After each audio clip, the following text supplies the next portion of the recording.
I don't want to let go of me. This is my scholarship money. I won't give it to you. The girl cried out, her hands tightly gripping the bag containing her scholarship money. Beside her, a man and a woman were wrestling with her for the bag. Shungu, be a good girl. Listen to us. Your uncle's family is a bit tight on money lately. Hurry and give the money to your uncle. After this, we won't come to bother you and your grandmother anymore. I don't want to. Shungu desperately pushed them away, her eyes flashing with indignation and a hint of fear. The woman glared at her, cursing non-stop. You damn brat. If you won't do this the easy way, you'll do it the hard way. Her hand reached for the bag in Shang-Ji's hands, accidentally pushing her off the balcony. Shungu let out a horrified, tragic scream. The woman was now also panicked. Honey, what do we do now? The man snorted coldly. What else can we do? Hurry down and dispose of the body. Then take all the money from the bag. Tell Brother Hong that if I don't pay off the gambling debt in 3 days, he can just wait to collect my corpse. Just like that, Shang-Ji's body was dumped in the suburbs by that couple. Because she still had lingering attachments and couldn't rest easy leaving her grandmother to rely on them, she became a spirit wanting to return to see her grandmother, only to unexpectedly run into him. She clearly hadn't had much contact with him before, so why did he appear here?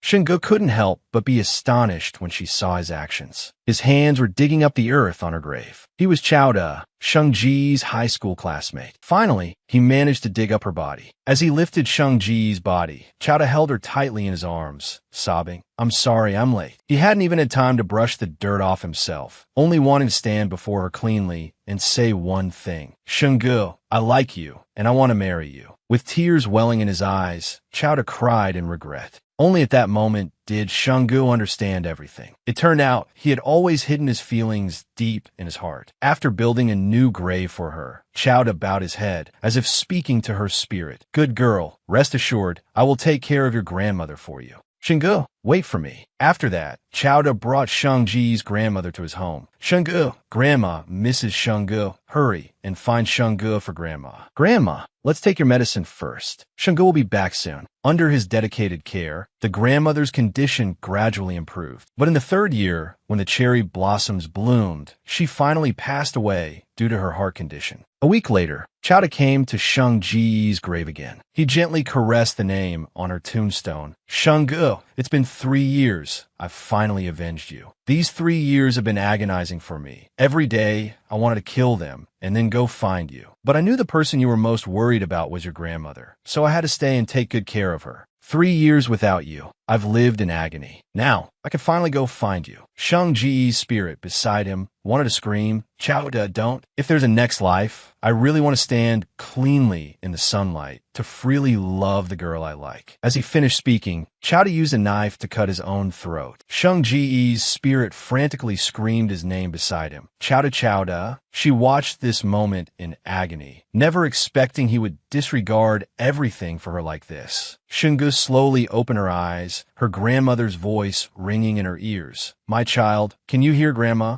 My child, you're finally awake. Shungu shot up. Grandma, didn't I already die? She pinched her cheeks with both hands, feeling the pain, only then realizing this wasn't a dream. Seeing her granddaughter seemed a little scared, the grandmother spoke up. My child, don't you like it here? If you don't like it, Grandma will take you back to your old school. Don't worry, Grandma will definitely protect you well. Shungu was a bit dazed. Go back to my old school to study? Could it be that I've been reborn into my senior year of high school? Seeing she said nothing, her grandmother called again. Shang Shang. Lost in thought, her grandmother's call pulled her back to reality. Not at all, Grandma. The teachers at school are all very nice. I really like it here. In her past life, Shang-Ji's parents had passed away one after another, leaving only her and her grandmother to rely on each other. But half a month ago, her eldest uncle, a drunkard and gambling addict, came to their house every day to force her grandmother to hand over the assets her parents had left for her, all to pay off his debts. For money, the eldest uncle even hid her grandmother. To help her grandmother escape from the eldest uncle's family, she had proactively suggested moving to a place where no one knew them to continue her studies.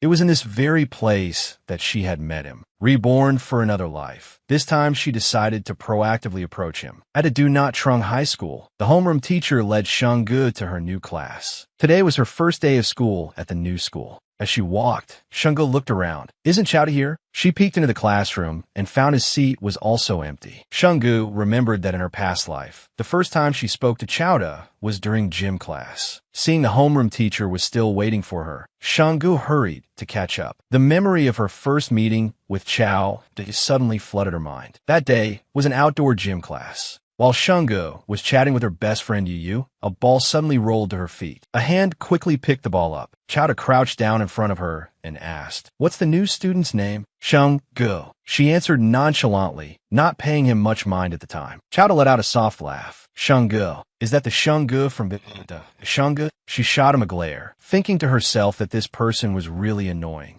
Chowda smirked again, smiling suggestively. "My name has the in it too, you know. Shungu." The boys beside him burst out laughing. Shungu, huh? Shungu was so angry she glared at him again, speechless. Then, she pulled her best friend Yu and left in a huff. Yu, let's go. The Chowda for back then was so flippant, he seemed really detestable. Returning to the present, the teacher pointed at Shungu and said to the class, "Now, let's have our new student introduce herself. Hello everyone, my name is Shungu. The Shungu from Shungu." A wave of laughter erupted from below. "Huh, it's the Shungu, huh? The new student is pretty interesting." Shungu remained calm in the face of this laughter. She thought, as long as I'm not embarrassed, the ones who will be are the others. The teacher had to call for order. "All right, class, quiet down. Shungu, you can temporarily sit in the empty seat next to No Yu. I'll rearrange the seating tomorrow." "Yes, teacher." Shungu looked towards the empty seat the teacher pointed to and saw No Yu smiling warmly at her. Shungu walked over and sat down, and all the students in the class turned their eyes toward her. Looking closely, they saw that this new student was indeed very beautiful, with big eyes, thick eyebrows, and very good body proportions. If I were a boy, I'd definitely pursue her. But a girl with looks like that, if she's not careful with how she dresses, can easily make people think she's not modest. Why do you care so much? When someone's beautiful, they look good in anything. A photo of Shungu was posted on the school forum by some boys, attracting many comments from students. "Which class is this new student in?" She introduced herself as the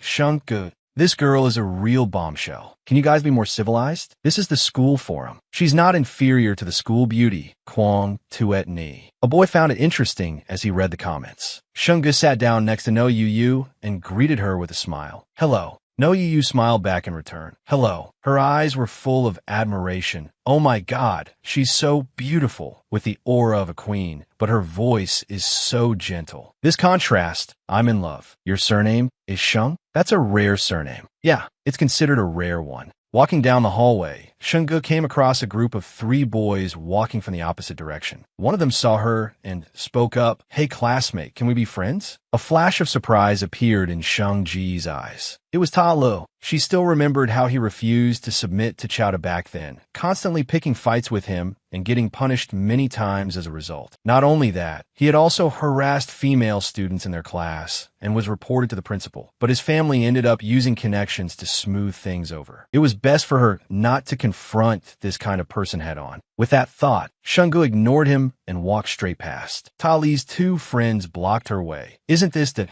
Shungu? Are you so excited to see young Master Ta that you're speechless? Come on, new classmate. We'll take you to play some exciting games around school." Shungu said coldly and with a hint of impatience, "I don't know you. Please move." She quickened her pace to leave when suddenly a white shirt was thrown over her head. Before Shungu could even react, Chowda walked over. She quickly turned her head to look, then bolted towards Chowda. Chowda said to Talu, who was blocking the way, "I'm here. Do you want to scram or crawl away?" Tali's face was full of anger, and he shouted loudly, "Who the hell do you think you are to talk to me like that?" Chowda let out a cold laugh. "I'm your father." "Chowda, if you've got the guts, say that again." Shungu was still standing behind Chowda, feeling a little worried in her heart. Chowda calmly said to him, "Young Master Ta, still not convinced after the last beating?" Talu raised his fist to hit Chowda when suddenly the phone in his pocket rang. It was the school beauty, Kwang Tuet Ni, calling. Seeing the caller's name, Talu stopped his movement and turned to leave. Before leaving, he didn't forget to throw out a line, "We'll see about this." Shungu finally let out a sigh of relief, having avoided a fight. She looked up at the person standing in front of her. only to realize that she was wearing Chao Da's shirt at some point. Chao Da held out his hand and said to her, "Give me back my shirt." Sheng Gu clutched the shirt, deliberately tugging it, causing it to fall to the ground, then pretended to accidentally step on it. Chao Da's friend quickly shouted a reminder, "Classmate, you're stepping on Brother Da's shirt." Sheng Gu pretended to be flustered and apologized. "I'm sorry, I didn't do it on purpose. Also, thank you for helping me just now. The shirt is dirty. I'll take it home to wash it and return it to you tomorrow, okay?" Chowda said nothing, just gave her a cold glance, then said to his friend, "Let's go." As Chowda walked past her, Shungu felt her heart beat faster. This boy, she had to have him.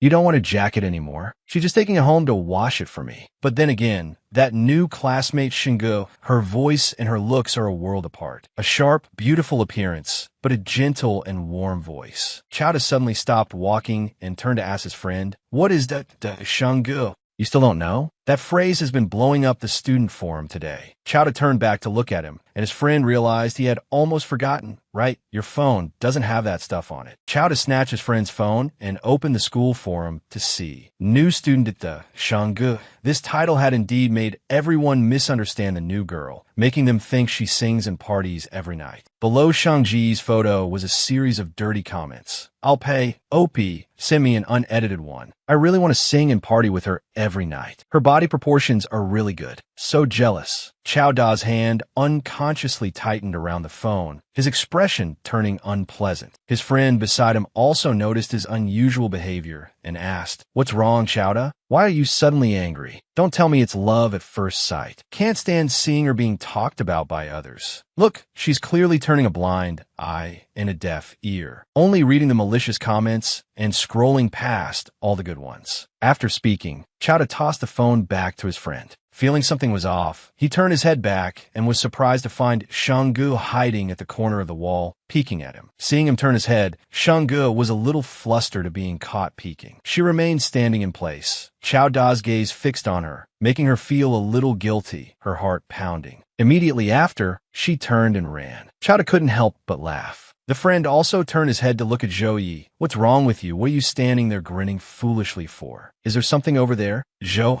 Yi turned him back around and tapped him on the head. "You and your scrap metal blonde hair." As they walked, Zhou Yi asked, "By the way, did the ID that posted that photo look familiar to you?" "Of course it did," the friend replied. "The poster was Su Mingzhi, who's basically Xie Li's lackey. That guy hangs around the forum every day. Besides, you can tell from the angle that it was taken by a classmate." Zhou Yi shot him a glare. "The girl's name is Shenggu. What's with this Yi Shenggu nonsense?" All right, Shenggu. Her name is Shenggu." The friend suddenly looked suspicious. "Wait a minute, I just mentioned classmate Shenggu. Why are you getting so worked up?" Zhou Yi just smiled lightly. "The teacher said it. Friends should be united and love each other. We have to care for the new classmate." "The teacher said that? Since when do you listen to the teacher?" Zhou Yi didn't answer, just chuckled softly. "Oh, right. Zhou Yi, are you still going to the auto shop tonight? I'll head over a little later." Zhou Yi suddenly quickened his pace down the stairs, blurting out to his friend, "Something came up. I'm leaving first." "Wait, Zhou Yi. Didn't we just say we were going to play basketball later? Why did you suddenly say something came up?" Zhou Yi followed behind Shenggu, quietly observing her. She was on the phone with her grandmother. "Grandma, don't worry. The teachers and classmates are treating me very well. You don't need to come pick me up. I'm almost at the gate of our complex." "That's right. It only takes a few minutes to get home from school. It's very close. Just wait for me at home, okay?" Zhou Yi followed her all the way to the gate of the residential complex. As he stood watching, he overheard a couple next to him talking. "The housing prices in this area are so expensive, you couldn't afford it even if you starved yourself." Zhou Yi's gaze suddenly darkened. It makes sense. A pure and beautiful princess like her should live in a place like this. He felt a pang of inferiority in his heart, knowing the gap between him and her was too wide, and felt a sense of loss. The couple's conversation echoed in his ears again. "You know it too. My family situation can't compare to yours. It's like heaven and earth. You're a rich young lady, and I'm just a salaried worker. We're not from the same world." 8 years ago, in Haicheng, Zhou Yi was still a helpless child, huddled on a street corner. Passers-by couldn't help but feel pity. It's so cold, and he has to be out here begging. This child is so pitiful. Looking at him, his parents are probably gone. Let's help however we can. Honey, look, the big screen across the street is showing the city's children's ballet competition. I was even a judge for that one. On the big screen, an adorable little girl was introducing herself. Joey instinctively looked up, his gaze immediately drawn to her. Hello, everyone. My name is Shungu. I hope you'll all like me. In that moment, upon seeing that little girl, Zhou Yi was stunned, and he has remembered her from that day to this. He never expected that she would transfer from Haicheng to study here. Zhou Yi was still standing and smoking at the gate of Shengji's complex when he suddenly heard a voice drift over. My dear, when you go to the supermarket later, remember to buy some snacks you like. I'll buy some meat and celery. You have school tomorrow, so I'll stay home and make dumplings for you. Okay, thank you for your hard work, Grandma. Zhou Yi suddenly realized this voice belonged to Shungu. Then when I get home later, I'll help you mince the meat for the dumpling filling. No need.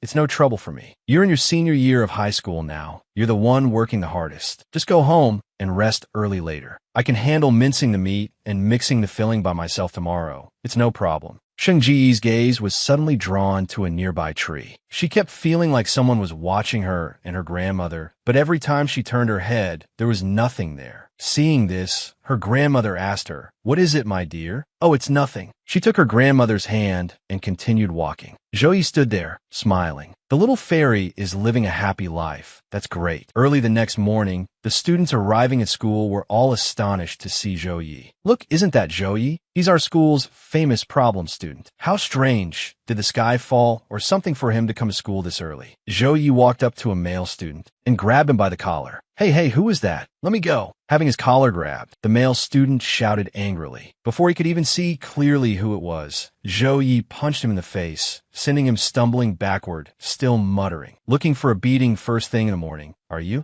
Suddenly turning his head and seeing Zhou Yi, his eyes immediately filled with fear. It's Zhou Yi. Hey buddy, can we talk for a bit? Zhou Yi smirked at him, but his tone sent a chill down one's spine. Brother Yi, I didn't mean to curse at you just now. Whatever it is, let's talk it out slowly. Zhou Yi remained expressionless, glaring at the male student and telling him to take out his phone and open his photo album. Yes, Brother Yi. The male student didn't dare to delay and hurriedly complied. He knew Zhou Yi was known for being ruthless at school, never showing mercy when he struck, with an extreme and vicious personality. If he confronted him head-on now, he would definitely be the one to lose out. Zhou Yi snatched the phone from the male student's hand. Brother Yi, I didn't mean to take these photos secretly. I just thought she was so pretty, Zhou Yi angrily threw another punch. Tell me, how many pictures of her do you have on your phone? The male student stammered in fear. There are a few in the album. Are they backed up? Did you send them to anyone? They're not backed up, and I haven't sent them to anyone, but I did make a post. I don't know if other people saved them. Zhou Yi's hand holding the phone tightened, as if he wanted to crush it. He grabbed the male student's hair and said through gritted teeth, right now, immediately, delete all the photos in front of me. Delete the post too. Deleting. I'm deleting it right now. The student tremblingly took the phone and complied. Brother, you look, I've deleted both the photos and the post. A great man doesn't hold grudges against the petty. Please spare me this time. Zhou Yi grabbed his collar and warned, don't you dare touch Shungu again. If there's a next time, I'll beat you to death. After speaking, he let go, shoving him hard against the wall. The male student's face ached, but his heart was filled with hatred. Damn it, he's a total psycho. Acting like this just because of that girl. At this moment, Shungu and Wu Yu were walking in the hallway outside the classroom. Wu Yu muttered irritably as she walked. It's so infuriating. How can there be such disgusting people on the school forum? Shungu turned her head and asked, what's wrong? Did someone make you angry? Wu Yu was about to open the post when she discovered in surprise. The post is gone? Was it deleted? Her mood immediately did a 180, and a radiant smile appeared on her face. It's nothing. I just saw a bunch of idiots on the forum being jealous of others, but the post was deleted, so my mood has improved. Shungu then advised her friend, don't pay attention to that nonsense online. Many people just hide behind their keyboards and say hurtful things. We don't need to stoop to their level. It's not worth it. Shungu looked around. I don't see him at school again today. In her hands was Zhou Yi's jacket, which had been washed clean. It was because of this jacket that she had a reason to look for him. Shungu walked into the classroom and called out, Chung Hao. Chung Hao is Zhou Ye's best friend. Hearing his name, he turned around in surprise. Shenggu, you're calling me? Do you know where Zhou Yi is? I came to return his jacket. He didn't come to school today. Let me call and ask for you. As if remembering something, a flicker of doubt crossed Chung Hao's eyes. How does she know my name? I don't remember introducing myself yesterday. Hello, brother Yi, what are you doing? Making money. Is something wrong? Zhou Yi was working part-time at a car repair shop to earn some living expenses. Occasionally, he would skip a few classes to go to work. Chung Hao told him, Shenggu is looking for you. She said she wants to return your jacket. The moment he heard Shengji's name, Zhou Yi couldn't help but freeze. He and she were not from the same world right now. Hello, brother Yi, are you still there? After waiting a long time without a reply from Zhou Yi, Chung Hao had to ask again. Tell her I don't need that jacket anymore. Don't come looking for me. I'm busy. Hanging up. This was followed by a series of beeps. Brother Yi said he doesn't need the jacket anymore. You shouldn't go looking for him. But yesterday he said I had to return it today. Why does he suddenly not want it anymore? Chung Hao scratched his head and smiled. I'm not sure about that either. Shenggu couldn't help but think if she missed this opportunity, it would probably be very difficult to have any more connection with Zhou Yi in the future. Thinking of this, she said to Chung Hao, thank you. Then please help me pass a message to Zhou Yi. I will definitely come to return it to him tomorrow. After speaking, she hurried away. Chung Hao stared blankly at her departing figure, not understanding what had just happened. On the way home, Shenggu was still deep in thought. What's wrong with him? We clearly had an agreement. Why did he suddenly say he doesn't need it anymore? Could it be that he got into a fight with someone and doesn't want to see me? Or is it that, at this point, Zhou Yi doesn't like me yet? She recalled her past life, when Zhou Yi stood before her body and said, I still haven't washed away the dust on my body to be able to stand proudly before you and say I like you. If there's a next life, I really want to stand in the sunlight and love the girl I love, freely and without restraint. Perhaps, in his past life, he felt he wasn't good enough, which is why he always buried his feelings deep in his heart. Whatever the reason, Zhou Yi, in this life, I will take the initiative to get closer to you. Why did I forget to ask Chung Hao for his phone number? But it's okay. There's still time for everything now. After the evening self-study session, Shenggu was standing at the bus stop waiting for the bus home. Two female students were chatting beside her. Isn't your home near the school? Why are you taking the bus home too? It's because class ended so late. My mom worries it's not safe to walk at night. So even though my house is near the school, she still tells me to take the bus. At this moment, Zhou Yi, worried about Shenggu, was hiding to one side, watching her. Shenggu felt that someone seemed to be nearby recently. She turned her head to look, but saw nothing. Could it be that she was just imagining things? The bus finally arrived, and Shenggu got on. Zhou Yi also followed quietly. The bus started to move, and Shenggu felt a little disappointed. She didn't get to see him again today. She wondered what Zhou Yi was doing now. She could never have imagined that he was actually following her all along, and at this very moment was on the same bus. Zhou Yi sat in a seat near the back of the bus, very far from Shengji's seat. He still couldn't help but worry about her. Although the post had been deleted, he still couldn't let his guard down. After all, before the post was deleted, quite a few people had left mocking comments about her. When they reached Shengji's neighborhood, Zhou Yi still followed her the whole way, only turning to leave after he saw her enter the complex with his own eyes. It's good that she's home safe. He didn't expect Xie Li's group to show up here too. One of the group members spoke up. Isn't that Zhou Yi? Brother Li, Zhou Yi is alone. Xie Li's sharp gaze was fixed on Zhou Yi, his hands clenched into fists, looking like he was about to make a move. Seeing this, Zhou Yi's lips curled into a slight smile. It seemed this fight was unavoidable. He couldn't let them cause trouble in Shengji's neighborhood. Thinking of this, Zhou Yi suddenly broke into a run. Seeing this, Xie Li shouted, Zhou Yi is running. He's scared. Zhou Yi, what are you running for? And the whole group gave chase. You bastard, don't run if you got the guts. Hearing the commotion, Shenggu turned her head to look and saw Zhou Yi running past from that direction, her eyes filled with astonishment. At the same time, a shout came from behind. Zhou Yi, aren't you so tough? Don't run if you got the guts. Xie Li's group was hot on Zhou Yi's heels. Shenggu couldn't help but worry. Why were there suddenly so many people? Just as she was about to give chase, a car suddenly sped towards her. What are you running for? In a hurry to get reincarnated. The driver angrily scolded her. Shenggu quickly stepped back and apologized. By the time she looked toward Zhou Yi again, they were nowhere to be seen. What should she do now? That's right. She remembered that Yu had a pretty good relationship with a friend who was always with Zhou Yi. If she could contact Chung Hao through him, she might be able to find Zhou Yi. Hello, Yu. I have an urgent matter. Could you please help me ask for Chung Hao's phone number? Yu on the other end of the line agreed. No problem. I'll send you his number in a bit. Okay, thank you. The phone rang, and Chung Hao immediately picked it up. Sheng Ji's voice came from the other end. Chung Hao, it's me, Sheng Ge. I'm sorry to bother you so late. Can you contact Zhou Yi right now? I just saw Xieli with a lot of people chasing after him, but I chased them to the intersection of Huachen Road and Yinan Road and lost sight of them. Don't worry, I'll contact Brother Yi right away. You should also be careful. Zhou Yi ran for a while, then stopped, and Xieli's group quickly caught up. Xieli, panting, said, Zhou Yi, a guy like you knows how to run? You ran through several streets, only to end up in this remote alley. Should I praise you for being smart, or should I say you're stupid? Zhou Yi immediately turned and lunged at Xieli, landing a kick on his leg, causing him to fall to the ground, crying out in pain. Zhou Yi grabbed him by the collar, punched Xieli hard in the face, and then again.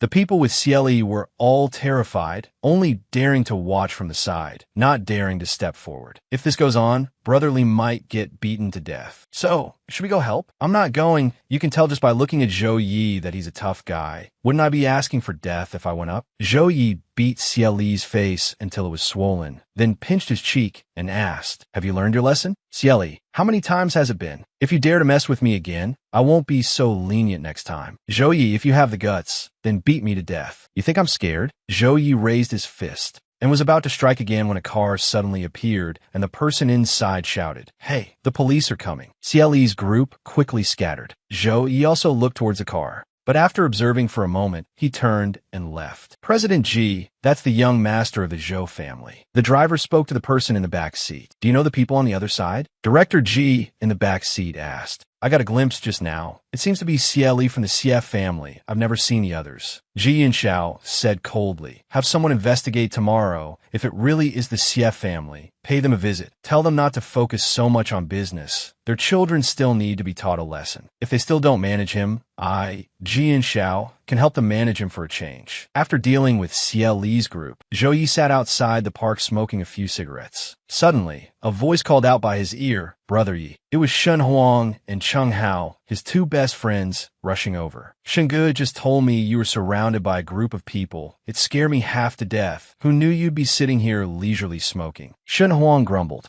Zhou Yi asked in surprise. She saw it? Here's what happened. Tonight a friend suddenly asked for Chung Hao's number. As soon as I heard it was a girl, I thought he was having some romantic luck, so I gave her the number. Who knew that as soon as the call connected, I heard Sheng Ji's anxious voice, saying she saw you being surrounded by a group of people. Zhou Ye's eyes held a hint of curiosity. When she was talking to you, did she seem very anxious? Chung Hao said in a teasing tone, The girl is worried about you, seeing you in danger. She chased after you without a second thought. At this moment, Chung Hao's phone rang. It was the new classmate calling. Should I answer? Chung Hao asked. Zhou Yi lowered his head and said in a low voice, Answer it. Tell her she saw wrong. I'm at home sleeping. As soon as Chung Hao answered, Sheng Ji's worried voice came through. Chung Hao, it's me, Sheng Ge. Sorry to bother you again. Did you find Zhou Yi? Is he okay? Find who? Brother Yi is sleeping at home. You must have seen wrong tonight. I had to crawl out of bed and run all the way to the Huachen intersection to look for him for a long time. Chung Hao said. Sheng Ge couldn't help but be surprised. He's sleeping at home? But I thought I heard that group of people call his name just now. You must have misheard. If Brother Yi was really being ganged up on, I would have already rushed in a fight. How would I have time to answer your call, right?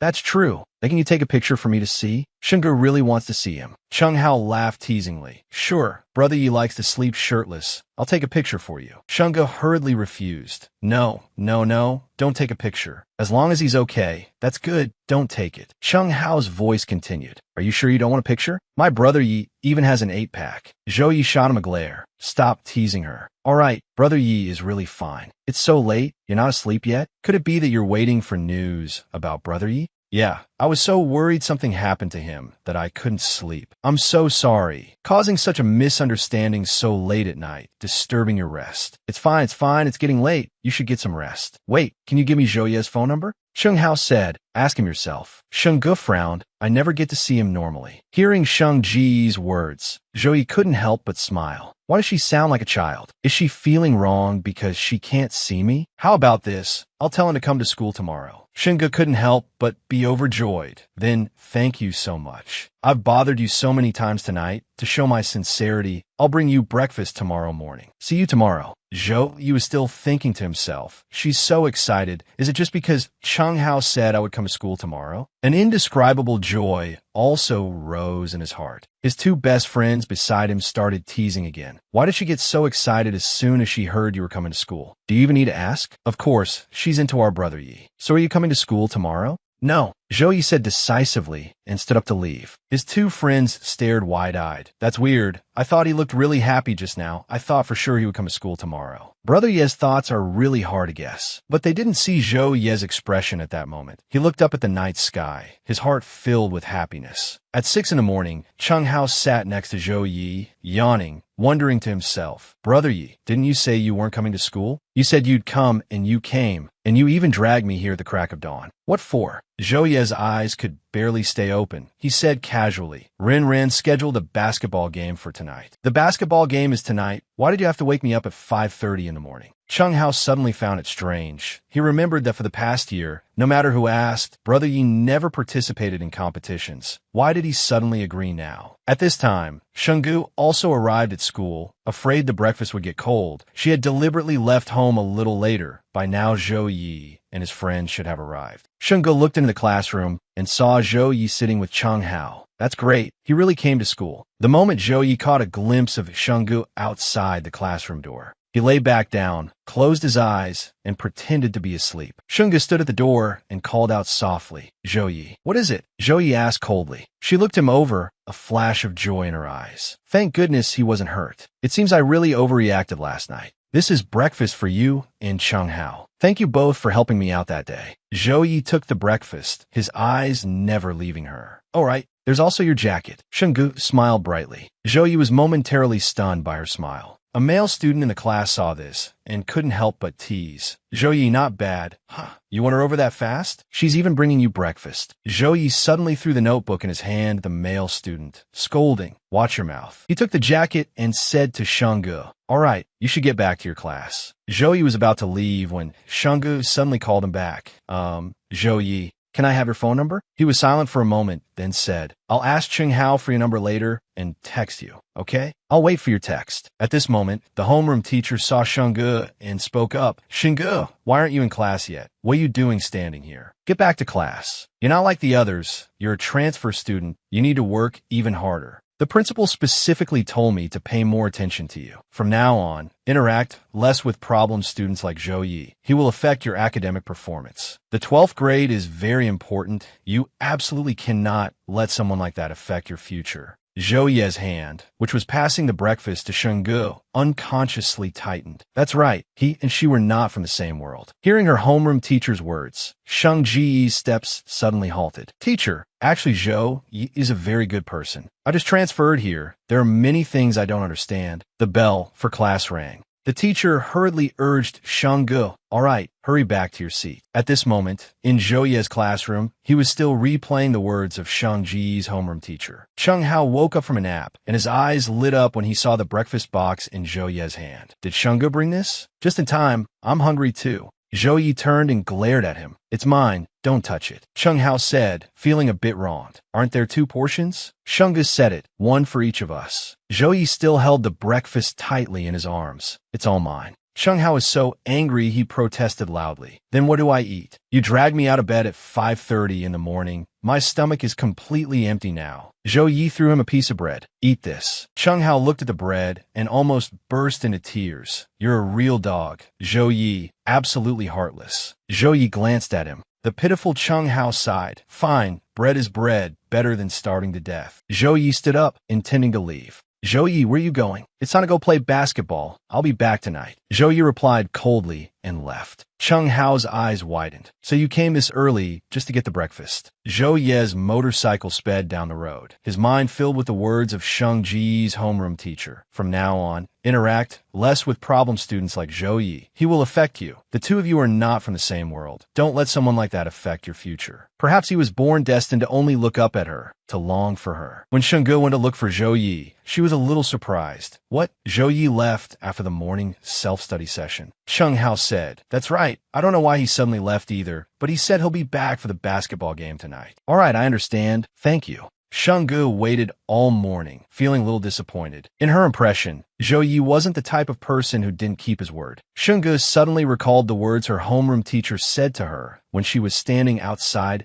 Zhou Yi's classroom. Maybe he backed off because he heard that. It's okay. If he's that sensitive, then she could be a little more proactive. So, Zhou Yi, please don't hide anymore, okay? In the evening, at the stadium, Zhou Yi's basketball game was about to start. Little dove, I told you early on, all the handsome guys in our school are gathered at this basketball game. Especially Zhou Yi. He hasn't participated in a single game this semester. I didn't expect him to suddenly show up this time. The game began. Sheng Xie turned to ask Wu Yu, didn't Zhou Yi like to play basketball before? Wu Yu thought for a moment, then replied, not really. It's mainly that Zhou Yi is always so mysterious all day. We rarely get to see him. Besides, look at the whole game. Don't you think Zhou Yi has a very strong aura? He doesn't seem like a student at all. Zhou Yi has a bad temper. He's very hot-headed. Although he's really handsome, just looking at his face is enough for us. We should absolutely not get close to that kind of person. Yu, Zhou Yi is very nice. Don't talk about him like that. The game is intense, and Zhou Yi is also a very skilled basketball player. Wu Yu pointed to a person on the court and said to Sheng Xie, do you see that guy, number 3 on the white team? That's our school's heartthrob. That's Chu Yi. At this moment, Zhou Yi's gaze also spotted Sheng Xie in the crowd. She was incredibly beautiful and stood out among everyone. Is that our school's heartthrob? I think he's not even as handsome as Zhou Yi. Wu Yu looked at Sheng Xie suspiciously. Why do you keep mentioning Zhou Yi? Is there something going on between you two? Of course not. You were the one who brought it up first. I was just going along with your response. Wu Yu observed carefully for a moment, then nodded. Now that you mention it, I see that Zhou Yi does look more handsome. But Chu Yi is outstanding in every aspect. He has a good family background, is handsome, and his grades are also excellent. Of course, a campus heartthrob should have a youthful appearance, be ambitious, and full of vitality. Wu Yu stood beside her and cheered loudly for Chu Yi. Chu Yi, go for it. Zhou Yi heard this voice and mistakenly thought Sheng Xie also came to watch Chu Yi. If she wants Chu Yi to win, then it's okay if I lose. Thinking this, Zhou Yi immediately loosened his hand, letting go of the basketball. Chu Yi immediately snatched it and made a perfect shot into the basket. Cheers immediately erupted. Awesome! Chu Yi's team has finally tied the score with Zhou Yi's team. Cheng Hao patted Zhou Yi's shoulder, asking with a puzzled look, what are you thinking about? You're completely distracted. Sheng Xie turned and walked in another direction. Yu hurriedly asked, hey, little dove, where are you going? Her footsteps stopped near Zhou Yi.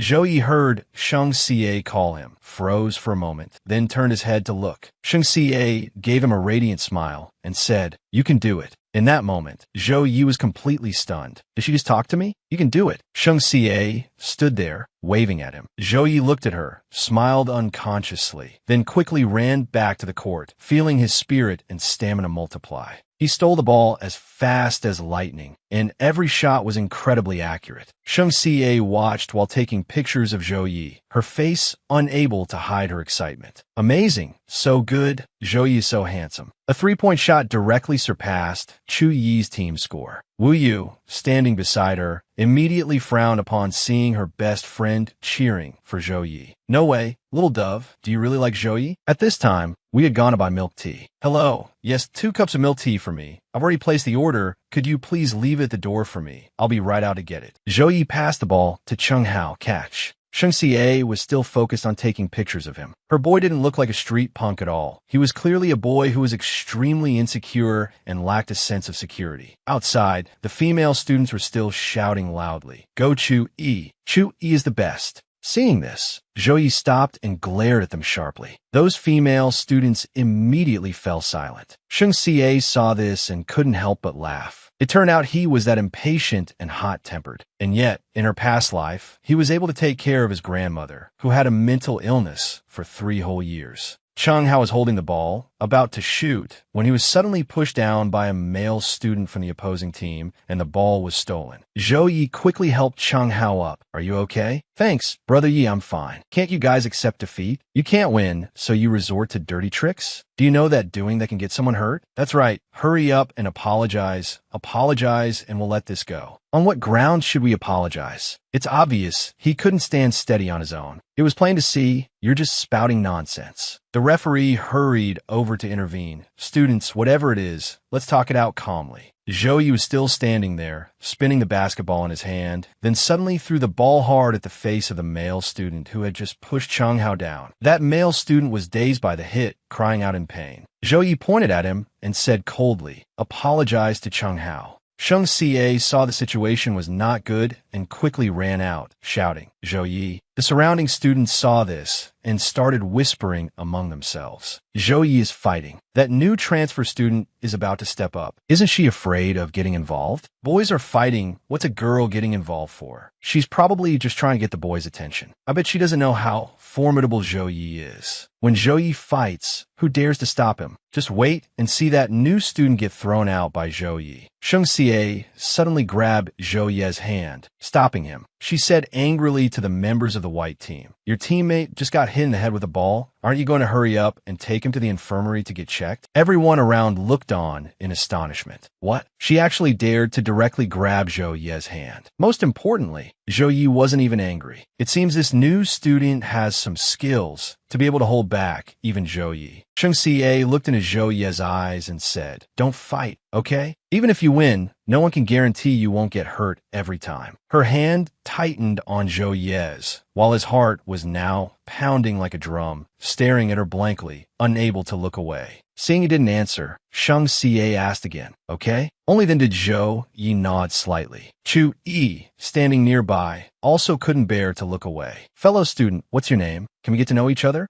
Zhou Yi immediately stood in front of Sheng Xie and said coldly, "Why do you care what her name is?" A member of Chu Yi's team spoke up, "Captain, maybe we should take him to the infirmary to get checked first." "Fellow students, because a player was injured during today's game, we have decided to suspend the match. The time for the continuation of the game will be announced later." "So boring, let's disperse." What's Zhou Yi and his gang doing? Such a good basketball game is ruined. Wu Yu, having just returned with the milk tea, looked at the court and saw her best friend Sheng Xie standing next to Zhou Yi. Wu Yu rushed over. "Let go of Sheng Xie, don't you bully her." "With which eye did you see me bullying her? You're a known troublemaker. You always like to bully others." Sheng Xie is very timid, and she's a good student. Don't you bully her. Cheng Hao immediately spoke up. "We're not bullying her. What nonsense are you talking about?" Sheng Xie also quickly explained. "Zhou Yi isn't bullying me. I came over here on my own." Yu, you should go back first. I have a few things to say to Zhou Yi." "What could you possibly have to say to him? You two are from different worlds. You won't be able to get along." Yu, don't say that. Zhou Yi is really a very good person." Yu, I know you're worried about me, but rest assured, Zhou Yi really won't bully me. Besides, Cheng Hao is here. He won't let anyone bully your friend, right?" "Right, that's right." Cheng Hao also spoke up to reassure Wu Yu. "It's okay." Finally, Wu Yu nodded in agreement. "Then I'll head back first. If he treats you badly, you must call me right away. I'll come here immediately."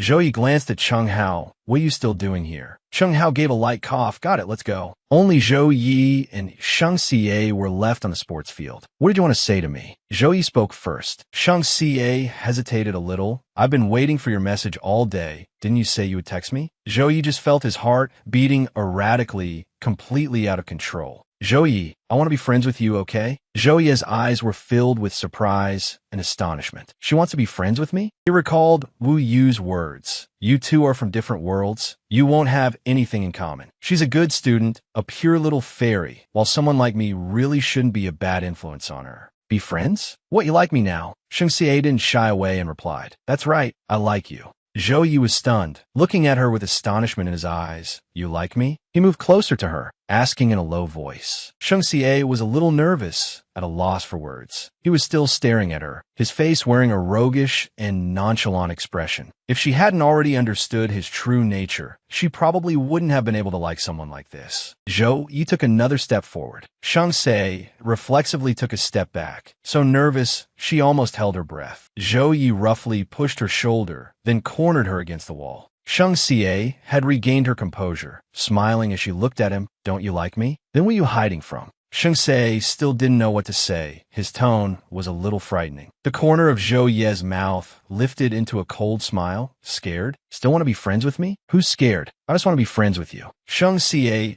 gathered her courage, because she knew Zhou Yi wouldn't hurt her. All right then, give me a kiss. Let me see if it's sweet. Shang Xie stared at him blankly. A kiss? She had never thought about this. She hesitated, her face a little shy. Kiss or not? If you don't, I'm leaving, Zhou Yi said, and was about to turn and leave. Shang Xie quickly grabbed the hem of his shirt and gave him a kiss on the cheek. His eyes were filled with astonishment. He was only joking. He didn't expect her to actually do it. Shang Xie smiled sweetly. Is it sweet? Zhou Yi was a little embarrassed. Turned to leave. Not sweet. I'm leaving. What a waste of time. Shang Xie once again grabbed the hem of his shirt. Then tomorrow I'll eat a lot of candy and then kiss you again. You can reevaluate then, okay? Zhou Yi stared intently at his little fairy. Is she trying to cling to me? Even using this kind of reason. Seeing he didn't say anything, Shang Xie called out, Zhou Yi. Her hand was still gently holding the hem of his shirt. Zhou Yi stood there blankly looking at her. Shang Xie, do you know that saying these things to a boy will make people misunderstand? If you think I helped you out because I want you to repay me this way, then I'm not interested, and don't say things like that to boys anymore. You'll be at a disadvantage. Hearing him say this, Shang Xie hesitated a little. Her hand also slowly let go of his shirt. You don't need to repay me, and I don't like goody-two-shoes students like you. Stay away from me from now on. After speaking, Zhou Yi turned and left, leaving Shang Xie standing there alone in a daze. The next morning, Shang Xie texted Cheng Hao, I'm really sorry to bother you again. Could you please tell Zhou Yi for me? The breakfast I brought for him is dumplings that I learned to make for my grandmother. At this moment, Cheng Hao was walking with Zhou Yi, asking with confusion as he walked, I'm telling you, why haven't you given the girl your phone number yet? Look, she even brought you breakfast, and they're homemade dumplings. Zhou Yi suddenly stopped walking. He had thought that after what he said yesterday, she would change her mind, focus on her studies, and completely stay away from him. But he didn't expect her to still be like this today. Then Zhou Yi's pace quickened. Cheng Hao called out from behind, Yi, what are you thinking? Are you still going to school today? Not going. Zhou Yi replied decisively. Right now, he was not yet worthy to stand before her. Being with him would only make teachers and classmates have a bad impression of her and even ostracize her. Therefore, he had to work hard to earn money, work hard to make himself outstanding. Only then could he confidently stand by her side. At this moment, Shang Xie was sitting dazedly at the bus stop waiting for the bus. She had waited all day today, but he still didn't show up, which made her suddenly feel a little wronged. And not far away, Zhou Yi was also secretly watching her. Seeing Shang Xie tremble slightly, Zhou Yi was puzzled, not understanding why she was crying. Could it be that someone at school bullied her? Just as the bus arrived and Shang Xie got on, Zhou Yi also followed her on. As he walked past where she was sitting, Shanggu suddenly muttered resentfully, Zhou Yi, you coward, you're such a coward. Could she be angry because he didn't come to school this morning for the breakfast she prepared? Shanggu suddenly became a little wary and turned her head to look behind her. Why do I feel like someone is watching me? Seeing her so vigilant, Zhou Yi also started to have second thoughts. It seems I shouldn't follow her so closely. It'll be troublesome if she finds out. A few days later, on the weekend, Shenggu was sitting at home, spacing out by herself, thinking about how Zhou Yi had been absent from school all week, wondering what he was doing right now. Her eyes suddenly lit up when she saw a status Cheng Hao posted on social media. Today, I'm going to make my two little brothers cry uncle. It turned out Zhou Yi was playing pool with Cheng Hao and Shen Huang. Shengge couldn't help but rejoice inwardly. This is great. I finally have a chance to see him. Her grandmother saw her sitting and smiling foolishly to herself and asked, My dear, what's wrong? Shengge turned her head, smiled, and said, Grandma, a friend just asked me to go out for a walk. Can I go with him? I'll just be a little while and come right back. I won't be late. Okay, Grandma. Go on. Her grandmother replied with a smile. It's good to go out for a walk with friends. Just remember to come back early. Yes, Grandma. Shengge found her way to the place where Zhou Yi and his friends were playing pool. If Zhou Yi said that day that he doesn't like good girls now, then she would change her style to get close to him.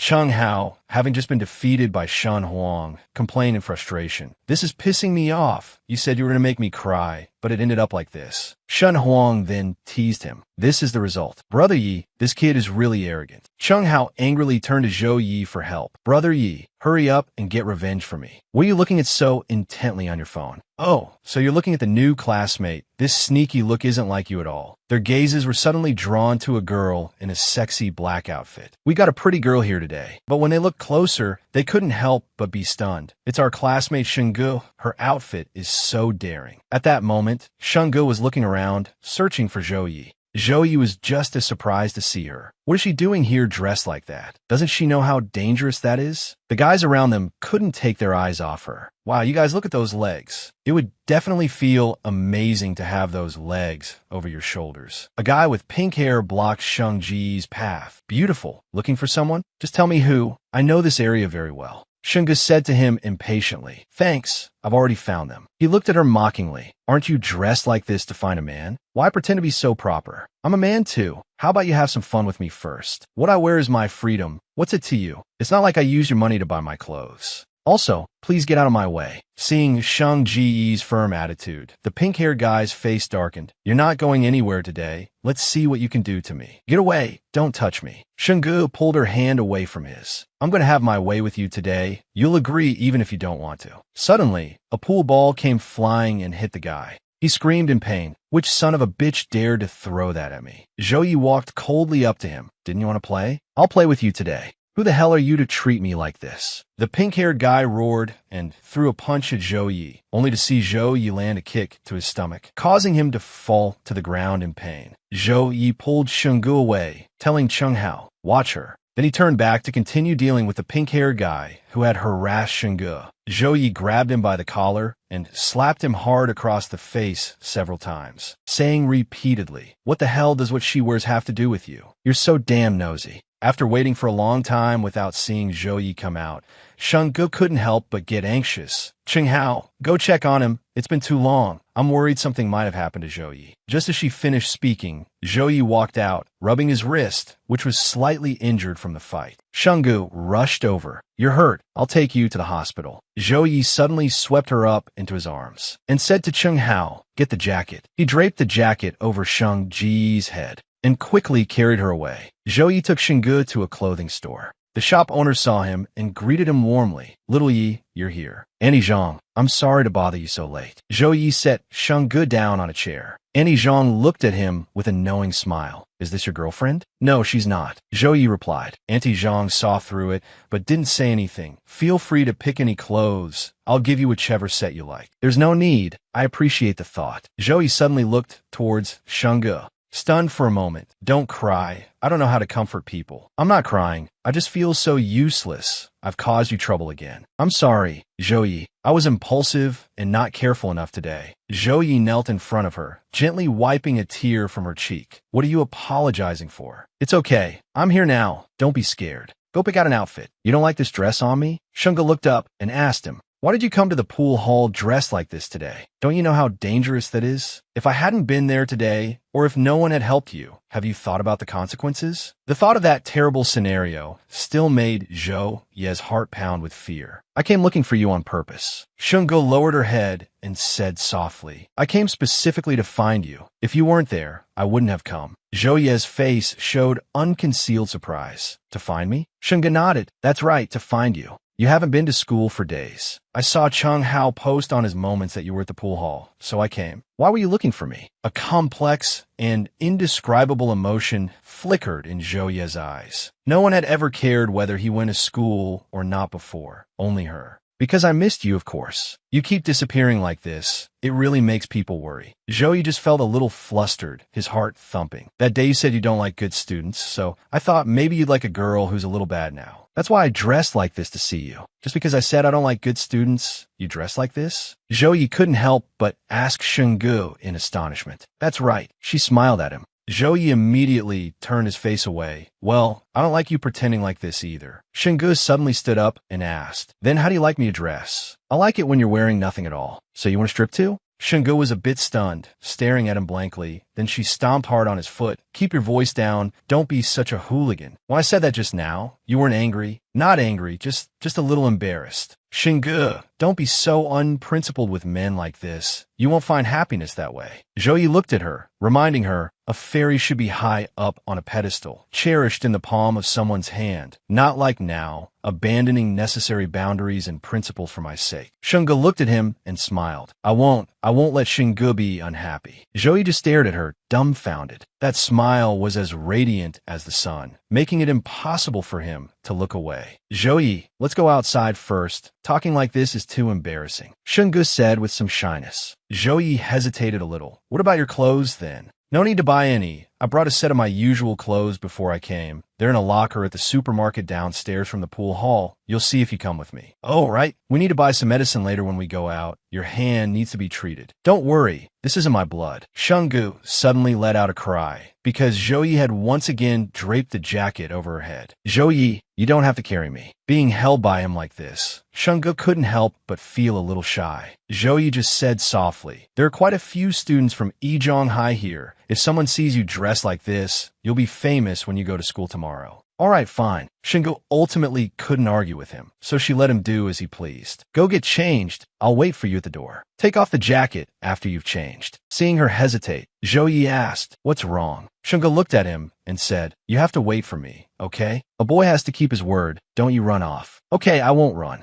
Zhouyi couldn't help but laugh. A moment later, Shungu finished changing and came out. Zhouyi, she called his name with a smile. Today she was wearing a spaghetti strap dress, both beautiful and sweet. Zhouyi stared at her, dumbfounded, without blinking. That was fast. Zhouyi asked her, I was afraid you'd be waiting long. She said, he picked up the black dress she had just taken off. Throw this dress away. I'll buy you a new one. Don't wear this kind of thing anymore. It attracts hooligans. Shungu looked at him and teased with a smile. Attracts hooligans like you? In that case, I should wear it more often. I want to attract you. Shungu said to him without any shyness. The person who heard this could only turn his face away without a word, but his heart was already in turmoil. Zhouyi, thank you for protecting me today. Just a thank you? Zhouyi asked her. Then how do you want me to express it? Zhouyi suddenly cornered Shungu against the wall. She was a little flustered and stammered. What do you want to do? I'm thinking, how should I have you express your gratitude? How about with yourself? Shungu said to him without hesitation. How about I pay you a protection fee? Zhouyi looked at her and smiled. All right, my protection fee is very expensive. How much? Shungu asked as she pulled money out of her pocket. This is all I have on me right now. Zhouyi let out a no, not expecting her to actually give him money. My monthly living allowance is 1,000. I still have 500 at home now. Zhouyi took it without hesitation. Give me the other 500 tomorrow. Shungu, having had all her money taken, couldn't help but frown at him. This guy is just like a bandit. Seeing her still standing there, Zhouyi spoke up. Hey, aren't you leaving? Shungu looked crestfallen. I gave you all my money. I won't even have lunch money for school tomorrow. Can you leave me 100? No, give it all to me. Zhouyi was secretly delighted.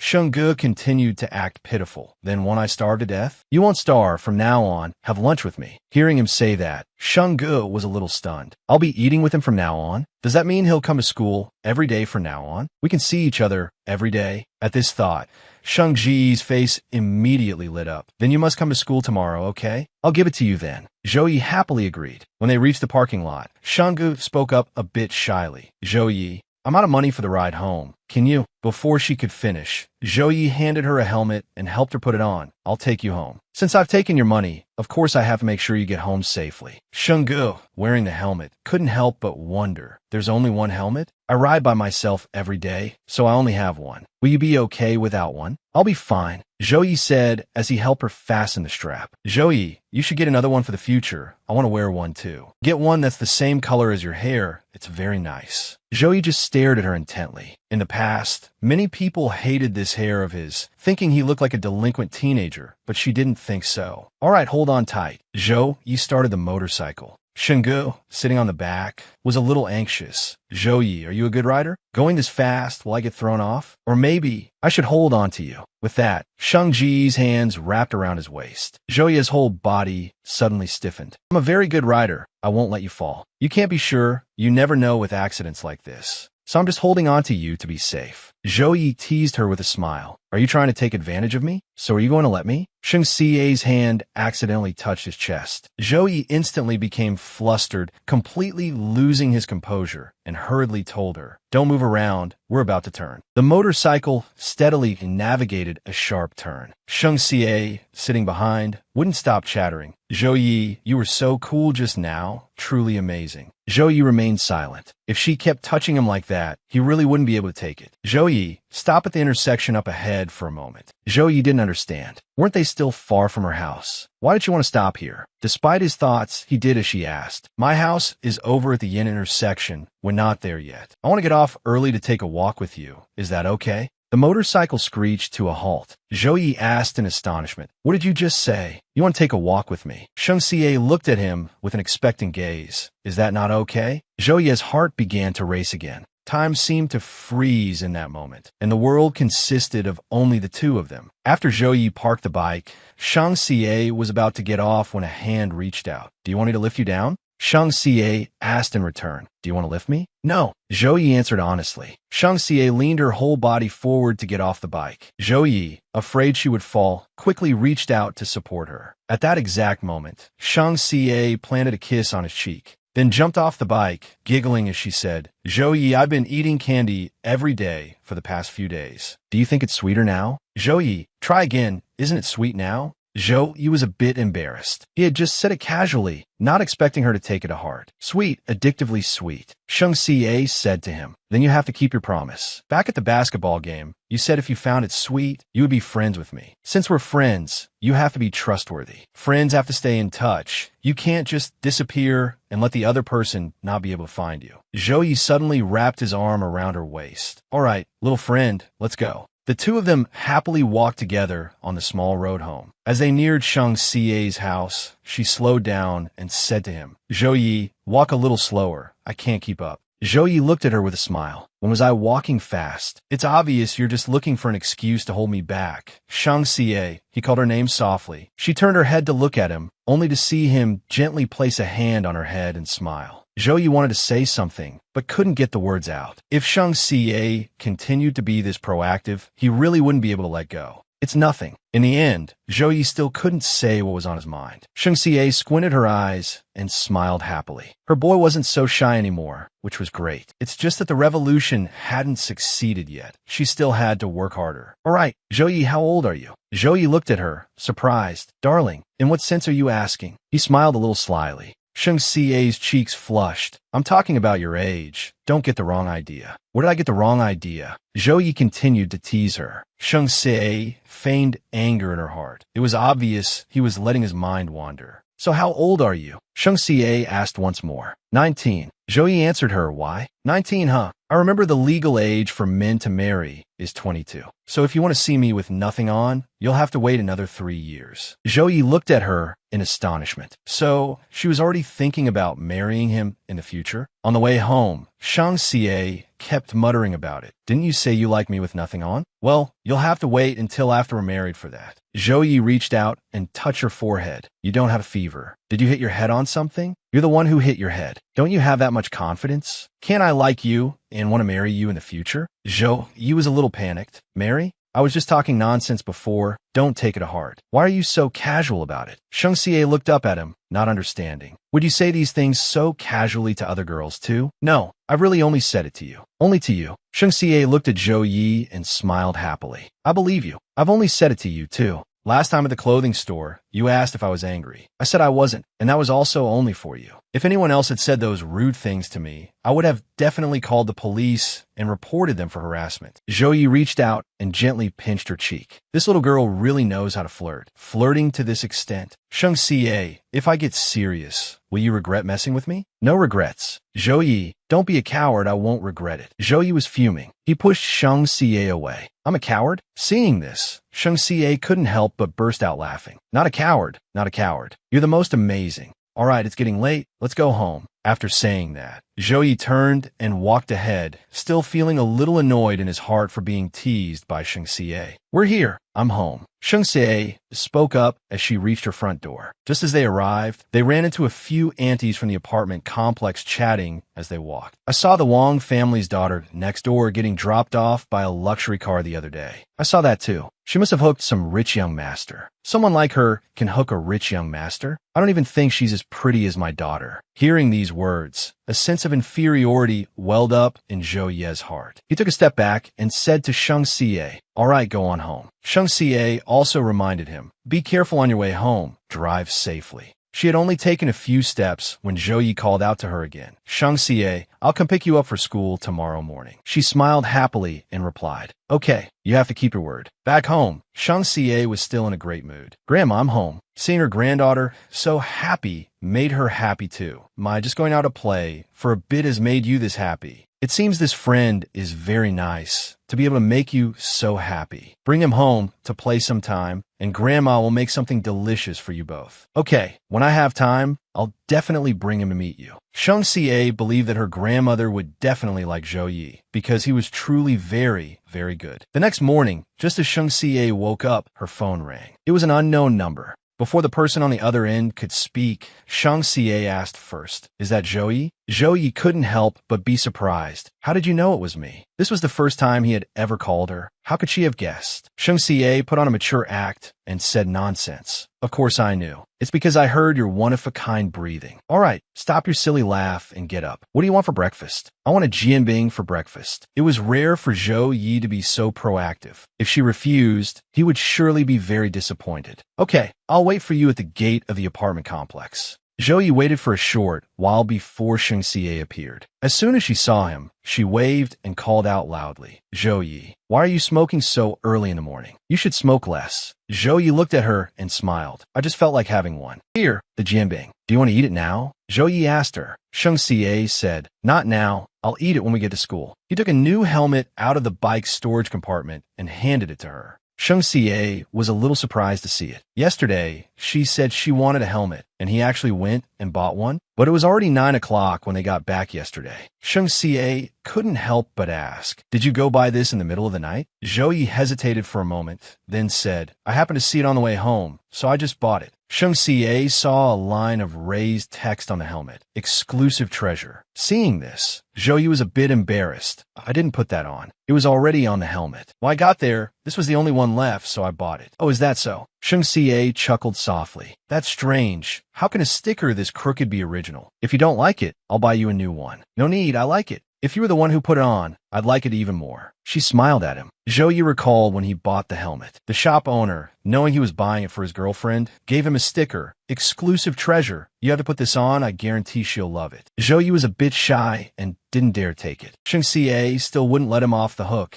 asking again, "You really didn't put this on?" Zhou Yi got a little annoyed. "All right, hurry up and put it on. We're going to be late." Sheng Xie sat on the back seat, giggling. He turned back and tapped lightly on her helmet, saying, "No laughing. This girl. All right, let's go." Zhou Yi twisted the throttle, and the motorcycle sped down the road. "We'll be late if we don't hurry. I'll drop you off near the school gate, and you can walk in by yourself." Sheng Xie asked, puzzled, "Aren't you going to school?" "I am, but not with you. I'll go in after you." Zhou Yi didn't go in with her, probably because he was afraid of people gossiping, afraid that if their classmates saw them, they would have a bad impression of her. The current Zhou Yi was still very insecure and sensitive. He handed her the breakfast and said, "You go in first." Seeing Sheng Xie still standing there with a stern face, Zhou Yi asked, "What's wrong?" "Zhou Yi, you really are a coward." She turned to leave, not forgetting to tease him. Zhou Yi angrily cornered her against the wall. "You still dare to call me a coward? Say it again. Who's a coward?" "You're a coward." Sheng Xie repeated it without hesitation. "Are you sure?" "Positive. It's Monday. Is there a flag-raising ceremony?" "Yes, why?" "In front of all the teachers and students of the school. How about I carry Sheng Xie onto the stage and kiss her? That would prove I'm not a coward. Would you dare?" Sheng Xie looked straight into his eyes, her smile full of provocation. "Want to try?" Zhou Yi looked at her, the corner of his lip twitching into a smirk. Sheng Xie suddenly fell silent. She knew Zhou Yi was the type who would dare to do anything. "You're not a coward, so why don't you dare to walk into school with me?" Sheng Xie asked. "Not walking with you is for your own good. I don't want you to be gossiped about because of me." Sheng Xie took Zhou Yi's hand. "I don't care what other people say. I only care about you. Besides, you're really great, better than anyone. I want to walk with you." Sheng Xie. Zhou Yi looked at her and smiled softly, his heart filled with happiness. Suddenly, Chu Yi's voice came from behind. "Zhou Yi, what do you think you're doing?" He turned to ask Sheng Xie, "Classmate, is he bullying you?" "Don't be afraid." Zhou Yi let her go. Zhou Yi forcefully shoved Chu Yi's hand away, then looked at him coldly. "You dare touch her and see what happens." "Zhou Yi, all you know is how to bully girls. What else are you good for?" Sheng Xie quickly spoke up. "No, Chu Yi, you've misunderstood. Zhou Yi isn't bullying me. I was the one who wanted to pull him aside to talk. Thank you for your good intentions." Then she turned to Zhou Yi and said, "Are you coming or not? We're going to be late. Let's go."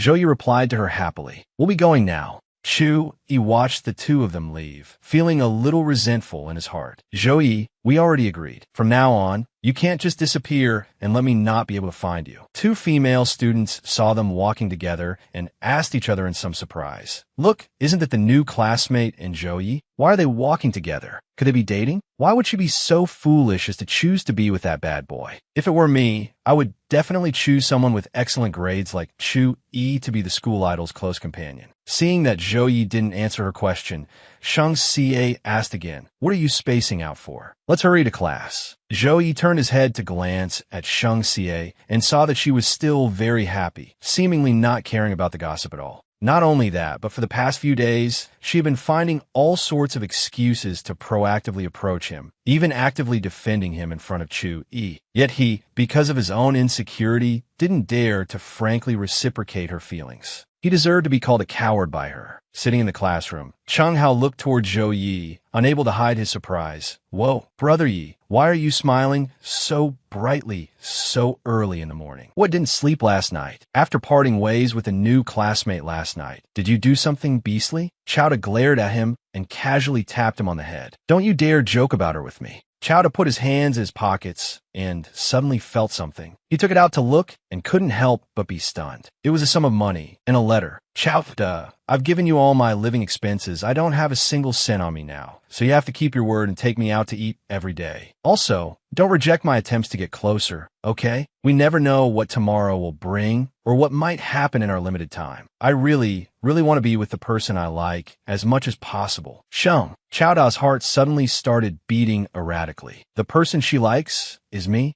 Then he couldn't help but smile to himself. The little girl has confessed. How could he let go now? "What's up, Brother Da?" Chowda lightly kicked Trin Hao with his foot and asked, "Have you ever been in a relationship?" Chowda asked him. Trin Hao said frankly, "I have for 2 months, but it always ended in a breakup." "So what kind of dating experience do girls like?" "They probably like to be pampered, praised, and protected. I didn't understand these things before. The other person was always the one taking the initiative. Later, when we broke up, she said she was too tired. Thinking back now, it's true. Girls are emotional creatures. We have to dote on them. Let them feel that they are loved. If you let a girl take the initiative for too long without getting a response, she'll get tired too." Chowda unconsciously fell into deep thought. She has always been the one actively approaching me, while I've always been avoiding her. She must be very tired and disappointed. The bell for the end of class rang, and Shang Xie ran to the door of Chowda's classroom, peeking in. "That's great." He didn't skip and go home. No Yu came over and pulled Shang Xie's hand. "Little dove, what are you looking at? Didn't you say you were going to the restroom? If we don't hurry, there'll be a long line later." Trin Hao and Tam Hong were also discussing skipping class. "The last period this morning is PE. Let's not go. Let's go play pool instead. Or we could skip the next class too and just go now." "Brother Da, what do you think?" Chowda just smiled and said, "Not going. I want to go to class." Trin Hao and Tam Huang's eyes widened in astonishment as they said, "Has Brother Da had a change of heart? I'm afraid he got hit in the head by something again." Just then, No Yu and Shang Xie also walked over. No Yu, running after Shang Xie, said, "Oh, my little dove, don't be shy anymore. What's really going on between you and him? Hurry up and tell me. I promise I won't tell anyone else." Chowda suddenly stuck his leg out. Shang Xie wasn't paying attention and tripped, falling forward, only to be caught by Chowda. "What are you running for? Trying to jump into my arms for a loving embrace?"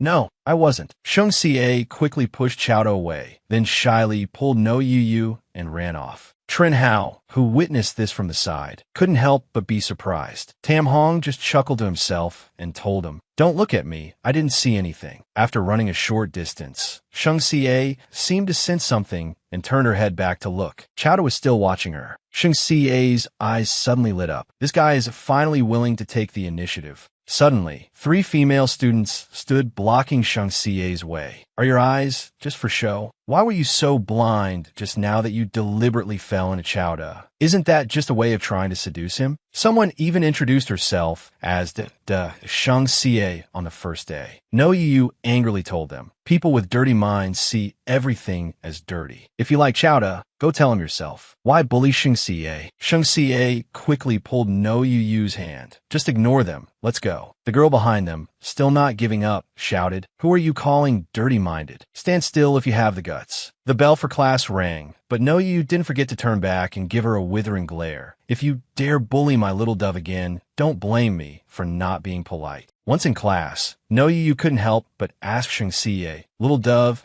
what's really going on between you and Chowda?" Everyone's saying you two came to school together this morning, and when I asked you in the restroom just now, you avoided the question. Shang Xie no longer hid it and said softly, "I like Chowda, and I'm pursuing him." No Yu immediately became upset, then looked at Shang Xie worriedly. "Is he threatening you? If so, you have to say something. You can't just endure this." Shang Xie shook her head. "He's not threatening me. Don't worry. Besides, Chowda is actually a very good person. Don't be so prejudiced against him." No, you could only give a wry smile. "Is that so? If I had to name one good quality about him, I guess it's that he's decent looking." While Shang Xie was studying on her own, someone suddenly kicked her chair. She looked up and saw it was True Man T. "Are you deliberately trying to start something? I just can't stand the sight of you. Let me tell you, stay away from Chowda. Don't be so shameless and cling to him." No Yu, who had just come in from outside, hurriedly shouted at True Man T, "Are you sick? Did Shang Xie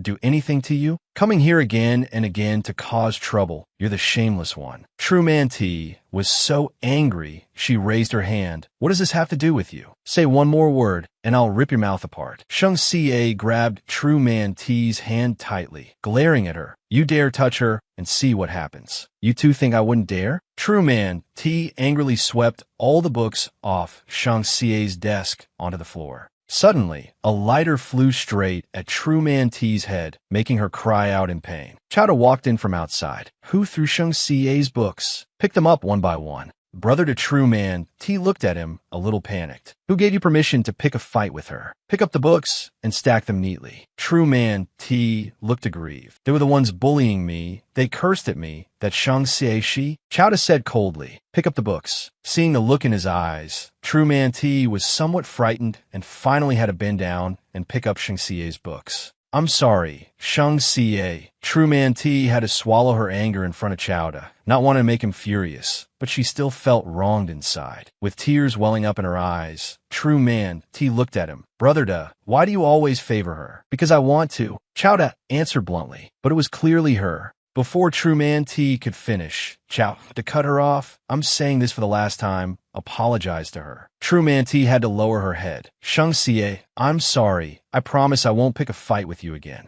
I hope you keep your word." True Man T left, filled with resentment. Only then did Chao turn to Shang Xie and say, "Are you a fool? I'm right next door, and you don't even know to find me when you're being bullied." Shang Xie mumbled, "It happened so suddenly, I didn't have time to tell you." No Yu, watching them from the side, thought to herself, "No way. Are they really together? All right, everyone get back to what you were doing. I'm going back to my class now. If anything happens, just come find me." The surrounding classmates had already started whispering, "I told you so.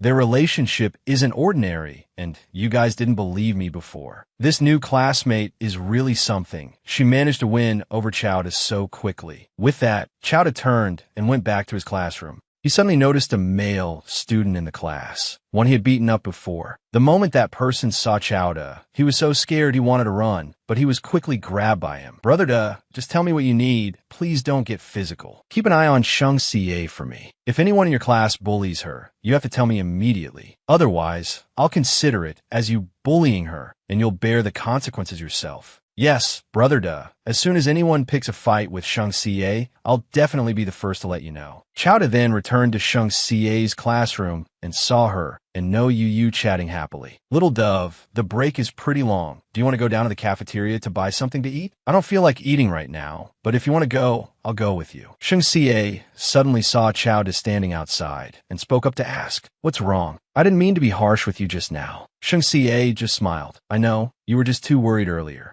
After saying that, Chowda returned to his class. No Yu looked at her, a little surprised. Wasn't that Chowda deliberately coming over to explain because he was afraid you were angry? Is this still that troublesome, headache-inducing Chowda? "Forget it. I don't want to go to the cafeteria anymore either. Tell me about you and Chowda. What did you two start?" "The very first day I transferred here, Chowda took the initiative to help me out of a tight spot. We got to know each other after that. After spending time with him, I discovered that Chowda is actually a very kind person, and he's also thoughtful and very caring towards others. No, you felt that something wasn't right. The things you're saying, are they really about Chowda? Could he just be pretending? Oh, little dove, you're so beautiful. You have to be careful of bad guys. Watch out or he'll trick you. Suddenly, a bag of snacks was tossed right in front of the two girls. Chowda poked his head in and said, I went to the cafeteria to buy a drink and conveniently bought some snacks to make it an even 10 yuan. I don't like to eat them. You can have them. Sheng Xie couldn't help but laugh. You bought a 4 yuan drink, and to make an even 10 yuan, you bought more snacks. Could there be a worse excuse than this? I'm going back to my class. If anything happens, come find me. If it's during class, text me. You can come anytime, got it? Sheng Xie nodded in agreement. Little dove, hurry and open it to see. No, you said excitedly, looking at the bag of snacks. Sheng Xie took out 2 bags of potato chips and handed them to No Yu, your favorite. No Yu quickly waved her hands. Chowda bought this for you. I won't eat it. 1 second she was bad-mouthing Chowda. The next she was eating his food that didn't seem right. He bought 2 portions. It's obviously one for each of us. You're my only friend here. Finally, No Yu accepted it. He's actually quite thoughtful. In that case, I won't be polite. Thank you, little dove. Oh, don't be so polite. I'll hang the snacks here. Take whatever you want to eat. At this point, No Yu's opinion had also changed. Looking at it from this angle, Chowda was actually quite nice. After a whole morning, it was finally time for school to end. Last time we went to the 3rd floor for wontons in chili oil. This time I want to go to the 2nd floor for spicy beef noodles. Then let's go quickly, or the 2nd floor cafeteria will run out of seats. Chowda glanced into Sheng Xie's classroom and saw her still engrossed in her homework. This little girl is really diligent about her studies, not like me. I forced myself to listen for a whole morning, and in the end, I only remember 1 sentence. Class dismissed. Goodbye, students. Sheng Xie closed her notebook. Chowda gently patted her head. Are you done? I'm sorry. I forgot you were waiting for me to eat together. Don't say sorry to me anymore. You hear? Sheng Xie pushed his hand away. I know. Chowda smiled with satisfaction. Such a good girl. Let's go. I'll take you for a big meal. Chowda, you're acting like a human trafficker tricking a child. Oh, so you're a child? Of course not. Then will you let me trick you? Chowda deliberately teased her. I'll let you. Sheng Xie laughed happily. You're not going to pull on my shirt hem anymore? I don't want to. Chowda asked, a little worried. Why? I want to hold your hand. Sheng Xie looked at him with a probing gaze. Chowda's heart started racing again. Forget holding her hand. Even if it was his life, he would willingly give it. Sheng Xie held out her hand. Will you let me hold it? Just as Chowda was about to take her hand, he suddenly noticed a teacher approaching. If their homeroom teacher saw them, she would probably be disciplined or her parents would be called, which would be a huge hassle. Thinking of this, Chowda didn't take Sheng Xie's hand, but put his own in his pocket, casually telling her, dream on. Sheng Xie immediately pouted. Fine, don't hold it then. After going down a few more steps, Sheng Xie also saw a teacher nearby. She turned her head and asked, did you see that just now? Yes, so you'll have to be patient, little girl. I'll let you hold it on the way home. Sheng Xie stared at him. This guy's a little dangerous when he takes the initiative. On the way to eat, Chowda said to Sheng Xie, let's go. You can pick any restaurant outside today. I'll take you to whichever one you want to eat at. She turned her head and said to him, how about we eat at the school cafeteria? It's cheap and delicious. Okay, whatever you say. When we get to the cafeteria, you find a seat first. I'll go get the food. Shenggu remembered that in her past life, around this time, the school was holding an English listening competition, and the prize money seemed to be 10,000 yuan. If she could win this prize, she could help her grandmother ease some of the financial burden. There it is. Shenggu took out her phone to search, and sure enough, she found the relevant information. Suddenly, Chu Yi walked up to Shenggu with a food tray. Is anyone sitting here? Yes. Zhou Yi is over there buying food. He'll be right back. Oh, it's Zhou Yi? Then never mind. I won't sit. Shenggu, this is for you. Chu Yi handed her a letter. I don't know what your relationship with Zhou Yi is now, but I still want to take a chance for my heart. I'm sorry, Chu Yi, I can't accept this. Chu Yi looked at her, a little disappointed. Because I don't want to accept things from any boy other than Zhou Yi, nor do I want to cause unnecessary misunderstandings between us because of someone else. So I'm truly sorry. I can't accept it. Chu Yi kept staring at Shenggu. He clearly knew the school forbids dating, yet she didn't hide at all that Zhou Yi was her exception. Then I'll just leave it here. If you don't want to read it, just throw it away. Just then, Zhou Yi returned after buying his food. Shenggu threw the letter into the trash can. It wouldn't be good if he saw it. Zhou Yi sat down and asked her, does Chu Yi like you? But I want you to like me. Zhou Yi stared at her, stunned. She was as straightforward as ever. Sheng, she's already chosen me. Without a hint of hesitation. You should eat. The food here is both delicious and cheap. Zhou Yi's gaze suddenly paused. Shenggu, do you normally only have 1,000 yuan for living expenses a month? Is that enough? Zhou Yi realized she always mentioned affordable prices, as if her financial situation wasn't very comfortable. Was it really enough? I don't usually eat much, and I don't need to buy anything. Besides, 1,000 yuan isn't a small amount. If I'm a bit frugal, I can still have some left over each month. Zhou Yi couldn't help but think. Based on the cost of living in the capital, 1,000 yuan was fundamentally not enough. How could her parents bear to only give her that much money? Zhou Yi subconsciously asked, "Your parents?" They. Seeing her lower her head in silence and stop eating, Zhou Yi didn't ask further. Shenggu hid the sadness in her heart and gave a bright smile, signaling for Zhou Yi not to ask anymore. Come on, hurry up and eat, or your food will get cold.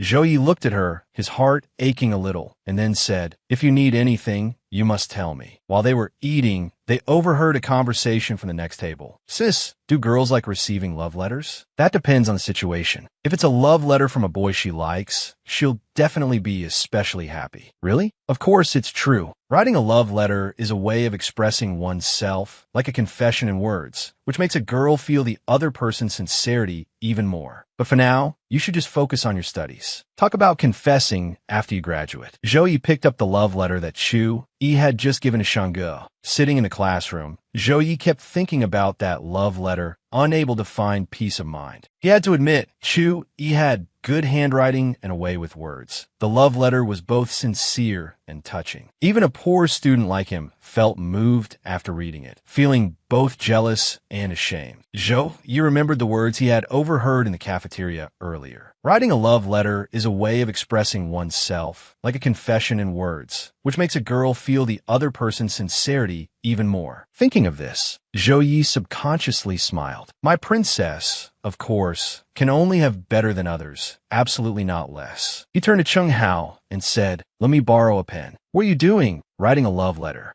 Cheng Hao exclaimed in surprise. The teacher at the front of the class heard the commotion and immediately scolded. "Cheng Hao, what are you doing? If you don't want to listen to the lecture, go stand outside." Cheng Hao quickly stood up and scratched his head. "I'm sorry, teacher." Cheng Hao secretly glanced at the person next to him, who was writing with a pen in one hand while looking up materials on his phone with the other. No way. Is Zhou Yi really writing a love letter? To write it well, he even has to use his phone to look up poetry. Is this still the Zhou Yi I know? After the evening self-study session ended, Zhou Yi was walking when he saw Zhao Man sure acting sneakily, as if she were up to something shady. When she turned her head and saw Zhou Yi, she was startled, then hurriedly left. Finding it a bit suspicious, Zhou Yi immediately texted Cheng Hao, "Keep an eye on Zhao Man sure for me." Shenggu walked over and called his name, Zhou Yi. He looked at her, a bit embarrassed, and then handed her the letter. "I spent all afternoon writing this for you." Shenggu was about to open it and read, but Zhou Yi quickly stopped her. "Read it when you get home." Shenggu asked in surprise, "Did you write what's inside?" Zhou Yi said, a little tense, "Of course. Can't I write you a letter? It's not written very well. Just make do. This is the result of my hard work from the afternoon until the end of the evening's self-study session." After hearing this, Shenggu couldn't help but laugh out loud. "Is this a love letter you wrote for me?" Zhou Yi said, "It's not. You wrote from the afternoon until night? Maybe you just wrote me a short essay."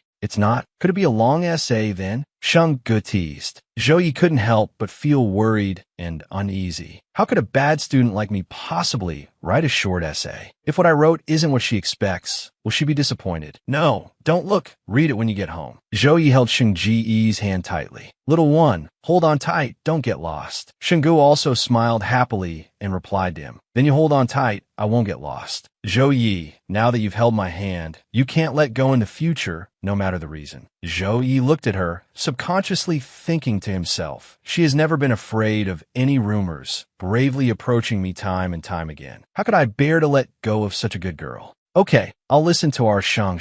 Now that I've held your hand, I'll never let go. A man must keep his word. You can't regret this. How about I give you a seal? How do you seal it? With a kiss." Zhou Yi looked at Shenggu and smiled. "A kiss on the cheek?" No, a kiss on the lips. Shungo looked at him in astonishment. A kiss on the lips? Although she had gathered her courage to kiss him a few times before, each time was a reckless act with her eyes closed. After all, she had never been in a relationship in her past life. Shungo closed her eyes, full of anticipation. But Joey didn't do anything. Just teasing you, you coward. All right, little one, let's go home. Shungo was a bit embarrassed. For the sake of the long essay you wrote for me today, I won't hold it against you. Joey put on his helmet. It's getting late. I'll take you home. By the way, Joey, are you free this weekend? Joey suddenly recalled what the owner of the repair shop had told him. Little Joe, a customer is coming this weekend to have you fix a car's front end. Remember to go. Even so, he couldn't bring himself to refuse her. I'm free. What's up? On the weekend morning, there's an English listening competition in the city that I've signed up for. The venue is at the Olympic Sports Center, but it seems there's no direct bus from here. Can you take me there that day? You transferred here. Was it because your grades were so good that you were selected? Not really that outstanding. I just signed up to try since I was free on the weekend. If I win, I can even get prize money. You don't have to hide it from me. Are you afraid I'll feel insecure? My grades are a little poor, but I'm great in other aspects, right? Right. You're the best. You're good at everything. All right, hurry and go inside. I'll take you to the competition on the weekend. As she was walking, Shungu suddenly stopped. She turned her head and asked Zhou, hey, are you still picking me up for school tomorrow?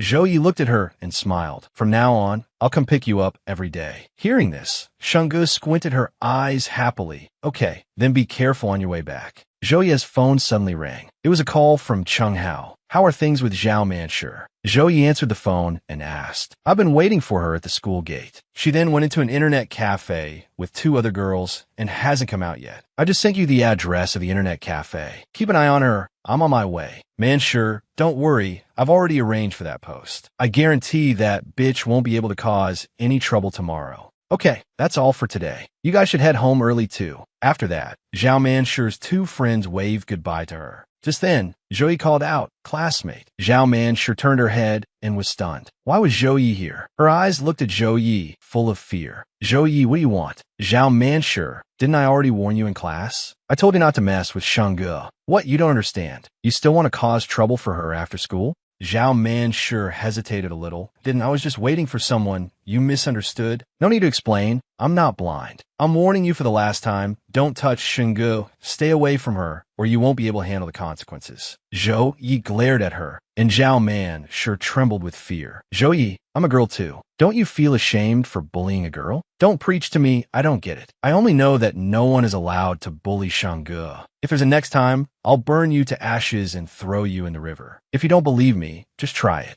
After speaking, Zhou Yi turned and left. Zhao Manshur powerlessly collapsed onto the ground. At night, Shungu opened the letter Zhou Yi had written for her, her heart filled with both nervousness and anticipation. He wrote from afternoon to night and only managed these few words. This must have been really hard for him. As she read the words, her eyes filled with astonishment. Shungu, I like you. Like a mistaken glance that intoxicates for a lifetime. I want to be your knight, to protect you for a lifetime of peace and happiness. My little princess, you are the dawn and also the faith of my life. She recalled the words Zhou Yi had once said to her. Shungu of the past life, I like you. I want to marry you. If there's a next life, I really want to stand under the sun and freely date the girl I love. Whether in the past life or this one, he was always the most wonderful Zhou Yi. She suddenly missed him very much. It's so late. I wonder if he's asleep yet. But at this moment, Zhou Yi was still working at the repair shop. The phone suddenly rang, and the screen displayed the words Little Princess.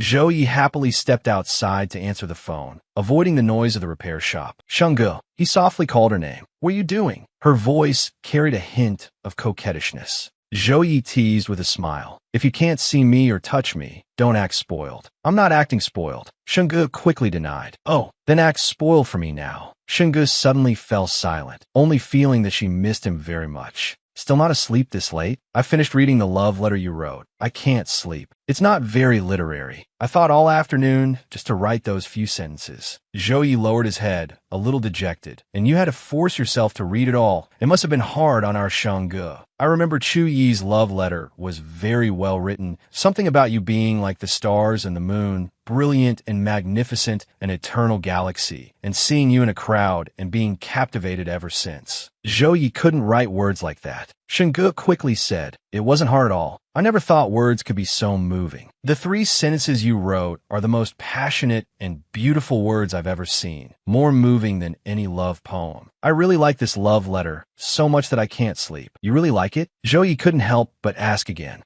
I like it very, very much. All right, why did you write this for me today? Because you lost a love letter today. I wanted to make it up to you. Joey, you're so good. I don't just like the love letter, I like you too. After hearing this, Joey was completely stunned. It's so late. For this girl to say such things to me, is she deliberately trying to make me lose sleep tonight? I'm not like that. How about I come find you now, okay? It's so late. My grandmother won't let me open the door. All right then, tomorrow when I come pick you up, you must repeat what you said on the phone today for me to hear. Then you have to give me a kiss as compensation for my sleepless night. Sheng Xia's face flushed red without her realizing it, and she said shyly, "Stop, I'm not talking anymore. It's very late. I have to go to sleep now. You should get some rest too." With that, the girl hurriedly hung up the phone. Joey couldn't help but smile. Lying in bed, Shang Xie couldn't fall asleep at all. Her mind kept thinking about Joey. Before, when I took the initiative, he was like a block of wood with no reaction at all. Now that he's starting to take the initiative, I'm a little unused to it. But the way it is now, it seems pretty good too. The next morning, seeing Joey withdrawing money from a bank, Cheng Hao couldn't help but ask curiously, "Joey, what are you withdrawing cash for? Can't you pay with your phone?"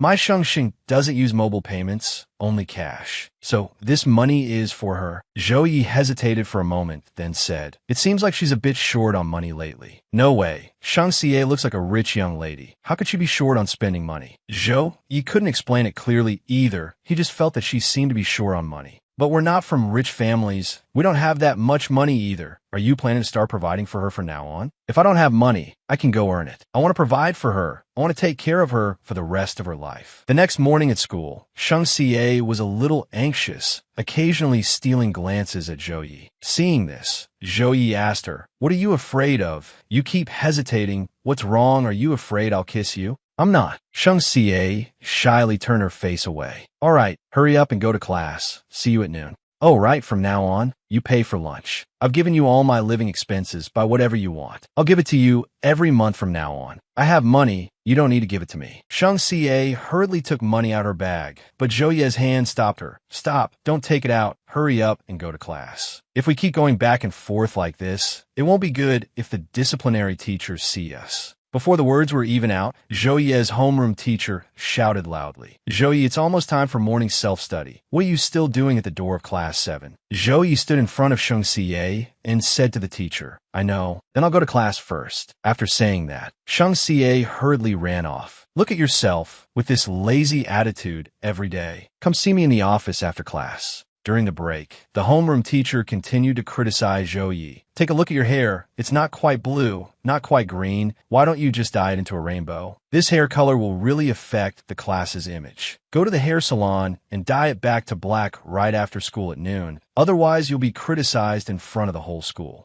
Zhou just stood there without saying anything. If he was going to be criticized, so be it. 2 days ago, Shang Xie even praised my hair, saying it was very beautiful. I have no intention of dyeing it back. Unexpectedly, Shang Xie also came to the office to see the homeroom teacher about something. "Look at your attitude. Are you even listening to me? You're both students. Look at Shang Xie from class 7. She's a new transfer student, has good grades, and is always hardworking. Now look at yourself. Shang Xie, tell me, isn't his hair very unsightly? What kind of student has this hairstyle? Don't be afraid, just tell the truth." Shang Xie felt a little flustered. If she told the truth, she was afraid the teacher would hit her. After all, Zhou Ye's hair was actually very handsome. "Sir, actually, Zhou Ye's hair isn't unsightly. It's just not very suitable for a student." She turned to look at him, but in school, his hair color is indeed quite conspicuous. If nothing happens today, in a few days he'll surely be called to the disciplinary office for a lecture again. Zhou Yi also spoke up and asked her, "So, do I need to dye it back to black?" Shang Xie couldn't help but laugh, then just listen to the teacher. "All right, sir, I'll listen to you." Seeing Zhou Yi being so obedient, the homeroom teacher was also surprised. This kid used to be so stubborn. Why the sudden change in attitude today? When Zhou Yi and Shang Xie returned to class together, they couldn't avoid the gossip. "I heard that for the past few days, Zhou Yi has been driving her to school every day. I think they're definitely dating."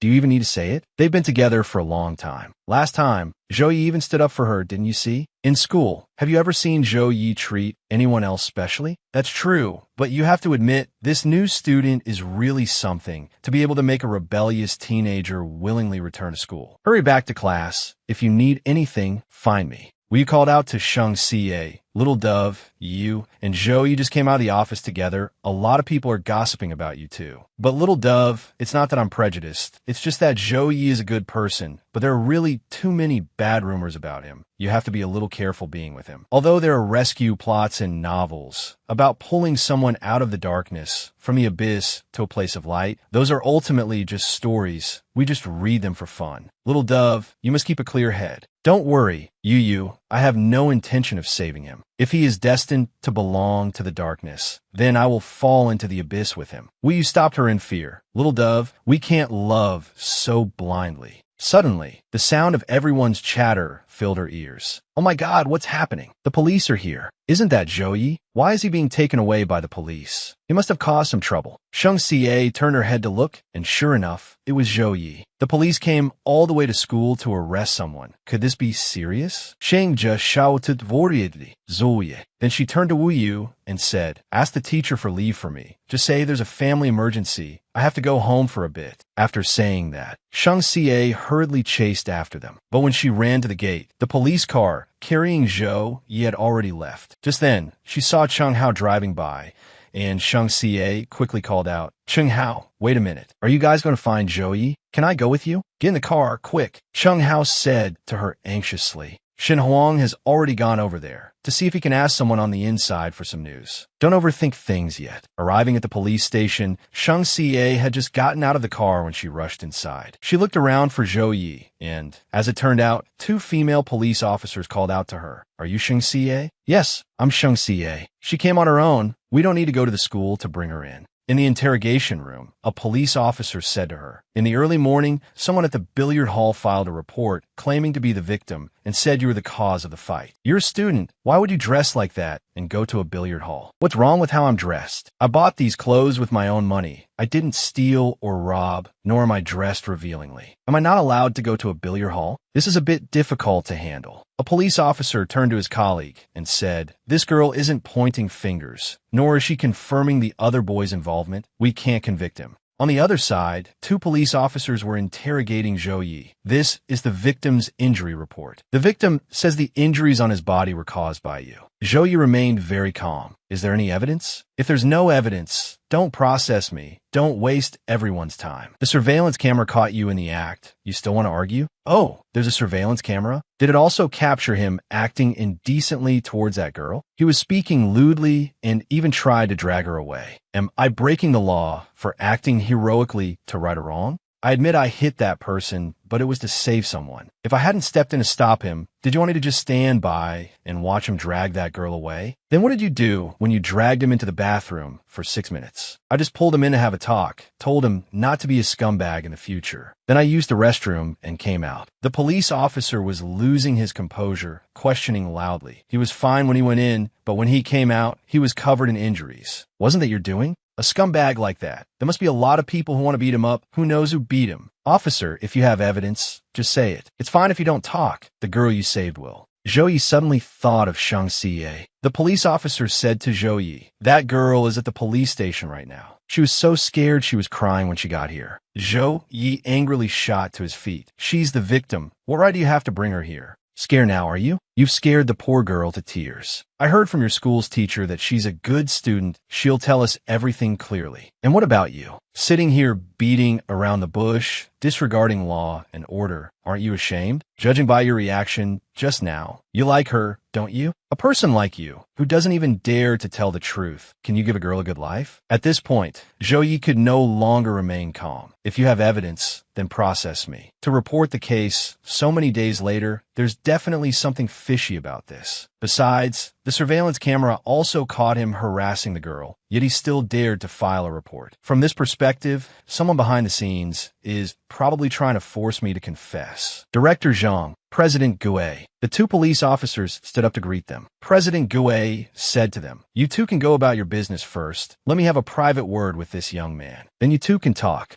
At this moment, Sheng Xie and the others were still waiting outside the police station. Seeing that it was almost noon and Zhou Yi still hadn't come out, Sheng Hao turned to Sheng Xie and said, "Don't overthink it. Our Zhou Yi is very lucky. He'll definitely be fine." But then again, why did he hit so hard this time? In the past, whenever Xie Li and his gang came to cause trouble for Zhou Yi, he was never this vicious. Why this time? Sheng Xie couldn't help but wonder. He hit very hard this time? Could it be because that pervert was harassing me at the time? Sheng Hao, has Zhou Yi ever been to the police station before? If this is his first time, he must be very scared, right? Never before, this is his first time in there. You absolutely must not overthink it. Zhou Yi is a good man. He really likes you a lot. By the way, did he give you the love letter yesterday? To write that letter, he crumpled up countless draft papers. Ever since I've known him, I've never seen him write so many words. Then he went online to searching until his phone died. He had to plug it in and continue searching for poetry. In the end, he complained that these poets didn't write what he wanted to express. It wasn't until the evening self-study session that he found a few lines he liked, filled a whole page, and then threw it away. He said a love letter for you must be written by his own hand. It can't be copied like that. In short, I've never seen him frown and do something so carefully. As long as it's about you, he pays special attention.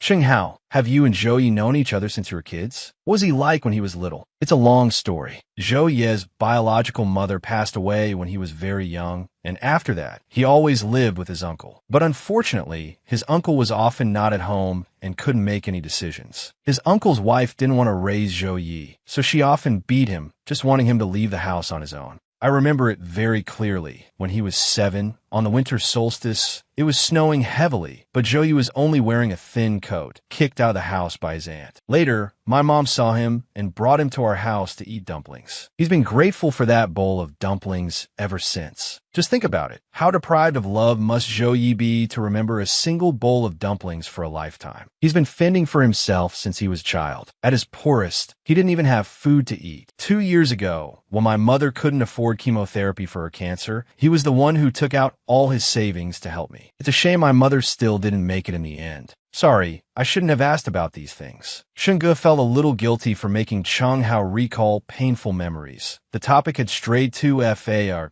In short, the person Zhou Yi cares about most right now is you. So don't overthink things. Sheng Ge couldn't help but feel heartbroken. How deprived of love must Zhou Yi be to remember a single bowl of dumplings for a lifetime? Just then, Zhou Yi was released. He walked beside a man addressed as Mr. G. I will not go back to the G family with you, so give up on that idea. When you abandoned my mother back then, you should have expected this outcome. I don't know you. How could you not know me? My blood still flows in your veins. Besides, the girl you like, she's so outstanding. Do you think you're worthy of her now? Come back to the G family with me. I'll hold a press conference and give you a proper identity. Zhou Yi shook off Mr. G's hand. I couldn't care less about your G family, and whether or not I'm worthy of my girlfriend is not for you to say. After speaking, Zhou Yi immediately walked away. As soon as he reached the gate, Sheng Ge called out, Zhou Yi, then ran up and threw her arms around him, her face beaming with a happy smile. Zhou Yi recalled the words of the police and his father. Your reaction just now, does that mean you like her? In your current state, you don't even dare to speak the truth. Can you give that girl a good life? The girl you like, she's so outstanding. Are you worthy of her now? Zhou Yi suddenly grabbed Sheng Ji's hand and pulled her along. Zhou Yi, where are you taking me? Sheng Ge was startled by his sudden action. Zhou Yi said nothing, directly leaning down to kiss Sheng Ge on the lips, leaving her stunned in astonishment. The kiss was somewhat rough and hurried. Sheng Ge was a little flustered and raised her hands to push him away, but Zhou Yi's hands began to wander to other places, frightening her. Finally, she used all her strength to push Zhou Yi away, then suddenly slapped him. At that moment, Zhou Yi came back to his senses. Zhou Yi, I didn't mean to hit you. I was just too surprised just now. I couldn't control myself. Zhou Yi smirked slightly. Baby, was the kiss good just now? My kisses are great, aren't they? Sheng Ge was stunned. Zhou Yi, what on earth is wrong with you? Sheng Ge, take a good look. I'm just a hooligan. These past few days with you were only because I lusted after your body. You're so beautiful. Clinging to me all day, I thought it would be a waste not to play around for a bit. Sheng Ge couldn't believe what she was hearing. That's not true. Those weren't your real feelings at the police station. Did someone say something to you? Zhou Yi suddenly flung her hand away. All right, I don't want to play anymore. I got my fun just now, and you slapped me, so let's call it even. Stay away from me from now on. Shungu hurriedly called after him. Zhou Yi, what on earth is wrong with you? She stepped forward to grab his hand, but Zhou Yi resolutely shook it off. I told you to stay away from me. Don't you understand? Shungu burst into frightened tears. Zhou Yi, don't go. Seeing this, Cheng Hao also spoke up. What's wrong with you? You clearly like her so much. Why are you hurting her? Zhou Yi pushed Cheng Hao's hand away, then got on his motorcycle and sped off. Shungu cried out in anguish. Zhou Yi, don't go, don't leave me behind. At this moment, Zhou Yi was in just as much pain. What do I have to be with her right now? I shouldn't ruin her future. I shouldn't affect her. They had only been together for a few short days, and she was already being gossiped about, and even taken to the police station. Shungu was still desperately chasing after Zhou Yi. Don't leave me behind. The rain poured down, and the slippery, flooded road caused her to accidentally fall. Shungu sat on the ground, sobbing uncontrollably. Cheng Hao and Shen Huang had also caught up. Shungu, don't chase him anymore. What happened today was too sudden. I think Zhou Ye's mind must be in a mess right now. This isn't the way to go about it. Let's take you home today. No, Zhou Yi wouldn't abandon me. My Zhou Yi, he wouldn't abandon me. Through the rearview mirror, Zhou Yi also saw Shungu fall while chasing his bike, his heart filled with both pain and conflict. In the end, he couldn't restrain himself and turned the bike around. He said to his two best friends, I'll have to trouble you guys again today. I'll be leaving first. After speaking, he swept Shungu into his arms and left. Driver, please turn up the heat a bit. I'll pay extra. Oh, right. Driver, do you have any tissues? A new pack would be best. Just add it all to the fare. At this moment, Shungu was still in a daze. He had promised her before that he would never let go of her hand. But ever since the trip to the police station, he had suddenly changed. Could it be that someone at the police station had said something to him?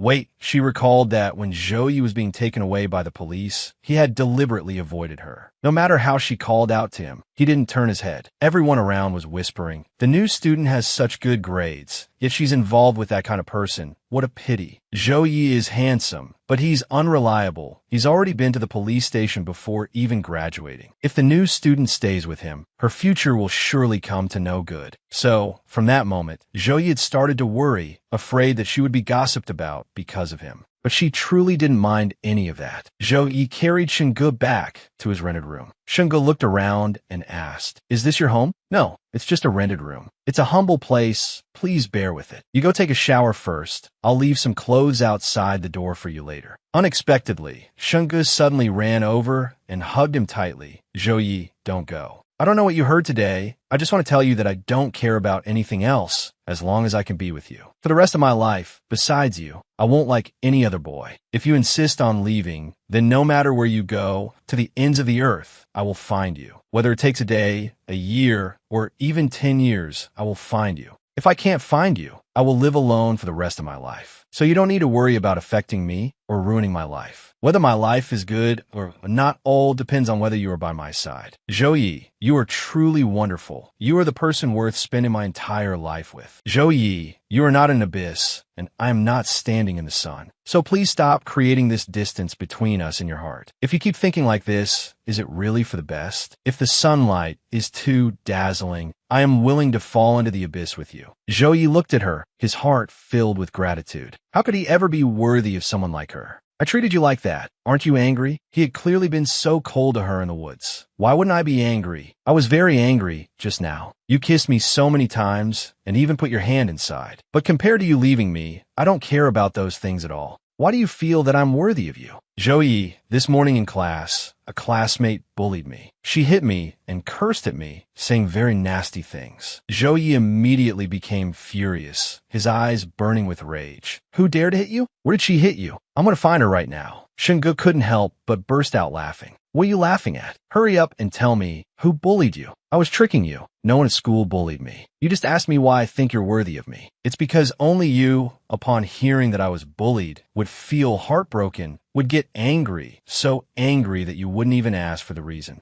Zhou Yi, besides you, I will never meet anyone who treats me as well as you do. Now that I've found you, I won't let go. Zhou Yi, will you always treat me this well? I will. Zhou Yi promised her, I'm sorry, I'll never be like that again. Then you have to keep your word. You can never break your promise. Zhou Yi looked at her and smiled. In your heart, am I that unreliable? You have to remind me every time. You tell me, how many times have you broken your promise to me? Your trust in me has decreased. It's okay. I'll let you see that trust will increase to 100%. Shungu squinted her eyes and smiled. Then you'll have to work hard from now on. All right, hurry up and take a shower. I'll leave a change of clothes at the bathroom door. After your shower, you can wear my clothes to go out for a bit, and you'll be right back. Then come back soon. Zhou Yi stood outside the bathroom door, lost in thought. What happened today, he would not let it happen again. This time, he had to walk towards the sunlight. She just needed to stand there, and he would run towards her. Zhou Yi remembered Shungu once telling him not to smoke so much, so he threw away the cigarette in his hand. For her, he would try to change and live a better life.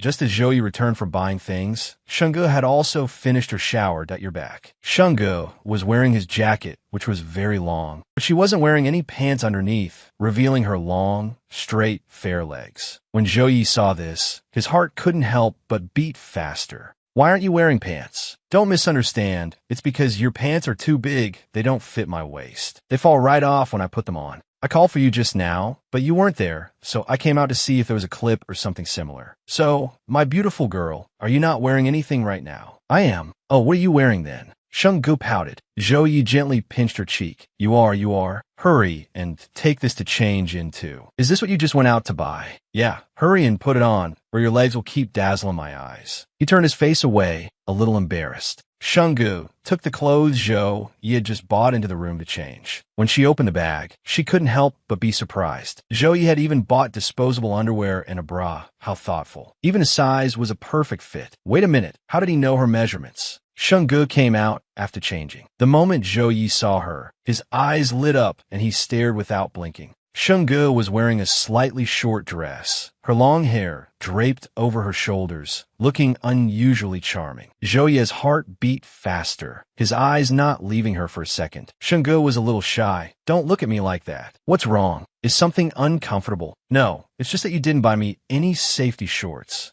Zhou Yi was bewildered. What are safety shorts? They're the short shorts you wear underneath to prevent exposure. If I go out without them, and it gets windy or I move around a lot, don't you think I'd be exposed? Zhou Yi laughed awkwardly. I never knew you had to wear something like that. Well, you sit down and eat first. I'll go out and buy them for you right now. I'll be right back. Shungu pulled him back. No need. I'm just reminding you, so that in the future when you buy me dresses, you'll remember to buy safety shorts too. Zhou Yi froze. What did she say? In the future. He couldn't help but ask. What did you just say? In the future. That's right. We'll be living together in the future, so you'll have to buy me new dresses often. Okay, in the future, I'll buy our beautiful girl lots and lots of pretty clothes. They don't have to be too pretty or too expensive. I'll like whatever you buy. Shungu suddenly noticed the soaking wet clothes on him. Oh, right. You've been taking care of me ever since we got back. You haven't even changed. You should go take a shower and change too. We'll have dinner together when you get out. You eat first. I'm going to take a shower.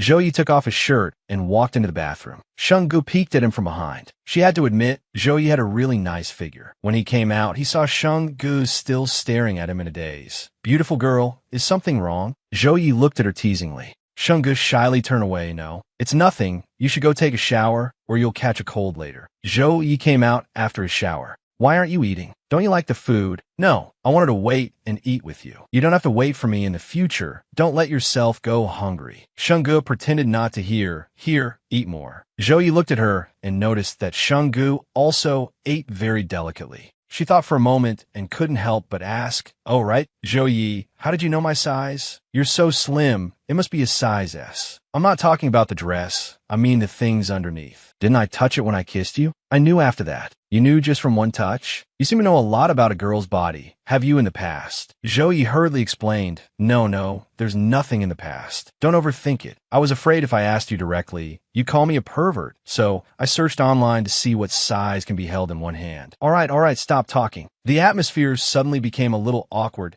Oh, have you ever kissed another girl before? No, I've only ever kissed you. Oh, no wonder you're such a bad kisser. I deliberately kissed you roughly back then. I wanted you to hate me. Then after we eat, how about I kiss you again? I'll kiss you until my little Shungu is satisfied. No way. All right, I'll stop teasing you. Hurry up and eat. After we're done, I'll take you back to school. You've already taken half a day off, but I'm suddenly a little sleepy now. I want to sleep here for a bit before I go back. Is that okay? Okay, then I'll go make the bed and change the sheets for you. You can go take a nap later. There's no need. I'm just going to sleep for a little while. You don't have to go to all that trouble. Zhou, can you not go anywhere? I don't want to wake up and not see you. Okay, I'll stay right here with you and wait for you to wake up. Shunge slowly drifted off to sleep. If the sun is too dazzling, I will fall into the abyss with you. Whether my life is good or not actually depends entirely on whether you are by my side. My Zhou is very good. You deserve to have this life of mine. Shang Ji's every word echoed in Zhou Ye's mind, making him even more determined. This time, he would definitely strive to enter her world, strive to catch up to her footsteps, to be with her. When Zhou Yi drove to the school, she was still asleep. Arriving at school, quite a few people were already whispering, "Isn't that Zhou Yi? How did the police release him so quickly?" Instead of hiding forever in his own dark abyss, depressed and in pain every day, it would be better to start from now. Zhou Yi will walk toward the sun. Shunge, you just stand there. I will run towards you. At this moment, Shunge was still sleeping at Zhou Ye's house. In her dream, she had another nightmare. Zhou Yi, wait, don't go, don't abandon me. She jolted awake, realizing it was just a dream.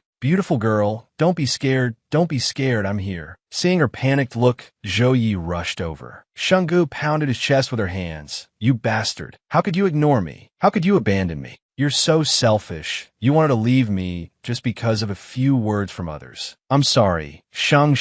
I am a selfish person, a bastard. Shunge hugged him tightly, saying with a hint of grievance, you can't do this again, absolutely not a next time. Don't leave me just to make yourself feel better. I promise I'll never do it again, or may lightning strike me dead. Shunge was so scared she burst into tears. In her dream, she saw him kneeling before a grave with a knife, committing suicide. She was terrified, afraid he would leave her forever once again. That feeling of pain and helplessness, she never wanted to experience it ever again. She looked up at his arm and saw a bite mark. It was probably from when she was emotional earlier and couldn't control herself, biting him, yet he hadn't cried out in pain at all. Zhou Yi kept apologizing. I'm sorry, Shang. Zhou Yi, I'm afraid next time I won't be able to coax you, won't be able to keep you, so you absolutely must not think about leaving. I will never abandon you again. Never, not even once, Shang. Zhou Yi looked down at her and saw her face suddenly turn pale. Zhou Yi called her name in fear, Shang.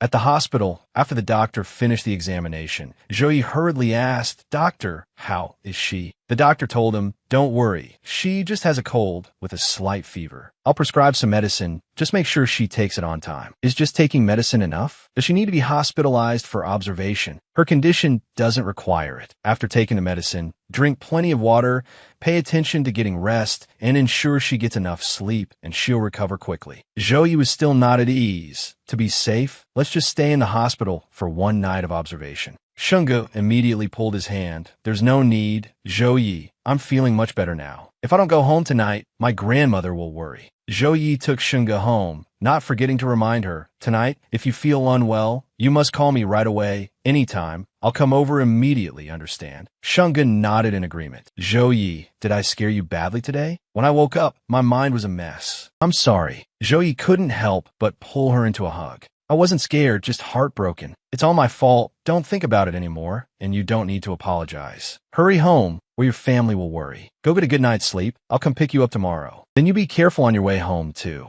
Zhou Yi just stood there watching her, only leaving after her figure had completely disappeared. Her words echoed in his mind again. I'm afraid next time I won't be able to coax you, won't be able to keep you. She had never cared about what other people thought, trying time and again to get close to him. She never gave up from beginning to end. Yet he himself had started to hide and retreat because of a few words from others. Zhou Yi, you're so weak. He looked at the bite mark from Shang Gu on his arm, which was still bleeding slightly, and couldn't help but blame himself. Zhou Yi didn't go home right away. He sat near Shang Ji's apartment complex, thinking that if she wasn't asleep yet, he would tell her a story to wish her sweet dreams. If she was already asleep, then there was no need to disturb her. Thinking of this, Zhou Yi went online to search for bedtime stories for a girlfriend. The knight was trained from a young age to accompany and protect the princess. He was both her personal guard and her childhood friend. At this moment, Shunge wasn't asleep either. Her phone chimed with a new message. She opened it, a little surprised.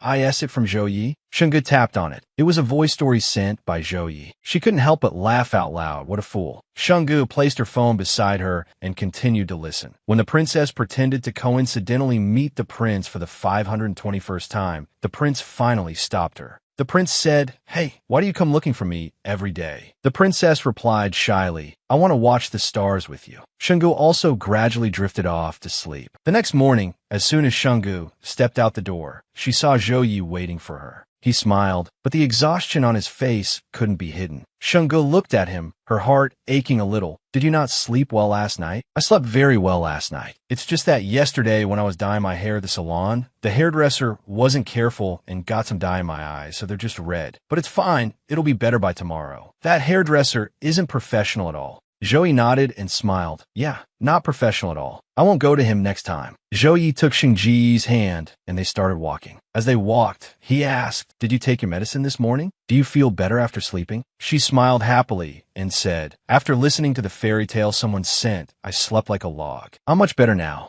"Was the story good? Then I'll tell you another one tonight." "Whatever. I barely heard anything last night anyway, so continue it tonight." "Okay, I'll continue the story for Sheng Sheng tonight. I remember last night, I got to the grand wedding of the princess and the knight, and after that was the wedding night. Tonight, I have to tell Sheng Sheng about the princess's wedding night. The princess lies on the bottom. Zoe similit selieli." Shungu asked, puzzled, "Why does the princess have to lie on the bottom?" He leaned in close to her and whispered, "If you don't want to be on the bottom, Sheng Sheng can be on top." Shungu still looked at him with a confused expression. Zhou Yi finally couldn't hold it in and burst out laughing. "Sheng Sheng, how can you be so adorable?" "But why?" She still didn't understand and pressed him for an answer. "Forget it. You wouldn't understand." Shungu thought for a moment, finally understood, and turned to scold him. "Zhou Yi, you're so shameless. So did you understand or not?" "I don't understand." Shungu sulkily walked ahead. Seeing that Zhou Yi didn't follow but stood waiting by the road, Shungu asked him, "What are we waiting for here? You have a cold right now. Riding the motorcycle will expose you to the wind. It's also rush hour, so the bus will be very crowded. Let's take a taxi." "There's no need. The bus stop is right ahead."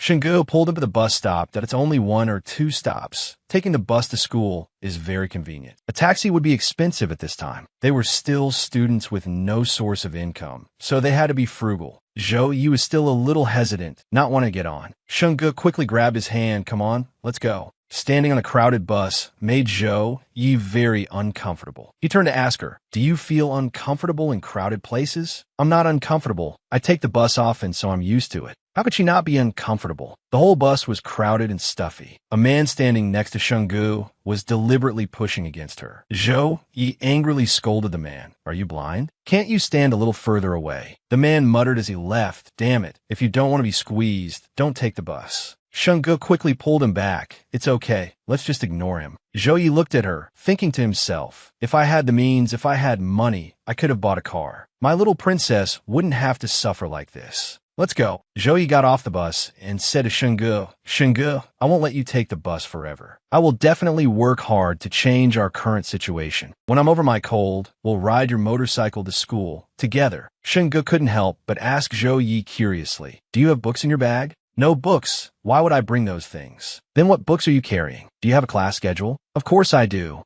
Zhou Yi replied, "Not only did I bring textbooks, but I also bought some reference books to do exercises." Zhou Yi was a little annoyed. "Damn it, every day I think about having to study hard and make a little progress. It's really not easy. Isn't it ridiculous?" Shungu said, "I don't think it's ridiculous. On the contrary, I'm very surprised and happy because you've changed. All right, from today on, let's study hard together." Nearby, people had already started gossiping about them. "Didn't they say Zhou Yi was taken away by the police yesterday?" "That's right. I don't know why he was taken away. To be taken by the police, he must have done something serious." "Exactly. I heard from a student in class 6 that after he was taken by the police yesterday morning, Shungu went with him. She's gone crazy too. A girl like her is really not safe." Zhou Yi was angry and wanted to go reason with them, but Shungu quickly stopped him. "Don't mind them. Just let them talk. The time you'd spend arguing with them is better spent talking to me for a few more sentences. Come on, let's go, or we'll be late." Those gossiping girls were glared at by Zhou Yi, and each of them trembled with fear. As soon as Zhou Yi walked into the classroom, Cheng Hao and Shen Huang's eyes went wide, and they said in astonishment, "Oh my God, am I seeing things? Is this Brother Yi? You're actually carrying a school bag to school. Brother Yi, you really have books in your bag."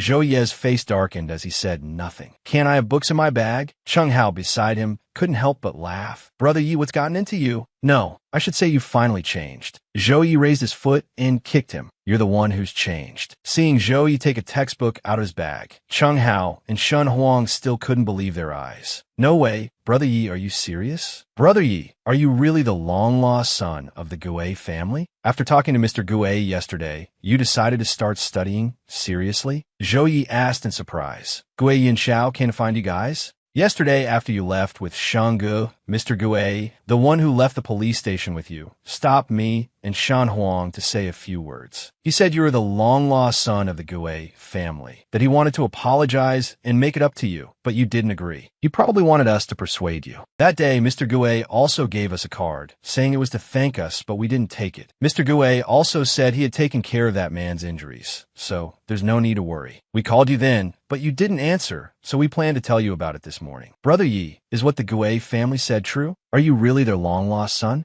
Zhou Yi answered without hesitation. "Of course not. My surname is Zhou. His is Gui. There's no connection. Besides, there was no evidence of the fight to begin with, so there was no need for him to make such a show of it." Cheng Hao immediately asked, "Then why did he do that?" "Forget it. Stop asking. I have to study." His two friends were still staring at him. Brother Yi suddenly studying seriously. The sun must have risen from the west. When Shenggu walked into the classroom, she heard her classmates gossiping again. "She went out with Zhou Yi yesterday. Is she crazy?" "That's right. She just transferred not long ago. How did she get so close to Zhou Yi so quickly? Do you think she was expelled from her old school?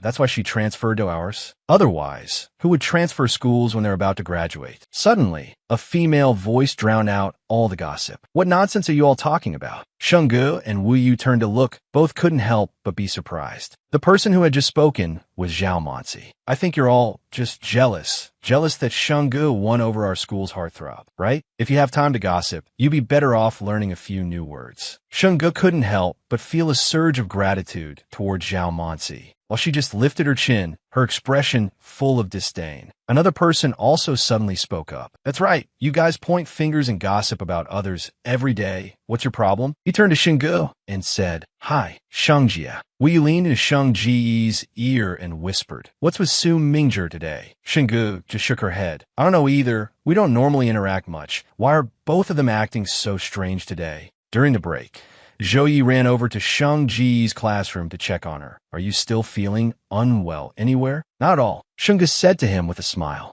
Wu Yu immediately chimed in. "She's still coughing. Go back to your class and get her some hot water." The water dispenser in our class was mobbed. As soon as it boiled, we couldn't even get any. Shenggu turned to him and said, "It's just a little cough." She handed him her cup. "Wait a moment." Since there was no hot water, Zhou Yi had no choice but to sit and wait. At this moment, a timid-looking male student standing nearby asked, "Brother Yi, are you waiting for cold water or hot water?" Zhou Yi squinted at him. "If I were drinking cold water, why would I need to sit here and wait? Are you stupid?" The student trembled with fear. Then, "Brother Yi, could you lift your leg a little? I want to get some cold water." Zhou Yi lifted his leg. "Go ahead." "Thank you, Brother Yi, for lifting your noble leg." Zhou Yi stared at him blankly. Noble leg. He opened his mouth to ask, I that scary?" Zhou Yi recalled the look in Shang Ji's eyes just now. It seemed she was also scared. "Brother Yi, you're overthinking it. You're so handsome and gentle. How could you be scary?" Zhou Yi's expression immediately darkened. "Did your brain get kicked by a horse? Even I can't believe it when you say it like that." After getting the hot water, Zhou Yi gave it to Shenggu. "Be careful. It's hot. Let me know when you're done drinking. You have to tell me yourself." Zhou Yi specifically instructed her.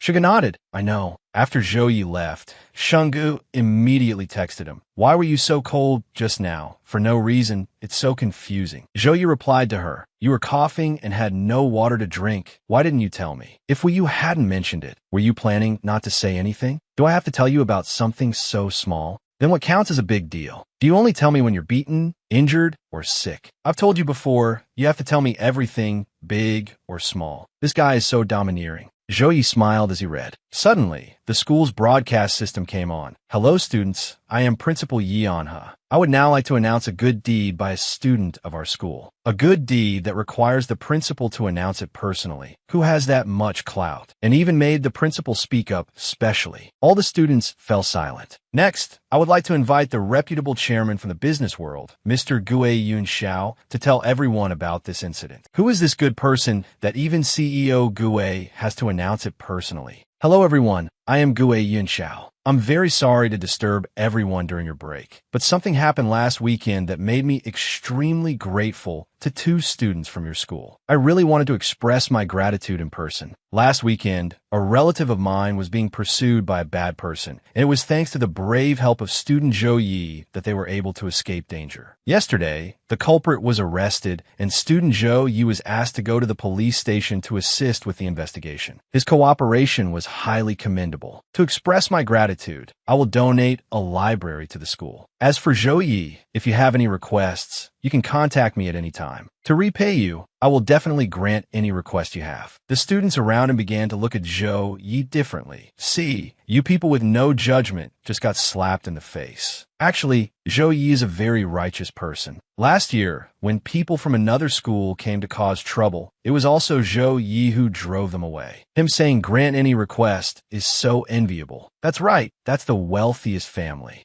Zhou Yi. A teacher called out to him, "Come to the principal's office." Zhou Yi had no choice but to get up and leave. After all, refusing in front of so many people would only cause more trouble. If Shinga knew about this, she would definitely worry. CEO Gue, you two go ahead and talk first. My God, CEO Gue came in person. This treatment is too good. That's right, Zhou Yi is so lucky. But Zhou Yi doesn't look very happy. Who knows? Inside the office, CEO Gue spoke up. Were you satisfied with that announcement? It was mainly because you're a student and were taken away by the police, which doesn't reflect well on you. That announcement can make everyone see you in a new light. They won't talk about you like before anymore. Zhou Yi replied coldly, I don't need others to change their opinion of me, and I won't accept your help. I know you hate me because of your mother, but back then, I really didn't know she was pregnant. Now that I know of your existence, I just want to make it up to you. Oh, you didn't know she was pregnant. Then why didn't you keep your pants on back then? Wasn't it something you did yourself? Or does CEO Gue always believe that as long as there's no pregnancy, there's no need to take responsibility? My mother's family background is very ordinary. They have no ability to help anyone hide anything. If Mr. Gue wanted to investigate, there were plenty of ways to find out about my mother's situation. It wasn't difficult at all. But you never once looked for her, not a word for nearly 20 years. Now you suddenly show up wanting to claim me. Who are you putting on this disgusting show for? I don't want to know what you're plotting, nor can I stop Mr. Gue from doing whatever he wants. But you are you, and I am me. There will never be any relationship between us. Also, please stop bothering my friends. I don't expect you to love me right now, but I believe that one day you will accept me. I know you like that girl, so I've already helped you transfer classes. From now on, you can attend class together. Zhou Yi heard this, but didn't turn back, just walked straight away. He stood in front of Sheng Ji's classroom, pacing back and forth, a cigarette in his hand. Seeing her look up at him, Zhou Yi was a bit flustered and quickly explained, I'm not smoking it, I'm just looking at it. Shinga couldn't help but laugh. Just looking at it? People look at beverage displays. Are you looking at a cigarette to quit smoking? Zhou Yi reached out and ruffled her hair again. Shinga looked at him with some dissatisfaction. You've messed up my hair. He suddenly grabbed her hand and pulled her into his arms. Shungu blushed beet red and quickly asked him, what are you doing? Don't glare at me. What good will glaring do?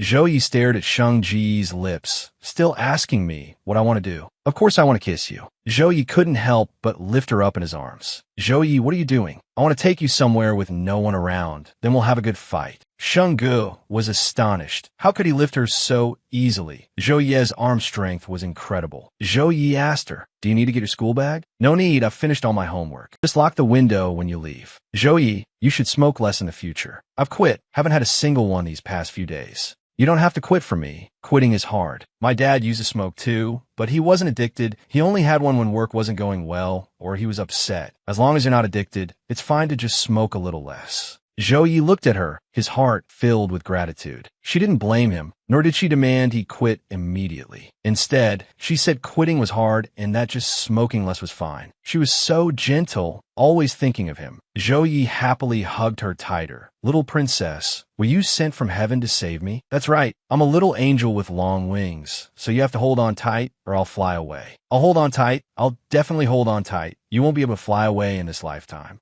All right, today's announcement mentioned Mr. Gue. What was that about? Zhou Yi suddenly recalled what his mother once said. The biggest regret in her life was meeting Gue Yunxiao. If it weren't for him, how would her life have turned out this way? Zhou Yi changed the subject. Mr. Gue is an old friend of my mother's. When we met at the police station, he found out about everything. He probably thought my image at school was too bad, so he wanted to help me clear my name. Zhou Yi, no matter who you meet or what happens in the future, I will always be by your side. Zhou Yi smiled and patted her head. Our Sheng Sheng is truly a little angel. Right, Sheng Sheng. I listened very carefully in class today. So what did you learn? Today we learned about functions in math and gravitational acceleration in physics. The English listening test was very simple. I even got 10 words right. Zhou Yi, lower your head. He glanced at her and did as she said. Shunga leaned close to his ear and whispered, My Yi is the best. When you say you'll study hard, you really pay attention in class. His hand suddenly held the back of her neck, and he stared at her intently, making Shunga a little scared. Zhou Yi, what are you doing? Let me have a kiss, okay?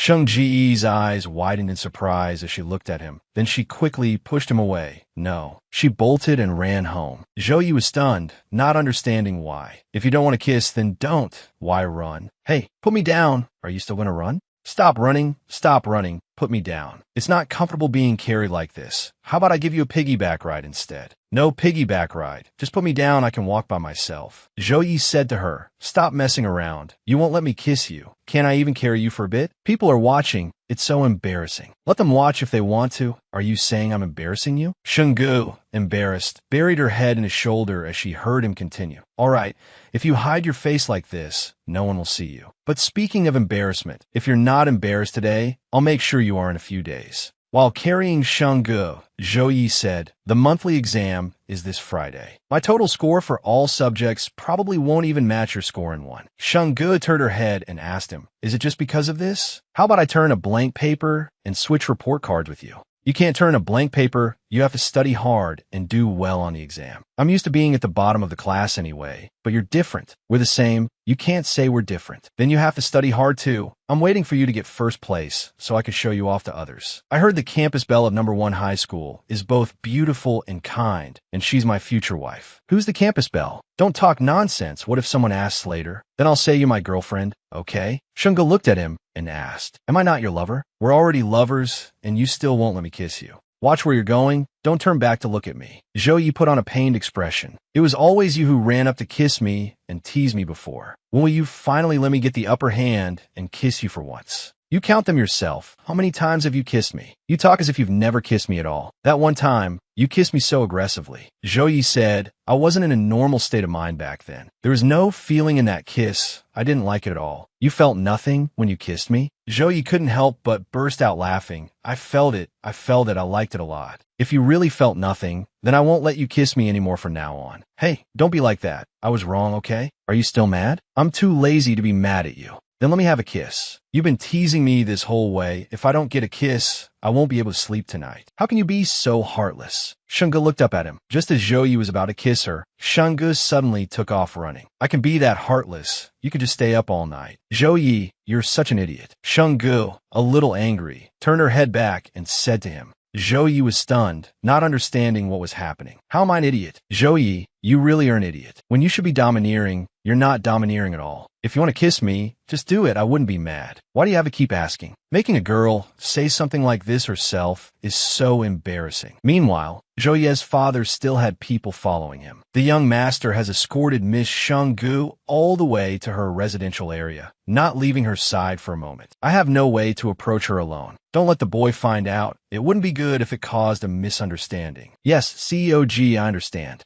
As Zhou Yi got in the car to go home, he overheard a conversation between a couple nearby. Stop making a fuss. I don't care. I don't want to squeeze onto the bus anyway. It's full of all sorts of mixed smells. It stinks to death. Plus, I ran into a pervert today. So annoying. But it's hard to get a taxi here. How about you just bear with it for a bit? Zhou Yi thought of Shenggu again. The bus is crowded and uncomfortable, but she always said it was fine. When I recover from my illness, I'll still ride your motorcycle to school. The weather was starting to get cold now. He couldn't take her to school on a motorcycle anymore. Even though Shenggu didn't mind these things, he always wanted to give her better. Finally, the day of the English listening exam arrived. Zhou Yi stood outside, reminding her, do well on the exam. Don't overthink things. I'll wait for you outside the exam hall. After the exam, I'll take you out for some good food. Shenggu happily agreed and entered the exam hall. Zhou Yi overheard people discussing a restaurant. A really good snack shop just opened across the street. I heard it only opens once a week. Then let's go try it. But there's a long line of people there. Anyway, it's the weekend today. We can just wait. Hearing this, Zhou Yi went over to get in line, holding a number ticket with 108 people waiting in front of him. He didn't feel annoyed at all and waited patiently in line. Nearby, a couple was also waiting to buy something. The man said angrily to the girl beside him, I really don't get what's so good about this stupid stuff. There are still 109 people ahead of us. That means we'll have to wait at least another hour. The girl comforted him, all right, don't be angry. Since we're already here to buy it, let's just wait. When Shenggu came out after the exam, she saw Zhou Yi sleeping with his eyes closed. She looked at him doubtfully. Why is he so sleepy? It had been a long time since she was reborn, and she had always been trying to get closer to Zhou Yi, wanting to be by his side, but she had never truly entered his world. He looked very tired, but she couldn't guess the reason. Zhou Yi suddenly opened his eyes and held Shengji's hand tightly. Finished with the exam? He asked. Seeing how tired he was, Shenggu couldn't help but ask, didn't you sleep last night? I did. I just got bored waiting for you and dozed off for a bit. Zhou Yi handed her the cake he had just bought after waiting in line. Here, some delicious food for you. You worked hard on the exam. Shenggu still didn't believe him. You're lying. You look so tired, like you didn't sleep all night. Zhou Yi just smiled. It's not that I didn't sleep. I was thinking about you, wondering when you'd finally let me kiss you. If you didn't want to tell her, then she would take a page from Chung Hao's book. Idiot. At this rate, you'll never get to kiss me. You're bullying me just because you know I like you, right? What's inside? Cake. While I was waiting for you, I saw a lot of people lining up, so I thought it must be good and bought one. I also checked for a while. There's a Western restaurant across the street and a stir-fry rice and hot pot place up ahead. What do you want to eat for lunch? Zhou Yi turned his head and asked Shenggu. She looked at him, her heart filled with gratitude. She was taking an exam, yet he had already scouted out the entire area. While she was taking the test, he even took the time to wait in line to buy her a cake. Shenggu couldn't help but take his hand. He always used his own ways to try and give her the very best of everything. Zhou Yi, being with you is true happiness. Shenggu smiled happily, her eyes crinkling, and he looked back at her with a doting gaze. Sheng deserves to be happy. My little fairy must be safe, cheerful, and happy. Zhou Yi turned his head and asked her, what do you want to eat for lunch? Let's go to the restaurant up ahead. Okay, whatever you say.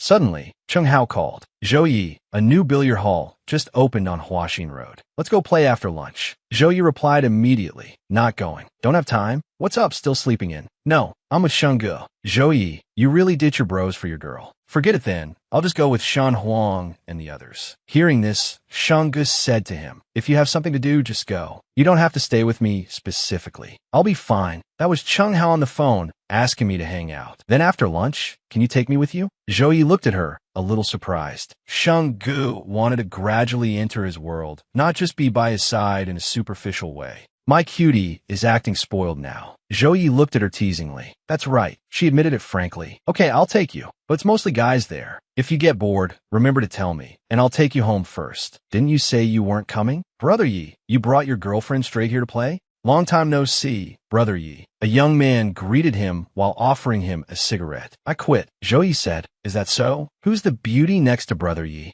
My girlfriend. Shenggu greeted them cheerfully. Hello everyone, my name is Shenggu. Sister-in-law, feel free to grab whatever you want to drink, sister-in-law. It's our first time meeting, so it's on me. Zhou Yi then said to her, I'll go get you a bottle of yogurt drink. There's no need. Shenggu quickly refused. Zhou Yi leaned close to her ear and whispered, your boyfriend is treating you. Hearing that, Shenggu happily agreed. Chung Hao then asked her, Shenggu, do you know how to play pool? I don't. Then you'll be really bored here. Not at all. Who knows? I might even get to see my Zhou Yi thrash you until you cry. How could that be boring? Chung Hao's expression immediately darkened. Brother Yi, did you hear what your girl just said? You better control her. Can't control her. She's always been the one who controls me. Zhou Yi turned his head and asked her, do you want to play? I don't know how to play this. Then I'll teach you, okay? Okay. Shunge happily agreed. This way, she and he would have more interaction. First, aim for the 7 ball, then strike. Shunge pushed the cue, but missed the target. Zhouyi placed a hand on her shoulder to encourage her. It's okay. It's normal not to be able to hit it when you're just learning. Shunge tried again, and this time the ball lightly touched the target ball. Very good. That's an improvement. Let's do it again.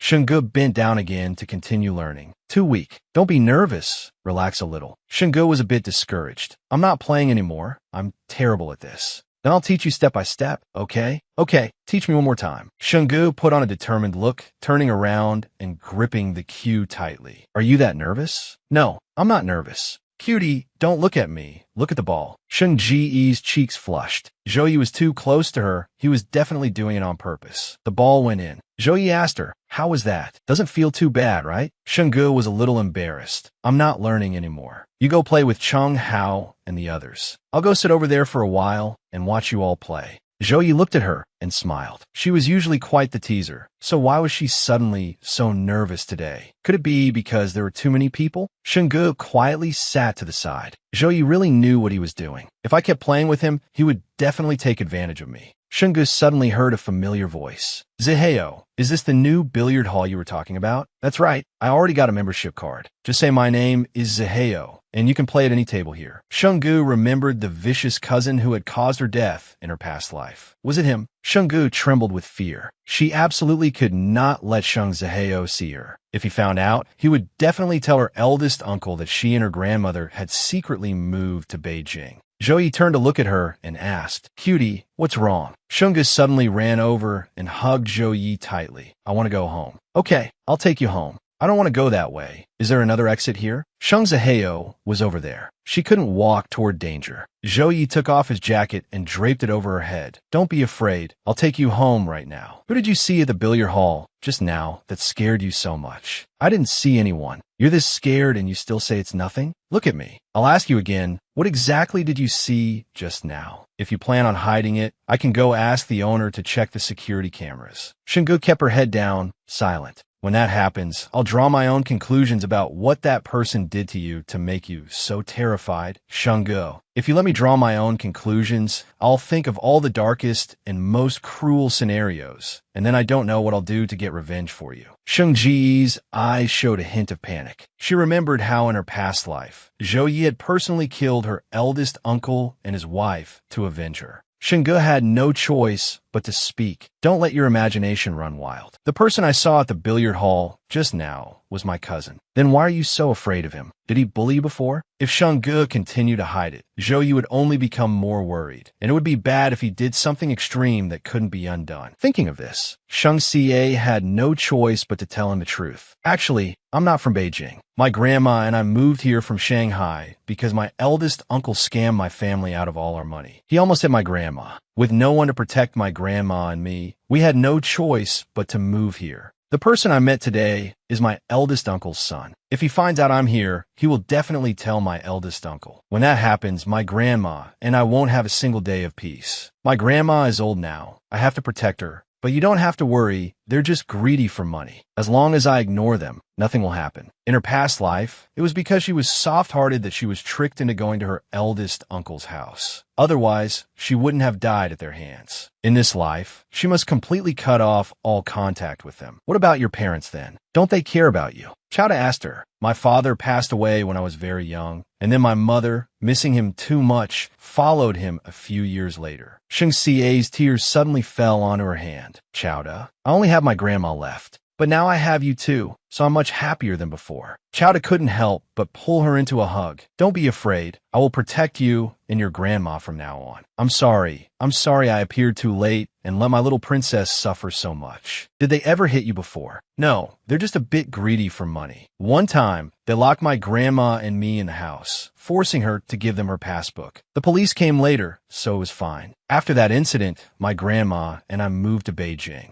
Chowda looked at her, his heart aching terribly. These things happened a long time ago, and my parents have been gone for many years. I've long gotten used to my current life. So don't be sad, it's all in the past. Besides, now I have you by my side. I'm already very content and very happy. Chowda held her tightly in his arms. What a silly girl. She's clearly heartbroken herself, yet she still has to try to comfort and console me. If I can't give her a happy and joyful life, I'll never be at peace. Chowda, you're not to do anything extreme, nor are you to do anything at all. Do you hear me? If something happens to you, what would I do then? Chowda looked at her and smiled. I still have to take care of you and your grandma. Don't worry, I won't do anything foolish. Chowda, I've worn this bracelet for many years. I'm telling you my secret today, not because I want you to do anything for me, but just to let you know that I've already lost my parents, and I don't want to lose you too. From now on, whatever you do, you have to think about yourself a little, you know? From now on, whatever I do, I will think of Sheng Sheng. After taking Sheng Xie home, Chowda went to the pool hall from earlier. Boss, can I review today's surveillance footage? I lost something my girlfriend gave me, and she's still mad at me. I want to see if I dropped it here. Sure, no problem. Come over here and have a look. Thanks, boss.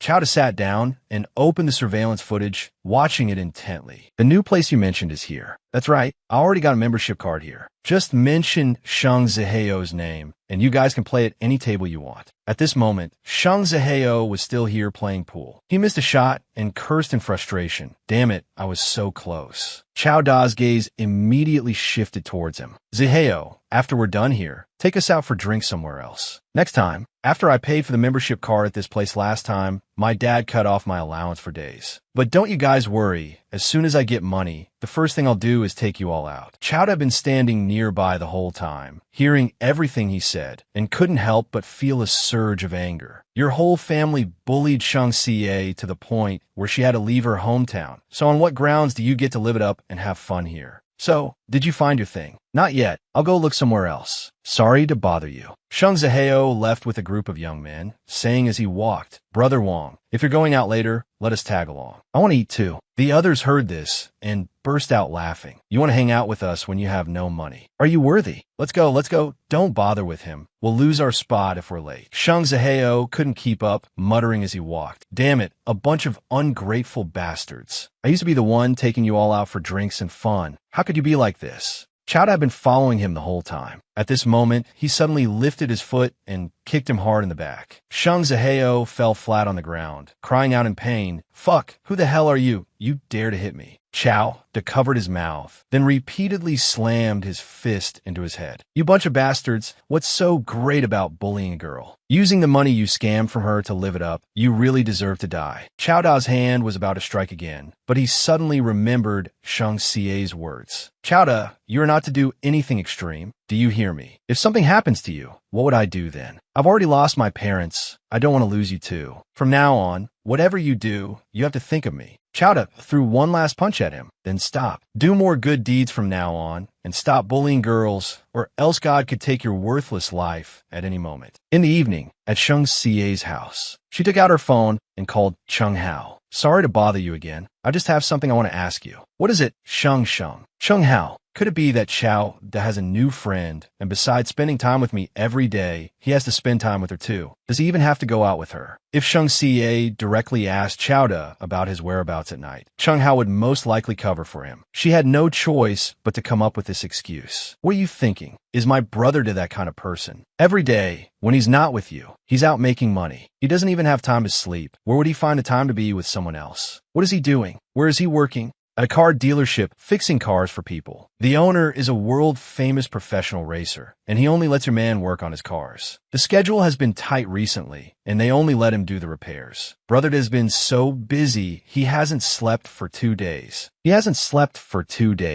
Why is he pushing himself so hard? Brother has always been in a hurry to make money. He wants to buy a car before winter. He's been studying for his driver's license recently, and whenever he has free time, he's on his phone studying for the test. Shang Xie couldn't help but be stunned. Buy a car. He's in such a hurry to buy a car. Could it be for her? Shang Xie remembered the day she took the bus with Chowda. Because the bus was too crowded, he was very uncomfortable and told her, Shang Xie, I won't let you keep taking the bus like this forever. Why does he have to push himself so hard? She really doesn't care about these things. Chung Hao asked, a little surprised. Shang Xie, what's wrong? Didn't brother to tell you about this? He wouldn't tell me. Only then did Chung Hao realize, oh no, I've been set up. Chung Hao handed the phone to Chowda, saying, Brother duh, your little princess is really something. She set me up. She just called and asked me what you do at night, and I accidentally spilled everything. I told her you haven't slept in 2 days, and she was heartbroken after hearing it. Chowda instructed Chung Hao, don't tell her these things in the future. She'll worry. Chung Hao's face fell. I didn't want to say it either, but she set me up. Chowda called Shang Ca, and the other end immediately asked, Chowda, what are you doing? I'm thinking of you. Thinking of what? Thinking of everything, of course. Thinking of wanting to hold my cutie and go to sleep. Oh, you still want to sleep? Shang Ca fired off a series of questions. Did you have dinner tonight? I did. What did you eat? Beef rice. I've asked so many questions. Is anything you've said true? Of course it's all true. I wouldn't dare lie to you. Really? Then let me ask one more question. Did you sleep well last night? What about the night before?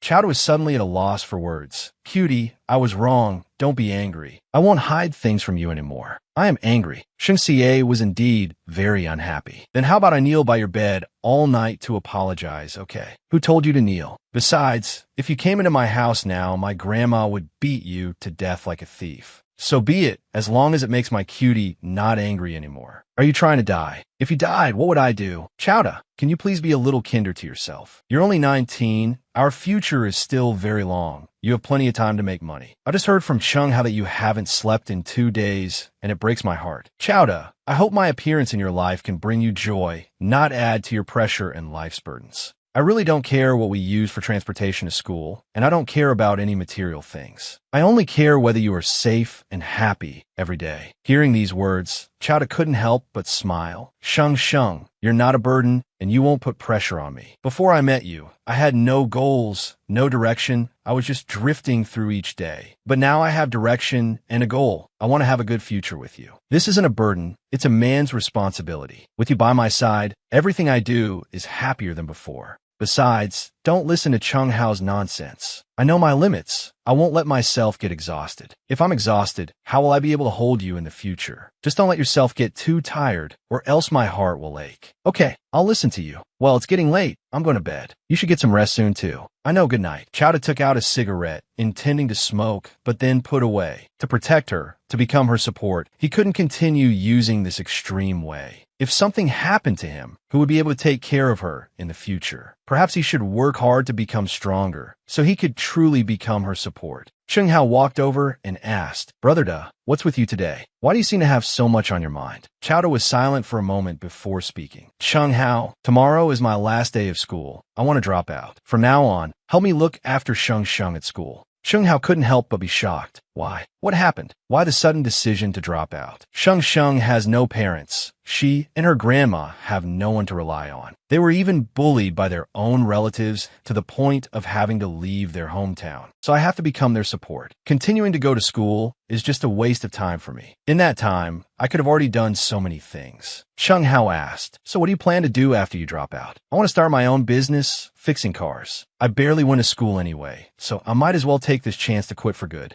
Will Shang Ca agree to that? I can see she cares a lot about you. If you don't go to school, she'll be very sad. I'll talk to her about it. Then why do you still want to go to school tomorrow? You're planning to drop out anyway. What's the point of going to school tomorrow? I want to be her classmate for one day. I want to see what she looks like when she's studying. I bet she's definitely very well behaved and diligent. Brother Da, if you drop out, I'll drop out with you. Anyway, whatever you do, I'll follow. Chowda quickly stopped him. Don't let me influence you. I don't even know what will happen to me in the future. Besides, if you can't keep up, we might both end up with nothing to eat. Chung Hao just smiled. Then I'll starve with you. Anyway, wherever Brother Da goes, I'll follow. The next morning, Chowda was waiting for Shang Ca when she ran up and threw her arms around him. Shang Ca held a bag of food, handed it to Chowda, and said, guess what delicious thing I brought for you? Steamed buns. Nope, dumplings. You're so good. You got in 2 guesses. Chowda looked at her, his face full of anticipation. I guessed right, so what's my reward? Can I choose my own reward? Shang Ca smiled brightly and asked, what do you want to choose? Zhou Yi suddenly leaned down and kissed her on the lips. It was a kiss he had been longing for. Perhaps he couldn't wait any longer. Shang Ca was a little shy, her cheeks blushing. Zhou Yi looked deep into her eyes. Thank you for the reward, Shang Ca. Come on, hurry up and go, or you'll be late for class. Zhou Yi put a silver bracelet on her wrist. Shang Xie asked, a little surprised. Why did you suddenly want to give me a bracelet? Zhou Yi said, you gave me a bracelet that I've worn for so many years. How could I let your wrist be empty? I look at the bracelet and think of you. So from now on, Shang Xie must also look at this bracelet and think of me a little more. Shang Xie happily squinted and smiled. Seeing as you're so thoughtful, I'll think of you more from now on. With that, she waved goodbye. Well, I'm going to class. See you at noon. Seeing Zhou Yi still following her, Shang Xie turned her head and asked, what are you doing in here? I'm here to study with Shang Xie.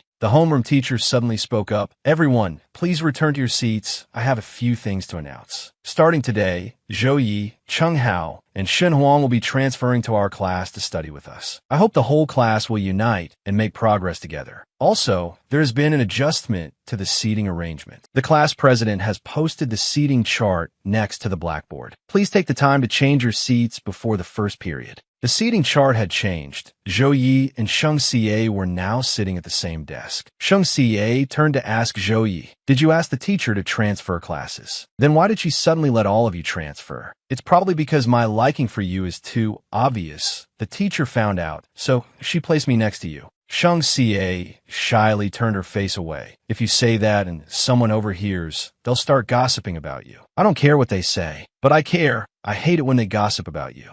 Zhou Yi looked at her, a little surprised. All right, the first period today is English. Take out your book. I'll explain the lesson to you and Cheng Hao. Shang Xie opened Zhou Yi's notebook and saw that it was completely empty, without a single word. She couldn't help but ask, why is your book so clean? Isn't it good to be a little clean? I'm just a person who likes cleanliness. So clean that there's not a single word in it. Have you never even opened the book? Who said I haven't opened it? I've clearly opened it once. All right, you win. During class, Zhou Yi was just busy watching Shang Xie. Just as he had imagined, she looked very well-behaved and serious. If only he could attend class with her like this forever. Shang Xie passed him a small note on which was written, stop looking, focus on the lecture. Zhou Yi made a gesture of agreement. Only 5 minutes had passed when Shang Xie looked over again. Zhou Yi had already slumped over his desk, fast asleep. Seeing him like that, Shang Xie gently poked his arm. Focus on the lecture, no more sleeping. Zhou Yi remained face down, not moving. I don't understand it, I don't want to listen. You clearly said a few days ago that you would focus on the lecture. How did it turn out like this today?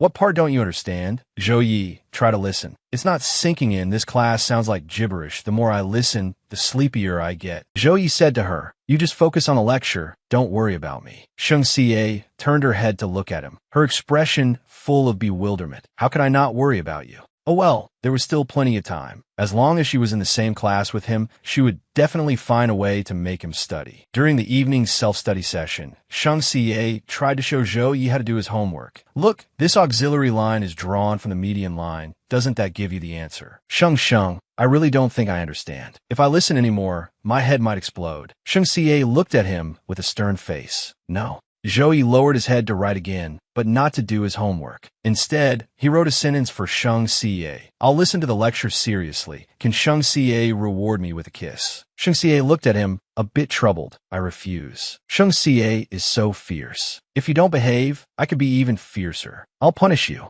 Suddenly, the entire classroom went dark.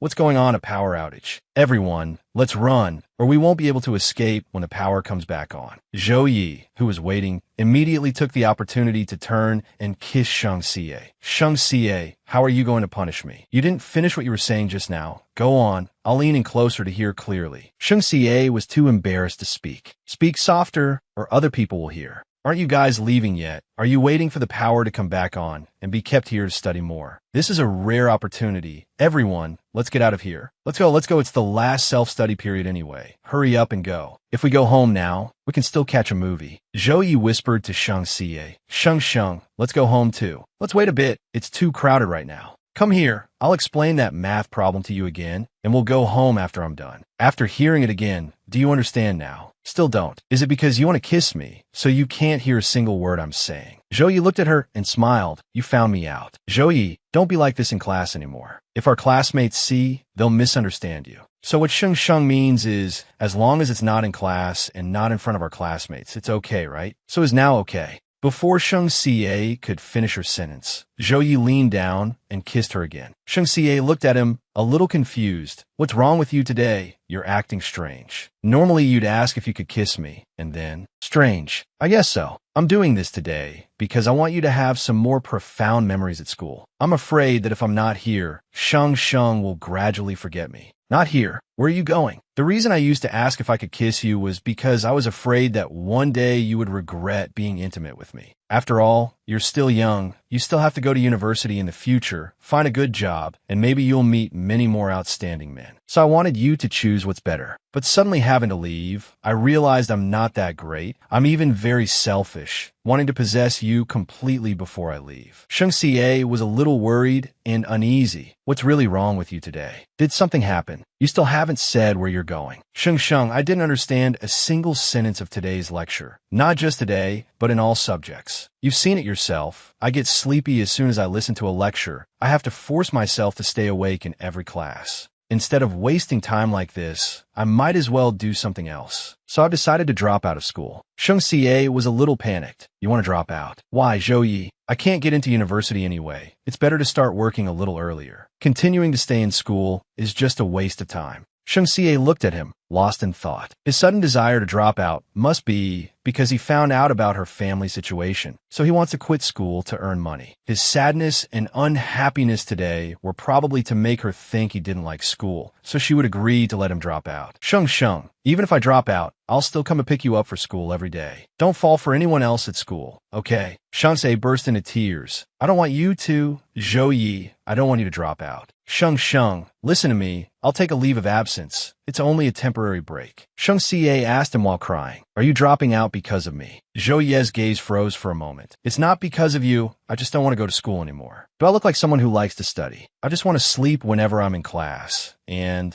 I'm always getting criticized by the teachers. I find it very uncomfortable, so I want to drop out. I don't believe you. It's not like you've only been criticized by teachers for a day or two, and it's not the first time you haven't understood the lectures. Why, after finding out about my family situation, do you suddenly want to drop out and go to work? Zhou Yi, I told you last night, you're only 19, don't be in such a hurry. We can grow up slowly. Don't push yourself so hard, okay? Zhou Yi had nothing right now. To become her support, he could only force himself to move faster. Zhou Yi still said to her resolutely, all right, I've already decided to drop out. I'm just letting you know today. Let's go. I'll take you home. Zhou Yi pulled Sheng Xie's hand, but she shook him off. If you want to drop out, then don't hold my hand. Don't take me to school anymore either, and I won't pay any attention to you. Sheng, you have to be rational. I can't get into university. Even if I don't go to work this year, I'll have to next year. Stop fighting reality, okay? Sheng Xie hugged him tightly, sobbing so hard she couldn't breathe. I don't want to be rational. I just want you. I don't want you to drop out. Our school days are our most beautiful time. Zhou Yi had already missed too many stages in his life. She didn't want him to have any more regrets. Zhou Yi, I'm living very well right now. Don't leave me first. Don't think about those things in front of me. I'm not happy at all when you're like this. I'm very upset. The future is long. Let's take it slow. There's no need to rush this year, okay? Seeing Sheng Xie cry, Zhou Yi was momentarily flustered. Why are you crying again? Don't cry. Sheng. Then don't drop out, and I won't cry. Sheng, you're doing this on purpose, aren't you? Crying so loudly, you're doing it on purpose. But I really don't want you to drop out. Zhou Yi, don't drop out, okay? Stay in school with me, okay? Okay. Zhou Yi had no choice but to agree with her. Only then did Sheng Xie smile. That's great. We can continue to be desk mates from now on. All right, it's getting late. I'll take you home. As they were walking, they ran into Cheng Hao, who had come back to get his book. Zhou Yi was in a bit of an awkward position. Now that he wasn't planning to drop out anymore, he didn't know how to tell Cheng Hao. Zhou Yi spoke up. Cheng Hao about that. Don't get it. I'll explain when we get back. He tossed the car keys to Cheng Hao and winked, signaling for him to drive the car away for him. Cheng Hao caught the keys and left. We got out of class early today. Can I give you a piggyback ride home? Sheng Xie looked at him suspiciously. Why do you suddenly want to carry me? If you want to stay a little longer, we can hold hands and walk together. Otherwise, it'll be less tiring for you if I carry you. Zhou Yi still pulled Sheng Xie's hand and directly lifted her onto his back. It's okay. Having you on my back makes my heart feel more at ease. Zhou Yi, did you lie about your age? I don't think you're like a 19-year-old boy at all. you're more like a little old man. Zhou Yi turned his head to look at her in surprise and asked, say that again, what am I like? Like a little old man. Sheng Xie squinted and smiled, teasing him, your thoughts are very deep, not at all like someone your age. You always think too much and then quietly digest it all by yourself. Is it that my Yi lacks a sense of security? So whenever he finds something he wants to hold on to, he rushes to prove himself. Zhou Yi couldn't help but ponder Sheng Xie's words. From childhood to adulthood, he had always been alone. To survive, he deliberately acted like someone difficult to mess with. Only then would others be afraid of him and not dare to bully him anymore. Zhou Yi, you have to remember, the girl on your back never needs you to use any material things to keep her, nor does she need you to rush forward to shield her from the wind and rain. She just wants to experience the good things in this world with you. She hopes you can be happy every day. Zhou Yi smiled and looked at her. Is this mouth of yours coated with honey? Why is it so sweet? I don't know either. Why don't you have a taste and see? There are still a lot of people around here. It wouldn't be good to kiss here. Never mind then. It's crowded here. I'll let you try when there's no one around. When they reached the gate of Shang Xie's residential complex, she was still talking nonstop. Zhou Yi, I hope you continue to go to school, not so you can get into university, so you don't need to put too much pressure on yourself. I just want to go through this high school period with you. Zhou Yi suddenly leaned down and kissed Sheng Xie, cutting off the words she still wanted to say. Sheng Xie is so long-winded today, just like a little wife. A little wife? Who are you calling a little wife? Who are you calling a nag? Sheng Xie shouted angrily. Zhou Yi kissed her again. Not a little wife, but a little fairy. Sheng Xie isn't nagging. She's caring about me. I get it. Sheng Xie, you haven't gone home yet? If you don't go now, you won't be able to leave. Sheng Xie hurriedly ran off. Then I'm going, get home safe. When he got home, Zhou Yi was talking to Cheng Hao, who couldn't help but be surprised. What, Brother Yi? You're not dropping out of school anymore? I said I wanted to drop out. And Sheng cried a river. She cried so much it broke my heart. How could I bear to drop out then? Did Sheng Xie cry for a long time? Not for long. She just cried very loudly. Cheng Hao couldn't help but laugh. A few sobs, and your heart breaks. Brother Yi, you're really easy to coax. Zhou Yi gave a wry smile, but his heart was filled with happiness. What can I do? Who told me to fall for her? Brother Yi, what are you looking for? 10th grade textbooks. I missed too many lessons in 10th and 11th grade. I have to catch up now. From now on, I can't waste time at school like before, or she'll be very disappointed. So, are you still buying the car? Still buying it. Winter is very cold. I can't let her be cold. I've already scheduled the theory test for next week. I should get my license around November, and I'll buy the car as soon as I get it. You want to buy a car? Your brother here has some money. It's not much. Take it and use it. Zhou Yi quickly refused. I don't need it. Take it back. Don't be like this with me. Cheng Hao frowned at Zhou Yi. I'm not using it right now. If you consider me a brother, then take it and use it. Just consider me paying you back for my mom's medical bills that year. What are you talking about? That money was a gift for Annie. There's no talk of paying it back. Consider this money a meeting gift for my sister-in-law or a red envelope before you two get married. Anyway, I'm giving you this money in advance, so don't ask me for money then. I'm leaving.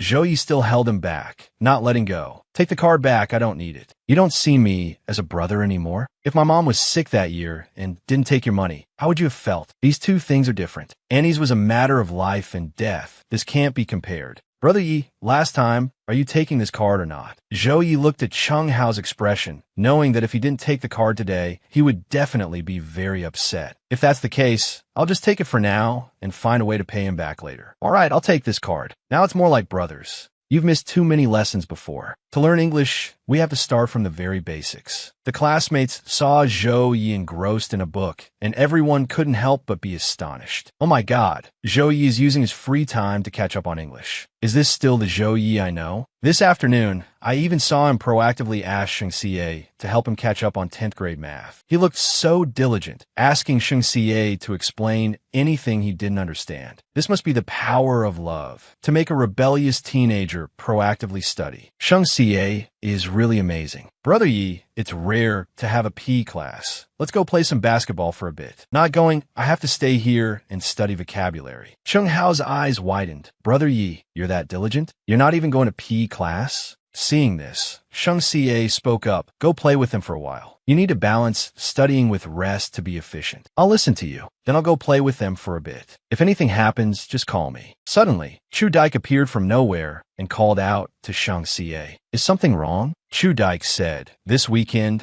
the school will send 2 students to participate in the city-level recitation competition. The teacher chose me and told me to find a partner. I recommended you. I already told the head teacher this afternoon. She'll probably come find you next period. Shang Xie felt a bit awkward. You recommended me. Shouldn't you have asked for my opinion before telling the teacher? Doing this is like making the decision for me, which puts me in a very difficult position. Shang Xie was lost in thought. If she and Chu Dike participated in the competition together, they would definitely have to practice alone often. She didn't want Zhou Yi to overthink things because of this. Besides, she had to take her grandmother for a health checkup this weekend and had no time for these activities at all. Chu Dike quickly added, there's prize money if we win. If we win, I'll give you all the prize money. Shang Xie told him, I don't want to participate in this competition, and I don't need the prize money. Why don't you want to go? This is a good opportunity. Zhou Yi suddenly appeared behind Shang Xie, softly calling out, deskmate. Shang Xie turned her head and asked him, aren't you playing basketball anymore? Zhou Yi stared at Chu Dike and said, what basketball? I'm afraid if I play a little longer, my wife will be stolen by someone else. Oh, Chu Dike came to talk to me about the school's recitation competition. Zhou Yi said to her, I'm thirsty. I want some water. Shang Xie quickly said, there's still water over there that the teachers bought for us. Let me go get you a bottle. Zhou Yi looked at the water bottle in Shang Xie's hand and asked, don't you already have one? I've already drunk from this one. Shang Xie told him. Zhou Yi still snatched the water bottle from her hand, then tilted his head back and drank it to the surprise of Shang Xie and Chu Dike. Zhou Yi, don't drink it all. Chu Dike quickly asked her, are you still going to drink this water? Of course, it was mine to begin with. Chu Dike just smiled. 2 people drinking from one bottle. Don't you find it dirty? Zhou Yi asked Shang Xie, what's yours? You and the water are both mine. Give me the water. Chu Dike felt a little uncomfortable seeing this, thinking to himself if they were deliberately showing off their affection in front of him. All right, you 2 continue talking. I'm going over there to get some water. As for the recitation competition, if you want to go, just go. I'll come pick you up then. There's no need. I wasn't planning on participating in the recitation competition anyway. At this moment, Cheng Hao's voice suddenly rang out. Brother Yi, hurry back. It's your turn on the court. You go first. Cheng Hao is still waiting for you.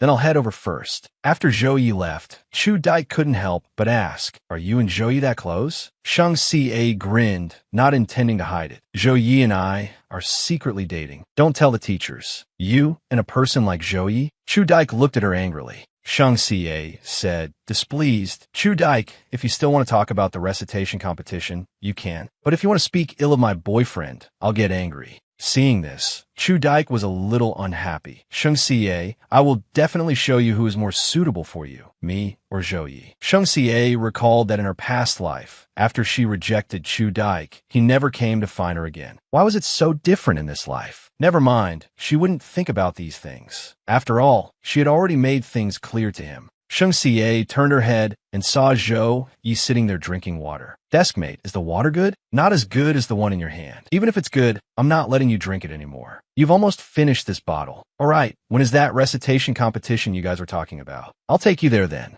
You think I'll go? Of course you'll go. It's such a good opportunity. But I don't want to go. When a head teacher comes to find me, I'll find a suitable excuse. Zhou Yi turned his head and asked her why. Because I want my Zhou Yi to be at ease. I don't want you to overthink because of this. If it were someone else today, I would go, but not Chu Dike. For example, if a girl knew you had a girlfriend but still pursued you, wanted to do something alone with you, if I found out, I would definitely feel uncomfortable. It's the same logic. If I did something with Chu Dike, even if you didn't say anything, you would feel bad inside. I don't want you to be like that. Dating is about knowing how to refuse, about giving the other person a sense of security. Zhou Yi looked at her and smiled, his heart filled with gratitude. She was always like this, always thinking of others. Don't worry, besides Sheng, I won't get close to any other girl. I won't let you be sad either. On Saturday, Zhou Yi went to his driving lesson. The instructor told him, you've already passed one subject. I can arrange for you to practice the second subject later. Do you want to come during the day or at night? If it's during the day, you can start practicing as early as 6 in the morning. Then I'll come in the morning. I want one-on-one lessons. I don't want to wait in line. I don't have time to wait in line now. By choosing this time, I can finish practicing and still pick up Shang Xie for school early. Hello, Sheng Sheng. I'm almost done here. Before going to his driving lesson in the morning, Zhou Yi had texted her, Sheng Sheng, I have something to do this morning, so I might not be able to answer my phone. I'll call you back when I'm done. If there's an emergency and you can't find me, just call Cheng Hao. What were you doing this morning? Sheng Xie asked him. I want to do something very important. I'll tell you when it's done. All right, are you free this afternoon? A couple of days ago, you told Wu Yu that you haven't been to the amusement park in years. I'll take you this afternoon, okay? At that time, Sheng Xie had just mentioned it casually to Wu Yu, not expecting him to remember it. This afternoon probably won't work because I have to go with my grandmother to the big supermarket next to our neighborhood to buy some daily necessities like rice, noodles, oil, and salt. My grandmother is old. I can't let her carry heavy things home. Did you used to carry all these things home by yourself? Usually my family buys the small bags. They're not too heavy. I can carry them by myself. You're so filial. You must often help your grandmother with a lot of things. Even if there are things you can't do, you'll still try your best to do them. What time are you planning to go to the supermarket? My grandmother is taking a nap now. We'll probably go around 2 o'clock. Then you take a nap. We'll go in half an hour.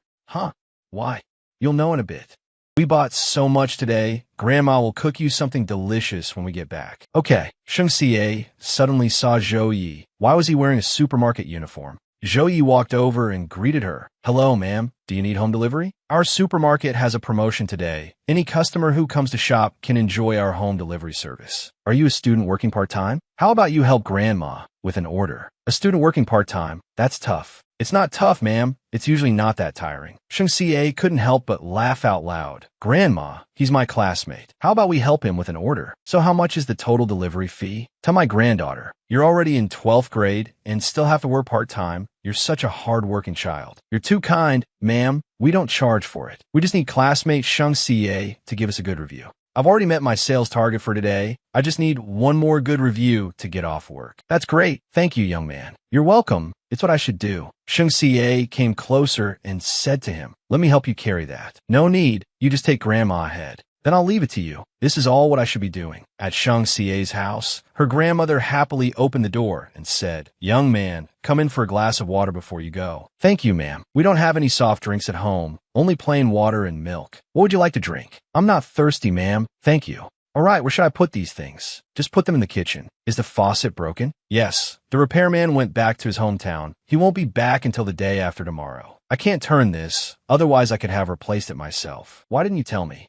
Do you know how to replace this?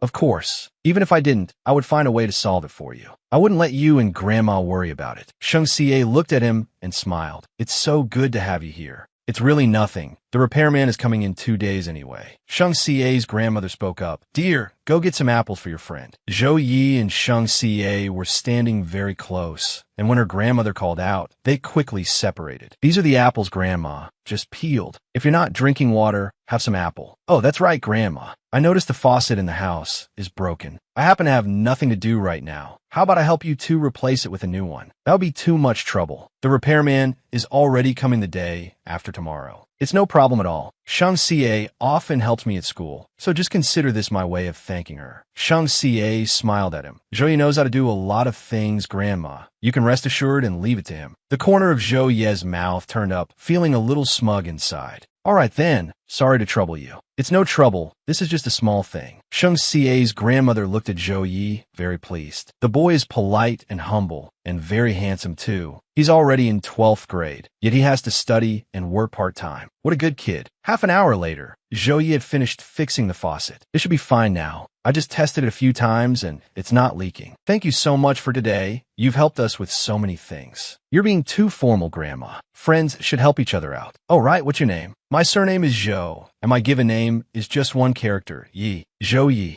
Zhou Yi, what a nice name. Sheng Xie turned to her grandmother and said, Grandma, it's almost 5 o'clock now. Let's have him stay for dinner. Today he helped us carry things and also fix the faucet. We're classmates, so I'd feel bad if we just let him go home like this. Yes, yes, yes. Zhou Yi, stay for dinner. We just happened to buy a lot of food. Tonight, Grandma will cook some delicious dishes for you kids. Thank you, Grandma. Zhou Yi happily accepted. After dinner, seeing Sheng Xie take the bowls to wash, Zhou Yi spoke up. Sheng Xie, let me help you wash them. No need, you go out and talk with Grandma. I can handle it here by myself. Sheng Xie's grandmother happened to walk in just then. Little Yi, I see you're a good kid. I have a request that might be a bit inappropriate. My granddaughter and I just moved to Dijing not long ago. The girl loves her grandma very much. She always says nice things to me. She just transferred schools and doesn't have any friends. I'm afraid she might get bullied at school or have something on her mind and not tell me. Zhou Yi turned his head to look towards Shang Xie. What troubles did she have that she wouldn't even tell her grandmother? Has she been keeping them all to herself all these years? This is my phone number. If she gets bullied or if anything happens at school, could you please let me know? Please rest assured, Grandma. From now on, I'll help you look after Shang Xie and won't let others bully her. If anyone picks on her, I'll tell you right away. All right, but don't tell Shang Xie or she'll blame this old woman for being nosy. Yes, I won't tell her. When Shang Xie turned around, she saw her grandmother and Zhou Yi chatting happily. It seemed her grandmother was very fond of Zhou Yi. I'll have to create more opportunities for Zhou Yi to talk with Grandma in the future. Gradually, she'll discover Zhou Yi has many good qualities and feel that he's someone worthy of entrusting her granddaughter to. The next day in class, Shang Xie turned to ask Zhou Yi, "What were you and Grandma secretly talking about in the kitchen yesterday?"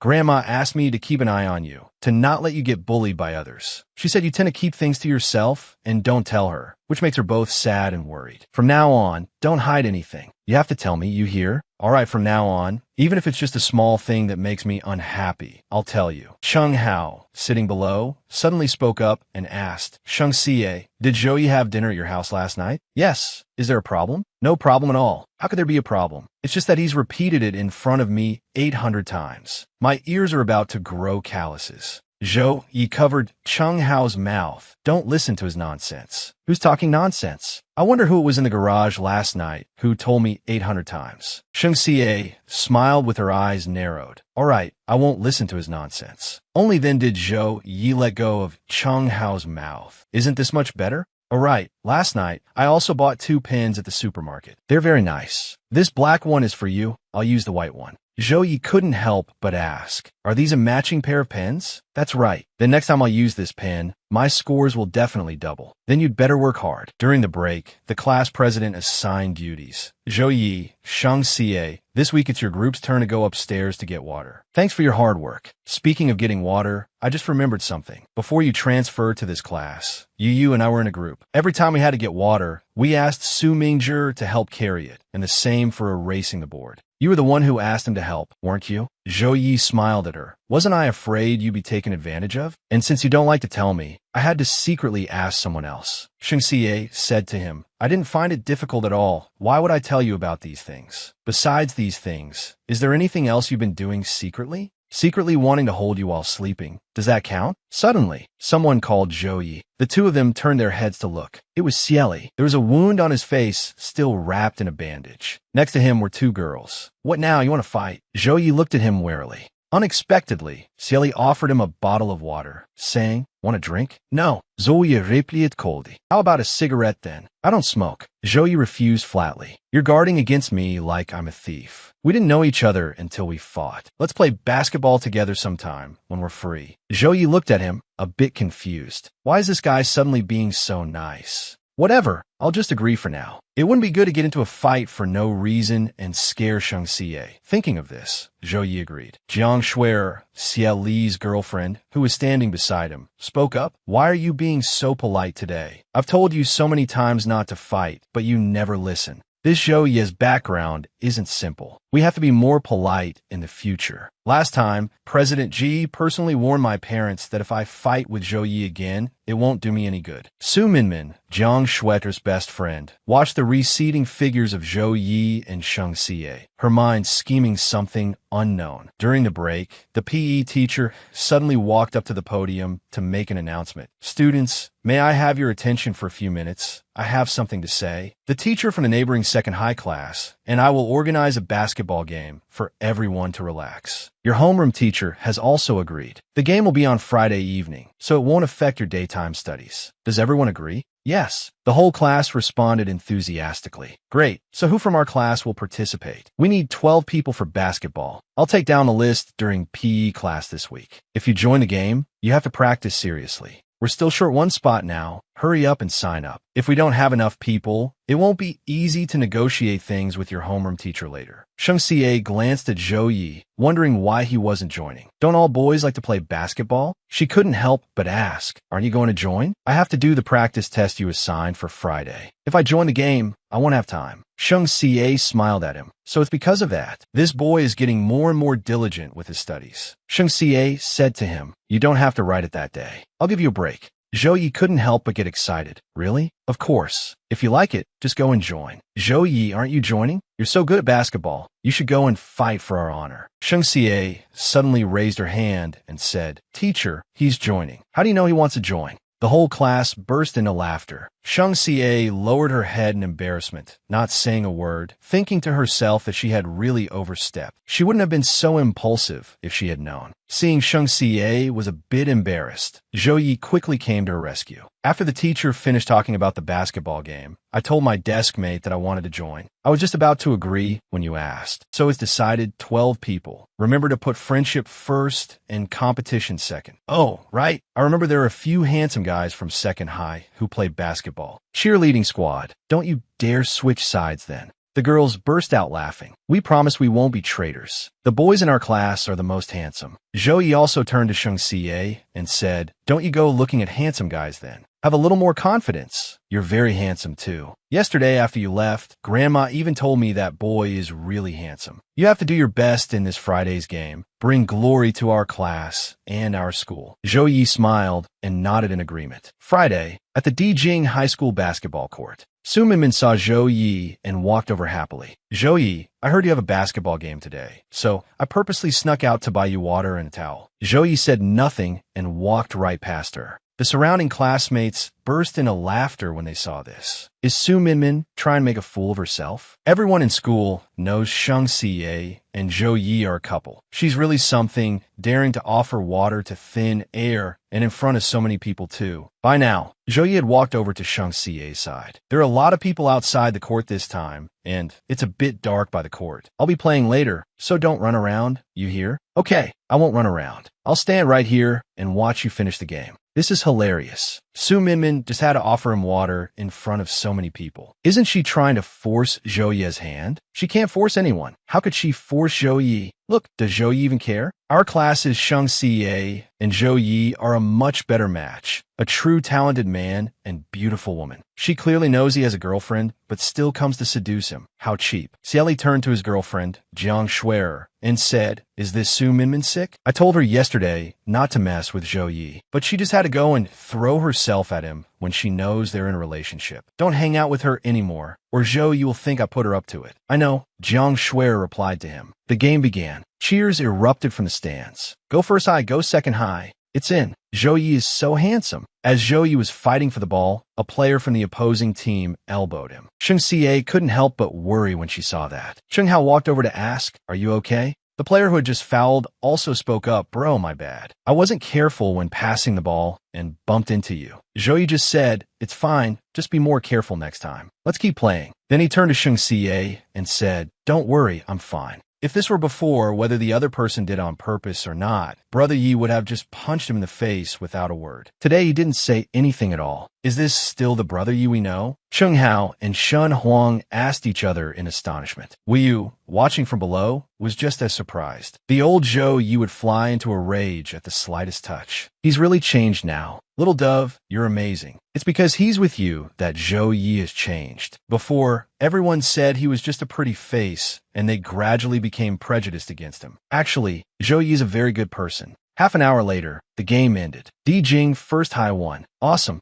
Zhou Yi's eyes were already on Sheng Xie. The PE teacher walked over and put his arm around Zhou Yi's shoulder, saying, kid, you play great. Do you want to compete in the future? There's prize money for winning, you know? Yes, sir. Whenever there's a game, just let me know in advance. This basketball game was timed perfectly. We just came back from a walk, and it's already over here. A boy from second high walked up to Sheng Xie and Wu Yu and said, hey classmates, let's be friends. The two girls were about to leave when he suddenly grabbed Wu Yu's arm. Don't go. Give me your phone number. Let's be friends. Sheng Xie shouted angrily. Let go of her. I won't let go. What are you going to do about it? A basketball immediately flew straight at the boy's head. Damn it, which blind bastard was that? Zhou glared at him. You piece of trash, you've got some nerve, trying to act like a hooligan at my school. Sheng Xie quickly pulled Zhou Ye's arm. He swung his fist toward Zhou Yi, saying, Damn it, who the hell are you? Minding other people's business. Chowda immediately kicked him in the face. Get back to your number 2 high school. If I see you harassing our students again, it won't be this simple next time.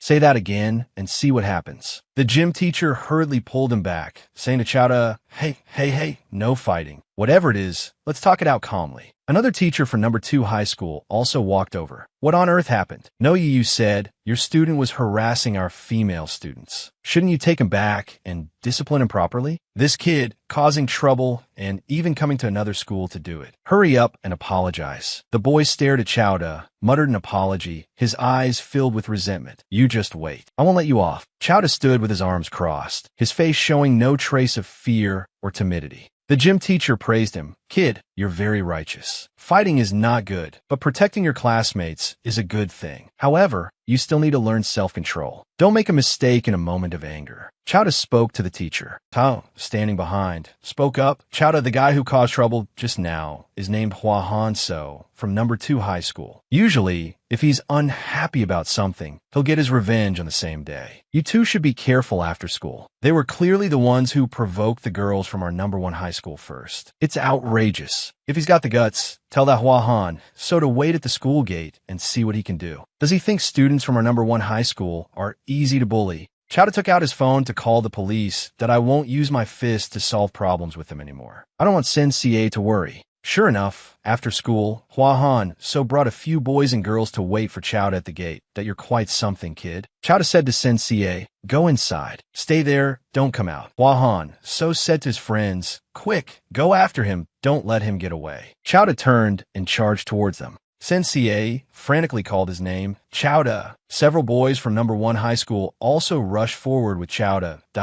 If you people make me unhappy, don't expect to get away with it. Damn it, this bunch harassing girls from our number 1 high school and then daring to show up at our door. Kwang Tuet Ni suddenly pulled Sensei aside.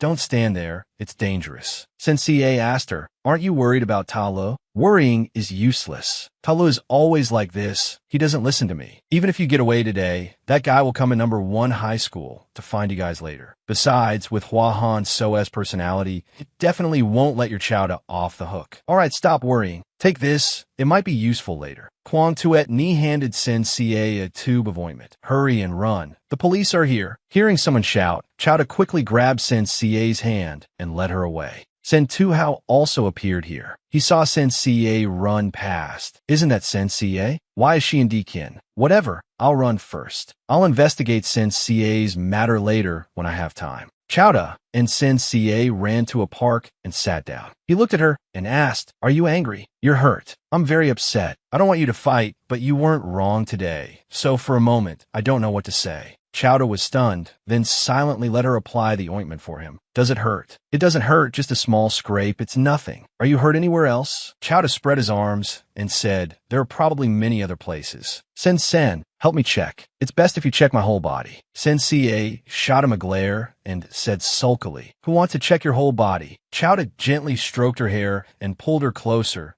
If you won't check, then how about a kiss? One kiss and the wounds on my body won't hurt anymore. No objections allowed. Objections are invalid. Chowda then lowered his head and kissed her on the lips. In that sweet moment, it was as if they were the only 2 people in the world. Sen, I actually didn't want to fight today, but when Hua Han So came to harass you, I really couldn't hold back. I'll try to control myself in the future and not fight anymore. Although fighting is wrong, the way you protected your classmate today was really cool. Before school ended, you even asked me to thank you on her behalf. I did it all for you. I know you did it for me. So what's next? Chowda looked at Sensei, his eyes filled with anticipation.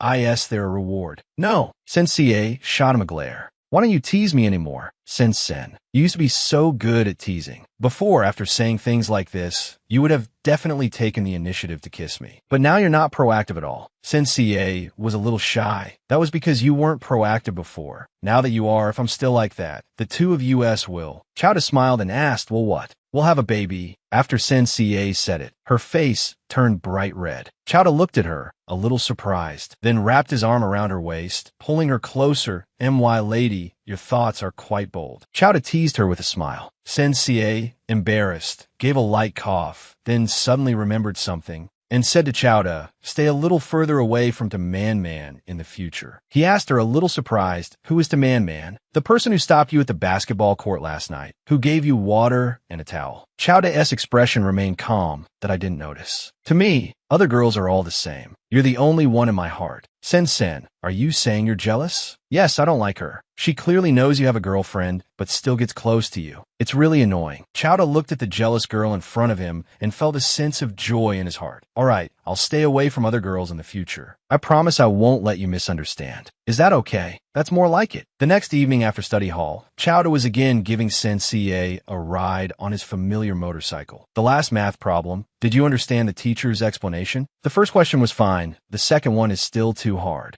It's okay. You're already doing great. I'll organize the concept for you at school tomorrow, then explain it again. Chowda suddenly accelerated. He had noticed that since leaving the school, the car in his rearview mirror seemed to be following them. Chowda thought of a way to lose the car that was tailing them. Sen-Tu-Hao already knew Sensei was studying here, so he kept following her. Chowda couldn't let him follow anymore, or Sensei's home address would be exposed. He took out his phone and called Trin Hao. Come to the barbecue place on Hakfu Road. I'm treating you to a late-night snack, but I'm not hungry right now. On the other end of the line, Chowda insisted, you're hungry. Hurry up and come over. Send me the address. I'll be right there. Sensei, sitting behind him, asked, are you taking a detour? Yeah, there seems to be a problem with the bike. I remember there's a repair shop nearby. I need to stop by for a bit. Then I'll go with you. No need. Fixing it will take a long time. If you get home late, Grandma will worry. I just called Trin Hao. He'll come and pick you up. Inside the restaurant, Trin Hao is already waiting. Chowda instructed her, you should go. Go with Trin Hao. He'll take you home safely. Sensei, little sis, my car is parked across the street. Let's go. Chowda leaned in and whispered to Trin Hao, watch her until she's inside the complex gate before you leave. Don't worry, Trin Hao replied. Chowda turned on the recording function on his phone,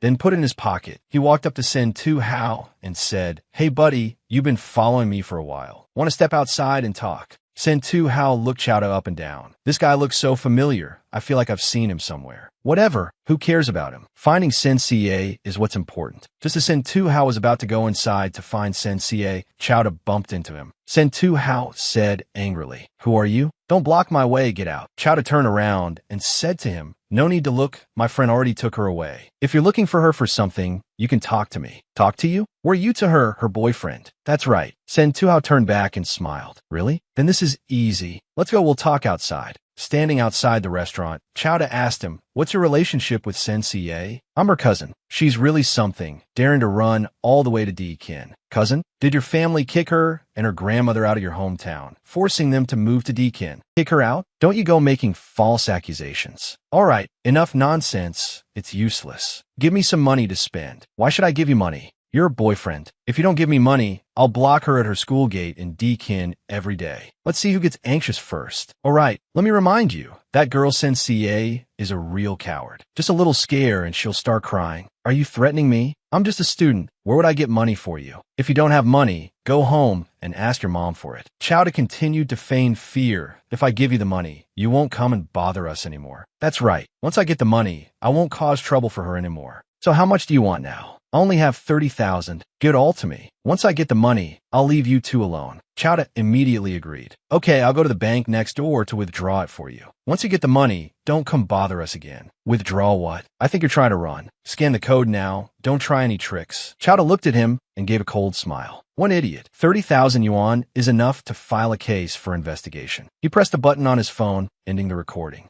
Hurry up, don't dawdle, Sen-Tu-Hao said, a little impatient. Transfer successful. He ran off happily. I'm rich. I can go have fun for a while now. Chowda immediately called the police. Hello, this is the D-Kin police station. Please state your emergency. 10 minutes ago, on my way home from school, I was threatened and extorted for 30,000 yuan. I have a recording, surveillance footage, and the transfer record. It happened at a barbecue restaurant. The next day during class, Chowda asked Sensei, "Do you and your grandmother still keep in touch with other relatives?" "We do. We've always been in contact with my grandmother's great aunt. They treat us very well. Whenever my grandmother has difficulties, they always help." "What about Sen Two-House family? Did they ever come to cause trouble for you again? Do you still hate them now?" Sensei suddenly fell silent. "It's not that I hate them, I despise them. They're truly awful. I don't want to have any relationship with them for the rest of my life." Sensei remembered how in her past life, after she died, they beat her grandmother, stole all her savings, and finally kicked her out of the house because she got sick. People like that don't deserve to live in this world.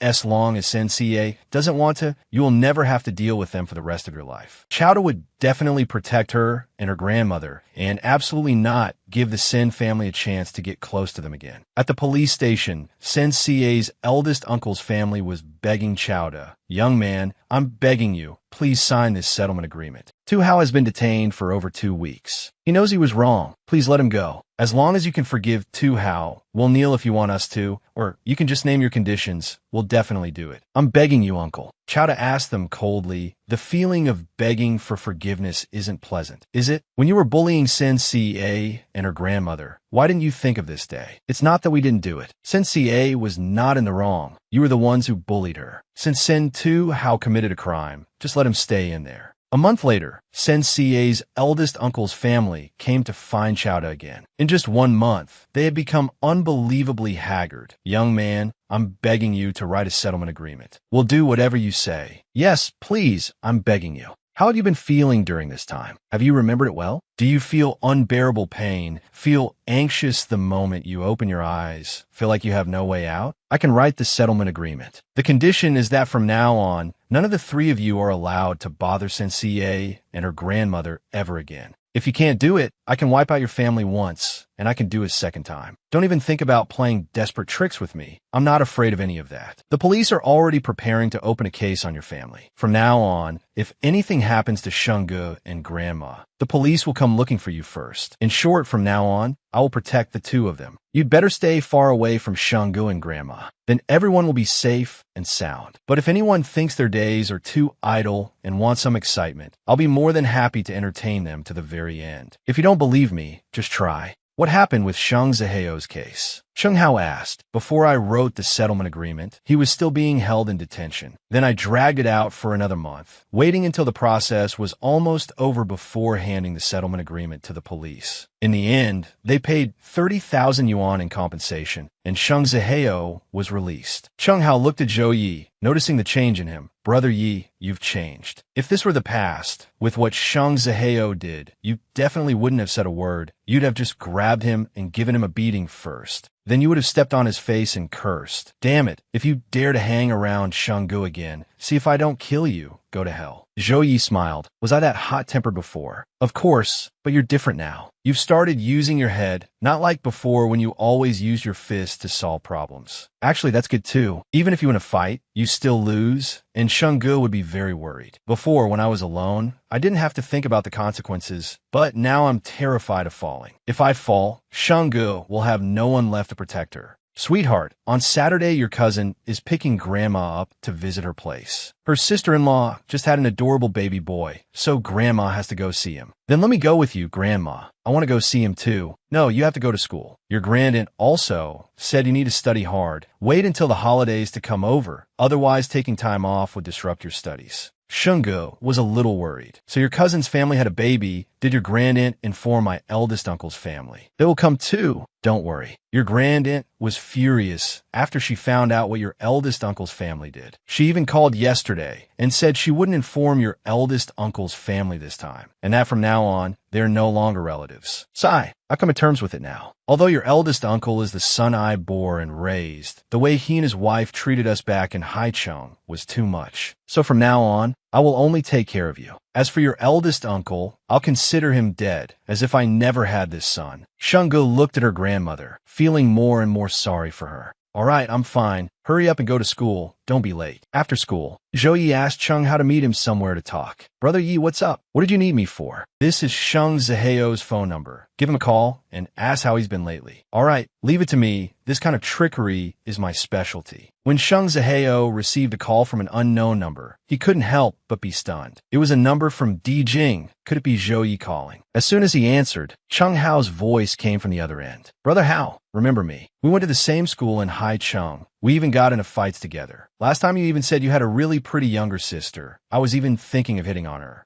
Oh, it's you. What do you want? Nothing much. I just saw your beautiful sister in Dijing. Can I find her and borrow some spending money? After all, it's not easy to get by in Dijing these days. Sheng Ziheo's face changed drastically, and he said in a panic, "Get lost. Don't you go looking for her. Right now, if anything happens to her, someone will definitely come looking to settle the score with me. I don't want to be seen as the black sheep of the family. You stay away from her." After hanging up, Sheng Ziheo hurriedly called Zhou Yi, muttering to himself, "Damn it, where did this guy come from? Don't drag me down with you. If he really goes, that madman Zhou Yi will definitely pin the blame on me. Those few days in detention felt like a year. I never want to go through that a second time in my life." Zhou Yi quickly answered Sheng Ziheo's call. "Brother Yi, I'm back in Haicheng. I won't be going to Dijing anymore. But I just got a call from a former schoolmate. He said he wants to find Shang Ge. You'll definitely blame me then. I'll give you his number. You keep an eye on him yourself." Zhou Yi said to him coldly, "This had better not be one of your tricks. Otherwise, don't blame me." Sheng Ziheo hurriedly explained, No. Brother Yi, I swear to God, it really wasn't me this time. I didn't go looking for Shang Ge." "Fine. No matter who wants to cause trouble for Shang Ge. Whoever dares to go, I'll kill them." Chung Hao, standing beside him, couldn't help but laugh. This guy is so gullible. "Brother Yi, you're really thorough. After this test, he definitely won't dare to look for Shang Ge again." Zhou Yi instructed Chung Hao, "In a couple of days, call Sheng Ziheo again and curse him out. Say he gave your number to someone else, which got you beaten up and hospitalized. So he knows that no matter who causes trouble for Shang Ge, they won't get away with it. Anyway, if we're going to act, we have to make it convincing so we don't get exposed." "No problem." After participating in the English reading competition, Sheng Ge won an award. She excitedly showed it to Zhou Yi. "Look, I won first prize and even got a 10,000 yuan reward. Our Sheng is so amazing. I'll take you out for a nice meal tomorrow at noon. Today is truly a good day." Zhou Yi also got his driver's license. "All right, Zhou Yi, my sister-in-law is about to have a baby. After lunch tomorrow, I want to go buy some things for their family." Zhou Yi immediately replied, "Of course, I'll go with you." The next morning,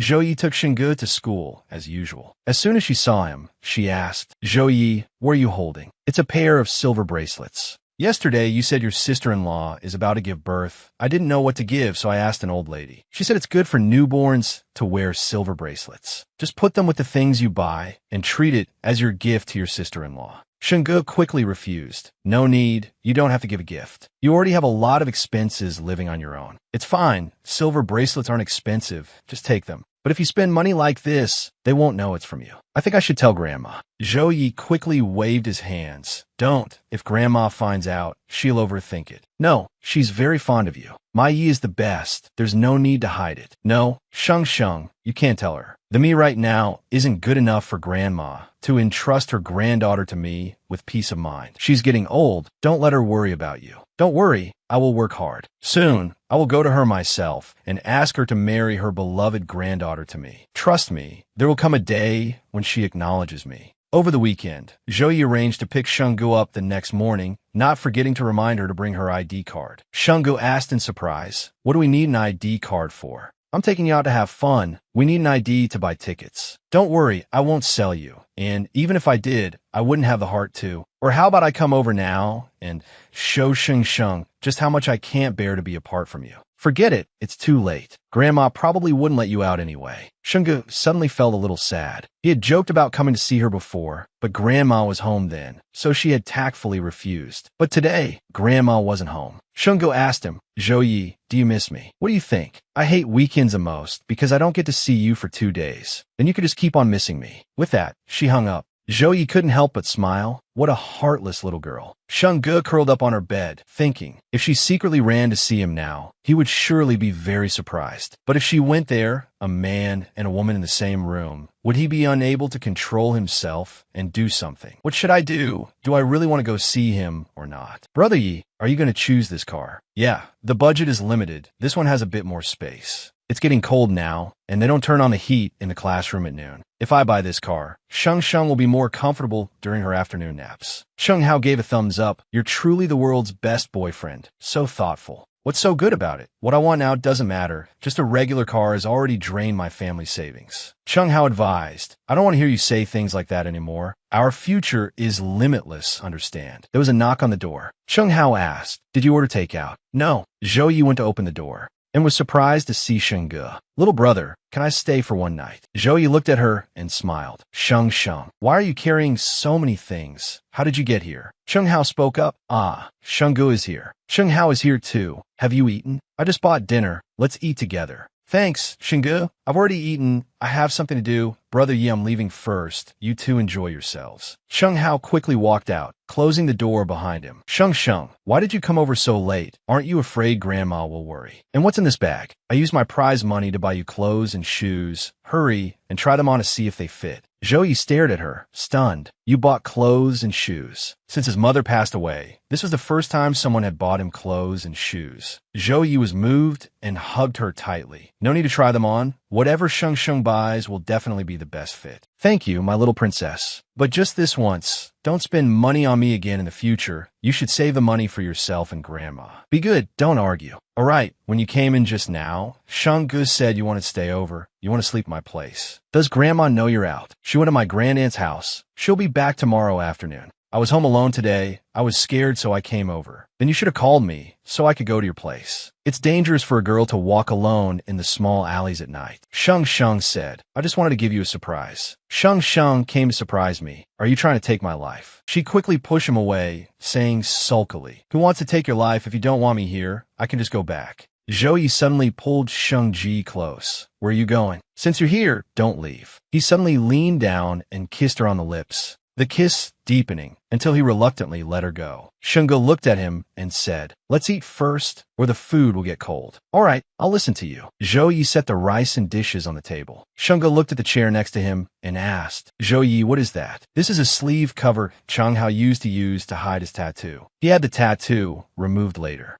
A tattoo? Have you ever had one? No. They asked me to go before, but I always refused. Why? Because in the winter when I was 11, I met a little girl in a white dress dancing ballet. She was like a pure little fairy. The words she said illuminated my dark life. From then on, I had faith in life. So, I wanted to keep myself clean. Who knows? Maybe one day I would meet her again. Sheng Ge couldn't help but feel a pang of jealousy. There was always a girl in his heart with such a deep memory. Did you ever meet her again? Zhou Yi smiled and said, we've already met. So are you two still in contact now? Does she know you have a girlfriend? She knows. We still keep in touch. Is she pretty? Yes. She's the most beautiful girl I've ever met. Sheng Ge was jealous. He could actually praise another girl as beautiful right in front of her. Moreover, they were still in contact after so many years. Sheng Ge suddenly stood up and said, I'm full. I'm going home. Zhou Yi hurriedly stopped her. Sheng, are you jealous? She just turned her face away, saying nothing, hiding her feelings in her heart. Zhou Yi spoke up. Actually, you know that girl too. Sheng Ge asked in surprise. I know her. Who is she?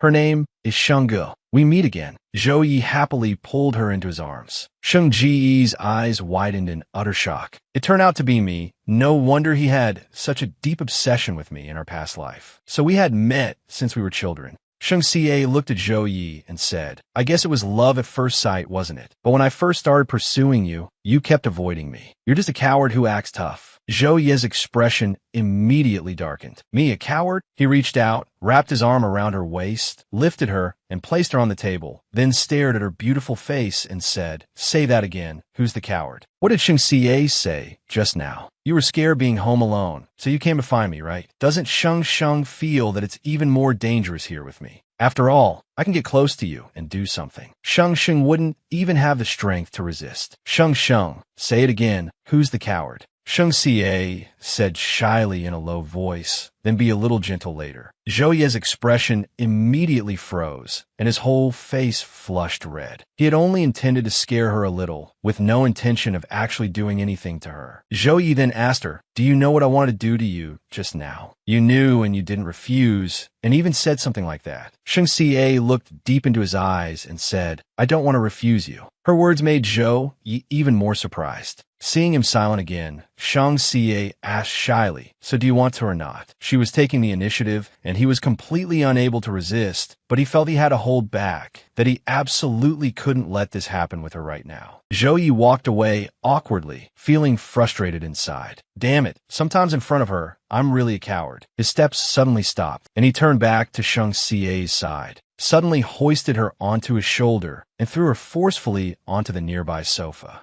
Zhou Ye couldn't help but lean down and kiss her on the lips, a passionate and frantic kiss. He bit her neck hard, then whispered in her ear, one day, I'll devour you completely, and by then, it'll be useless even if Sheng cries and begs me. That's right. He had to wait until he was capable enough, until he could give her a home. He couldn't let her give herself to him in a rented house like this. Zhou Ye walked out and closed the door. Sheng Xie watched his retreating figure, lost in thought. He clearly wanted it just now, but he still held back. He always had so much self-control. Zhou Ye was truly a good person. Half an hour later, Zhou Ye came out after a shower. Sheng Xie, it's getting late. You should go take a shower, get some sleep. I'm taking you somewhere tomorrow. All right. Did you bring your ID card? I did. Where are you planning to take me tomorrow? You'll find out tomorrow. Go take a shower. Zhou Ye was standing in the room when he suddenly heard the neighbors arguing. The soundproofing in this apartment complex wasn't very good. If Sheng Xie slept here tonight, he was afraid she wouldn't be able to sleep well. The power in the room suddenly went out. Sheng Xie slowly walked out, calling for Zhou Ye. I'm here. He immediately ran over and took her hand. I think the fuse blew. I'll call someone to fix it tomorrow. I'm sorry, Sheng Xie. I'm afraid we can't stay here tonight. Sheng Xie looked up at him, so we have to stay somewhere else. Or how about we go sleep at my place?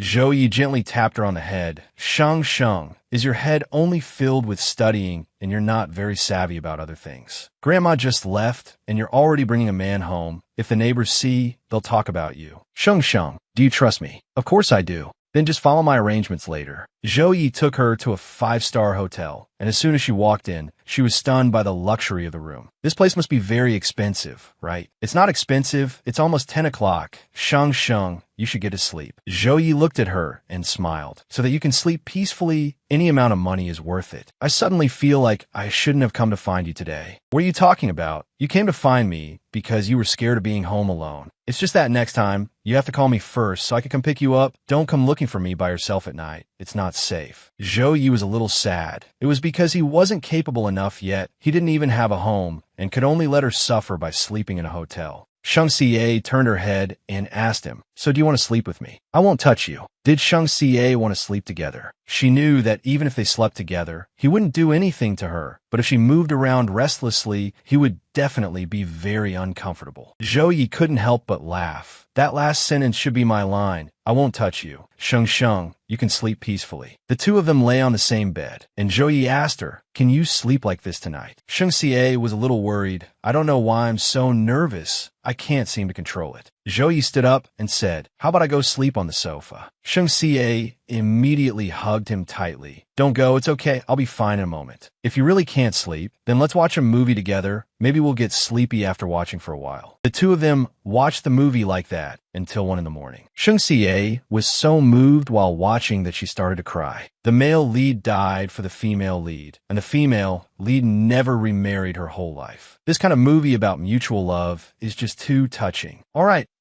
don't cry anymore. I'm most afraid of seeing you cry. When you cry, I don't know what to do. This male lead is so stupid. You're not allowed to be like him. In the future, no matter what happens to me, you're not allowed to die for me. Yes, I won't die. I'll always be by your side. Early the next morning, while Sheng Xie was still asleep, Zhou Ye called the car dealership. Yes, that's right. I'm coming over to sign the contract now. I'll be there in about 10 minutes. My time is limited. Please have everything ready. I'll leave right after signing. When Zhou Ye arrived, the receptionist came to greet him. Are you buying it for someone else? No, I'm buying this for my girlfriend. You're so young and already using all your savings to buy a car for your girlfriend. That's amazing. You're too kind. Money can be earned again after it's spent, but but from now on, Shang Xie won't have to suffer in the wind and rain or squeeze uncomfortably onto a bus. I'll have to work even harder in the future to give her a better life. It wasn't until almost noon that Shang Xie slowly opened her eyes and woke up. She asked him, "What time is it?" "It's 10 o'clock.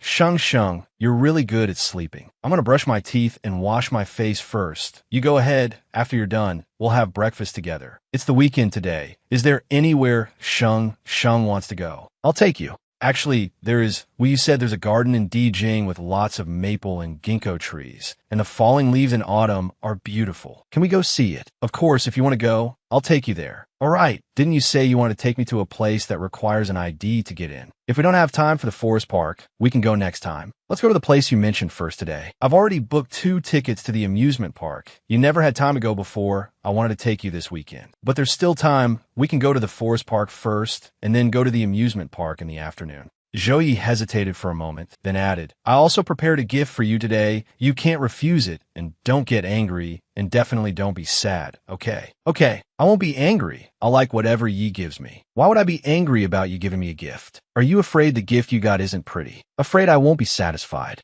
Then Shang Xie, close your eyes first. Zhou Yi took a piece of cloth and blindfolded Shang Xie. "What's the mysterious gift?" He suddenly lifted her into his arms. "We'll take a car there. You'll know as soon as we get to the forest park." The car took them to the park. "We're here." Zhou Yi was still carrying her, and Shang Xie's eyes were still blindfolded. After walking for a while, Zhou Yi carefully put Shang Xie down. "What are you going to give me?" "The maple leaves are fiery red. I hope Shang Xie will like this place like the maple leaves, and also like the gift I'm giving you." Shang Xie felt that Zhou Yi was a little strange today, shy and not like his usual self. "I don't know what's wrong with me either. I'm just afraid you'll be unhappy when you receive the gift." Shang Xie opened her eyes, and what she saw was a forest of brilliant golden maple trees. In Shang Xie's hand was the maple leaf Zhou Yi had just given her. "This maple leaf is the most beautiful." Zhou Yi looked at her, a little dazed. "Not as beautiful as you. So where's your gift?" "It's right behind you." Shang Xie turned around, and a small white car was parked not far away. No wonder Zhou Yi was being so mysterious. So this was the gift he had prepared. "I bought it." Shang Xie said you wouldn't be angry. "I wanted to buy a car because it's getting cold. I was afraid you'd be cold, and I was also afraid you'd have to squeeze on a crowded bus." He placed the car key in her hand. "It's not a luxury car. I hope Shang Xie doesn't mind. I'll work hard to earn money in the future and get you a better one." Buying the car this time didn't cost much. Shang Xie, don't be angry, okay? Shang Xie remained silent. This surprise gift moved her deeply. How could there be such a foolish person, so lacking in confidence when giving a gift, repeatedly begging the other person not to be angry? Even though she had said before that she wouldn't care about these material things, he was still trying his best to give her the best life possible. Now that it was done, she felt that what he needed more was probably her support and recognition. Shang Xie turned to ask him, "How much was this car?" "It's all paid off, 80,000. So do you have any money left?" "I do." "Really? Then transfer 2,000 yuan to me right now." Zhou Yi looked a little guilty, forcing a smile. "Can I transfer it to you tonight?" He immediately sent a message to Cheng Hao. "Lend me 2,000 first. I'll pay you back when I get my salary tomorrow." Shang Xie suddenly hugged him from behind. "I don't need the money. Don't panic." Zhou Yi said to her, Shang doesn't need to worry about money. Now that I have you, I'll think things through before I do anything. I set aside a sum of money before buying the car. Can you trust me?" Yesterday, Zhou Yi had already contacted a buyer for his motorcycle. He could get 20,000 for it, and the money would probably be in his account by tomorrow. "Yi, you're so amazing. At this age, you're already capable, responsible, and have your own ideas. You're so cool. I'm so happy to be liked by you. I accept your gift. This is the best gift I've ever received. I really, really like it." Zhou Yi was a little surprised and asked her again, "Do you really think so?" "Of course. Such an outstanding boy is my boyfriend. Just thinking about it makes me happy. It's just, can you bend down a little? It's tiring to always be on my tiptoes." Zhou Yi suddenly lifted her into his arms. "Then from now on, let me carry Shang Xie instead. From now on, it'll be my turn to look up at you." "You silly, you can't just carry me like this forever." Zhou Yi kissed Shang Xie on the cheek. His happiness now was beyond words. "It's so good that you accepted my gift. Before I came, I was worried you'd be angry. Seeing you like this now, I'm so happy." Tell me, why was I so scared? You were scared of me, but you still did it secretly. Because if you're angry, I can still coax you, but the hard days that have passed can't be made up for. If Sheng Sheng is sad, then just kiss me more. When my mood gets better, Sheng Sheng won't be sad anymore. Sheng Xie looked at him and smiled. You're pretty good at fighting for your own benefits. Then I'll say it too. You're not allowed to refuse me. The money you've given me recently, I've kept it all. I haven't spent a single cent. I don't usually need to use money, but you're different. You have many things you want to do, and with money in hand, you can use it as you please. You care for me, and I care for you too. Don't worry. If one day Grandma and I need money for something, I will definitely let you know, okay? Zhou Yi was a little hesitant, not knowing what to say, when Sheng Xie continued. That's it. It's decided. You're not allowed to refuse, or I'll get angry. I'm not easy to coax.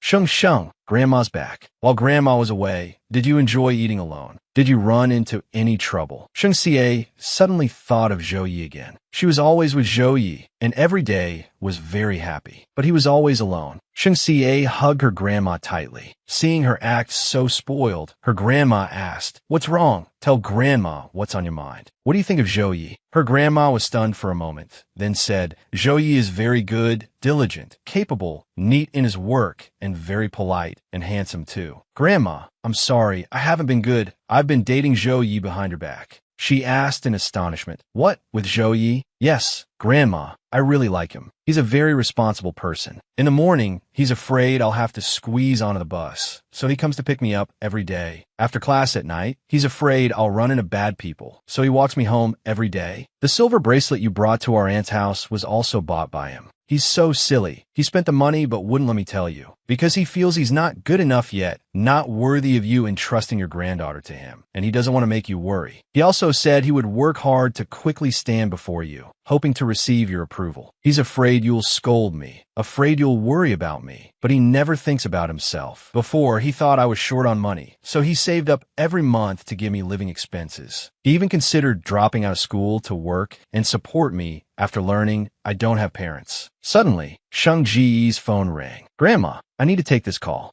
It was Zhou Yi calling, asking her, "Has your grandma come home yet?" "She's home. I'm having dinner with her." "Sheng Sheng, why are you crying? Did something happen?" "It's nothing. I just choked on my food a moment ago, so my voice sounds a little different." "Then you two go ahead and eat." "That was Zhou Yi, wasn't it?" her grandmother asked. "Grandma, don't blame him. I liked him first. He was afraid of affecting me before, so he rejected me many times. Later, to be worthy of me, he started working hard to become a better person. Today, he even gave me a very precious gift, spending all of his savings. Just because it's getting cold, he was afraid I'd freeze and wouldn't have to squeeze onto the bus anymore. He gave me his all, but still feels he's not good enough." As Shanggu spoke, she took out the car purchase agreement to show her grandmother. "He's just heartbreaking." Sheng Ji's tears fell uncontrollably. After looking at the agreement, her grandmother couldn't help but be astonished. "This is," she interrupted, "the car he bought for me. My name is on it. He's only 19, but he's already saved up all his money for me. The hard days are over, but this can't make up for what he's been through. He's actually had a very hard life himself." Her grandmother said to her gently, "Sheng Sheng, you're grown up now. It's very normal to meet an outstanding young man and have your heart moved. I've only met Zhou Yi once, but I could tell he's a good kid. I'm not against you dating now. But if you want to give yourself to someone, you must first thoroughly understand their character and family background." Shenggu lowered her head and said sadly, "He and I are both without parents. I understand him very well. I'm in all of his plans. For me, he's always striving to move forward. He's very faithful. There are no other girls besides me. He's truly very good to me." Shang Ji's grandmother was also filled with a mix of emotions at this moment. Ever since Shang Ji's parents passed away, the girl had always been quiet and unwilling to talk to anyone. Now, there was finally a young man who could enter her heart. Thinking of this young man must truly care for and love her. Shunga suddenly received a text from Zhou Yi. "I'm at the gate of your complex. I heard you cry on the phone just now. I was worried, so I came over to check. Did something happen?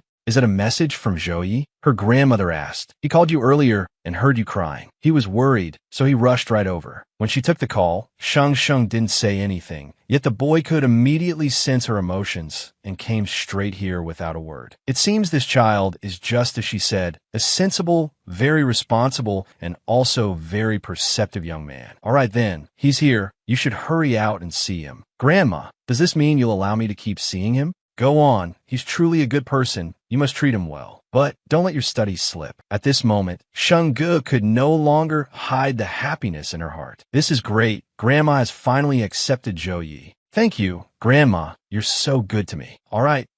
Go wash your face and go downstairs to see him. Yes, thank you, Grandma. I'll just be out for a little while and come right back. At this moment, Zhou Yi was waiting anxiously. 10 minutes had passed. Why was there still no reply? Could something have happened to Sheng-ge? Sheng-ge ran up and threw her arms around him. Zhou Yi asked in surprise, "Why did you run down here? Does your grandma know you're out?" "She knows. She's the one who told me to come see you." "Why are you crying like this? Did someone bully you?" "No, it's just that I told my grandma about us dating just now." "So did she scold you?" "No, I'm just crying because I'm too happy. These are tears of joy because my grandma has agreed to let us be together." "Really? She really agreed? She really accepts me?" "Of course it's real. Have I ever lied to you? Now that my grandma knows about our relationship, we can be together openly from now on." "Sheng-ge, thank you. Thank you for giving me a sense of security. I'll work even harder in the future to give you and your grandma a better life. Believe in me." Sheng-ge happily hugged him tightly. "I believe you." The next day, while Zhou Yi was playing basketball, the gym teacher said to him, "Zhou Yi, there's a basketball game this weekend. Do you want to participate? One is in Dijing, the other is in Haicheng. It won't interfere with your studies. There's prize money if you win, too." "Is the prize money a lot?" "The prize money in Dijing is more than in Haicheng, but if you win in Haicheng, you could be on TV. Think about which one you want to go to."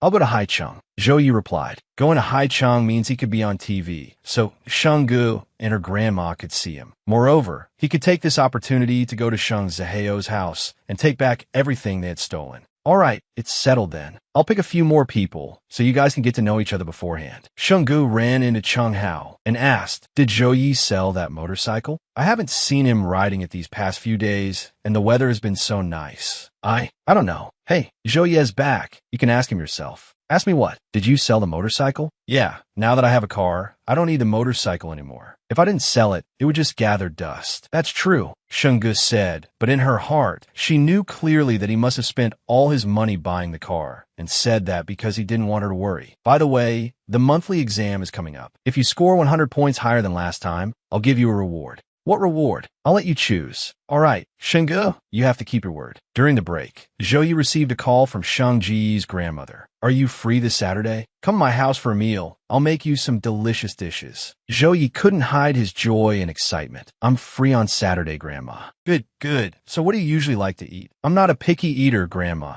You can just make a few dishes as you please. Then I'll decide what to make." "Don't tell Sheng beforehand. We'll give her a surprise." "Yes, I understand." On Saturday, Sheng-ge was busy browsing online for all kinds of large displacement motorcycles. She remembered Cheng Hao saying last time that Zhou Yi's motorcycle was a limited edition, yet he sold it to buy her a car. This one isn't bad. According to the official website, this bike is the best in terms of both price and quality. She could use her free time to work as a translator, and once she saved up enough money, she could secretly buy him a new bike. But where did Zhou Yi go today? Why hasn't there been any news from him all morning? At this moment, as arranged with Shang Ji's grandmother, Zhou Yi had arrived at her front door. "Her room is over there. You can go in first. I'll call you too when the food is ready." "Yes, then I'll go to her room first, and I'll come down to help you cook later." Zhou Yi gently entered Shang Ji's room, his hand accidentally brushing her cheek. Sheng-ge was startled, and when she turned to see him, she was both surprised and delighted. "Zhou Yi, why are you here? What's wrong? Is Shang not happy to see me?" "How could that be? Of course I'm happy to see you. Why didn't you give me a heads up before coming? You didn't even text me. I miss you so much." Zhou Yi hugged the pouting girl tightly, his voice gentle. "I missed you too. I didn't tell you beforehand because Grandma wanted to give you a surprise. Well, I have to go down to the kitchen to help Grandma with the meal. I can't stay with you for long. You can continue with your homework. Even though Grandma has agreed, I still need to be proper. I can't let Grandma think I have no manners." Sheng-ge nodded in agreement. "Thank you for your hard work, you and Grandma. I'll come out to help after I finish writing this." Her grandmother said to him, "Zhou Yi, Sheng has told me about your situation. Don't put too much pressure on yourself. As I see it now, material conditions aren't actually that important. Being healthy and living well is what's most important. I'm old too. I can't be with you two forever. So compared to material life, I hope more that you can take good care of yourself and walk with Sheng to the very end. Don't leave her alone. Sheng's life has been hard enough. Grandma, please rest assured, I will definitely take good care of her. You must also live a long and healthy life." Good child. Thank you for being so good to me. Grandma, Sheng Sheng is very outstanding and perfect. I'm the one who's reaching. I should be the one thanking you. Thank you for not looking down on me and being willing to entrust her to me. With you here, I can also be more at ease. All right, let's not talk about these things anymore. Her grandmother looked at Zhou Yi, her eyes holding a hint of inquiry. I made you stir-fried chicken with chili, and I added a lot of chili. The flavor is even better. Zhou Yi was a bit troubled, and after a moment's hesitation, he said, Grandma, that's too much chili. It will be a bit hard for Sheng Sheng to eat. She can't handle very spicy food. Sheng Ji's grandmother had a look of sudden realization. That's right. Our Sheng Sheng can't eat spicy food. You know her so well. So do you know what flavor she likes? Zhou Yi answered without hesitation. She likes things a bit plain, not too spicy, and not too salty. She doesn't like cilantro, and she doesn't like mutton because she finds the smell of mutton too strong. Sheng Ji's grandmother was very pleased. Right. You described her exactly. What a thoughtful boy. Sheng Gu walked into the kitchen and asked, What are you two secretly talking about? Laughing so happily. It's a secret. I can't tell you. That's right. This is a secret between me and Grandma. Sheng Gu pretended to be annoyed.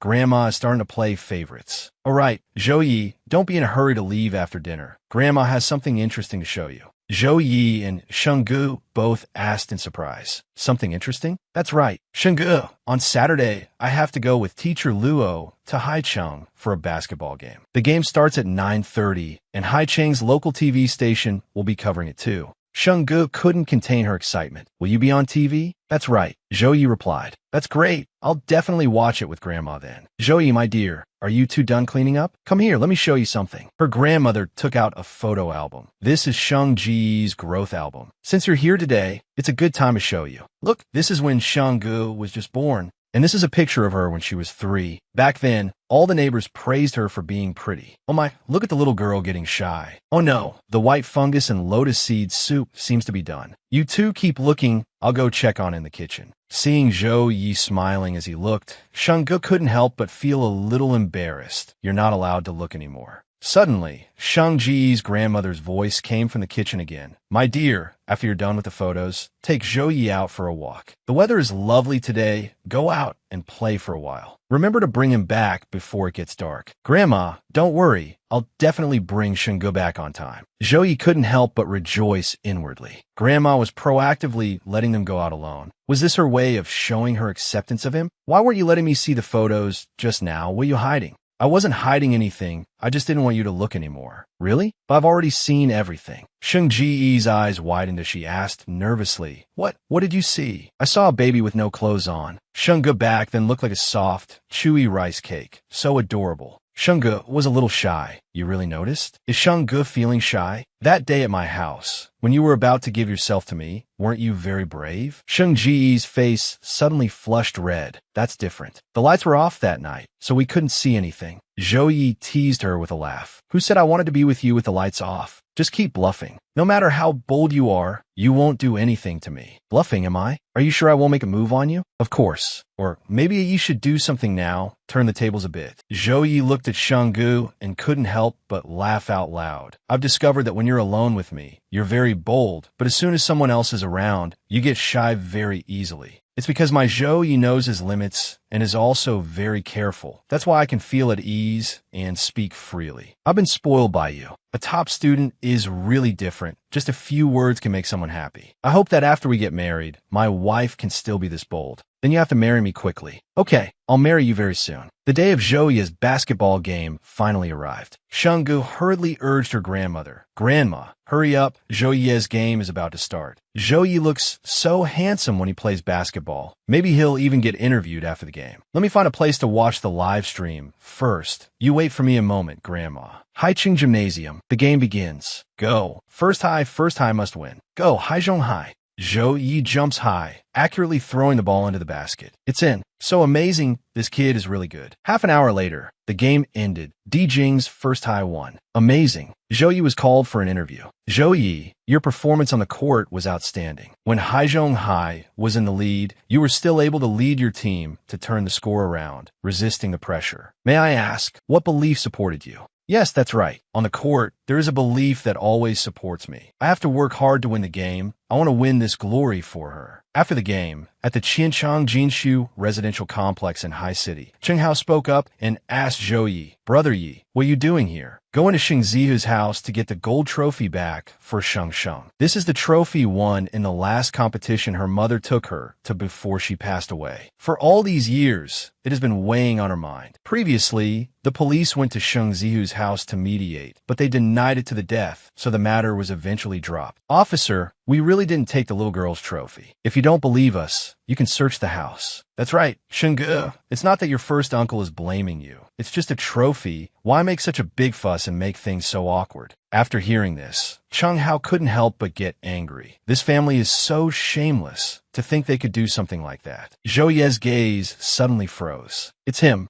Now he's appeared in the place where Shangge used to live. This absolutely cannot be a coincidence. "Brother Yi, what are you looking at?" Zhou Yi said as he walked forward. "You wait here. Mr. Ji, young Master Yi has arrived." "Little Yi, don't misunderstand. I didn't come here with any other intention. I just wanted to learn more about the lives of the people around you. I don't care what your intentions are, but no matter what, you have no right to pry into her affairs. Even if I do pry, I won't do anything to her. My blood flows in your veins. I have to care about you." "Care about me? When I was suffering so much as a child, I never saw you come to claim me. What on earth do I have to do for you to accept me as your father?" "That girl has no parents. She relies on government subsidies to go to school, and her house in Dijing is also rented. With your current financial ability, you can't support them at all. Are you just going to let them live in poverty like this forever? Although your grades have improved a lot, it's still very difficult to get into a good university. But as long as you accept me as your father, you can change your current life. I will give her a better life. But no matter what my situation is, I don't want to have any relationship with you.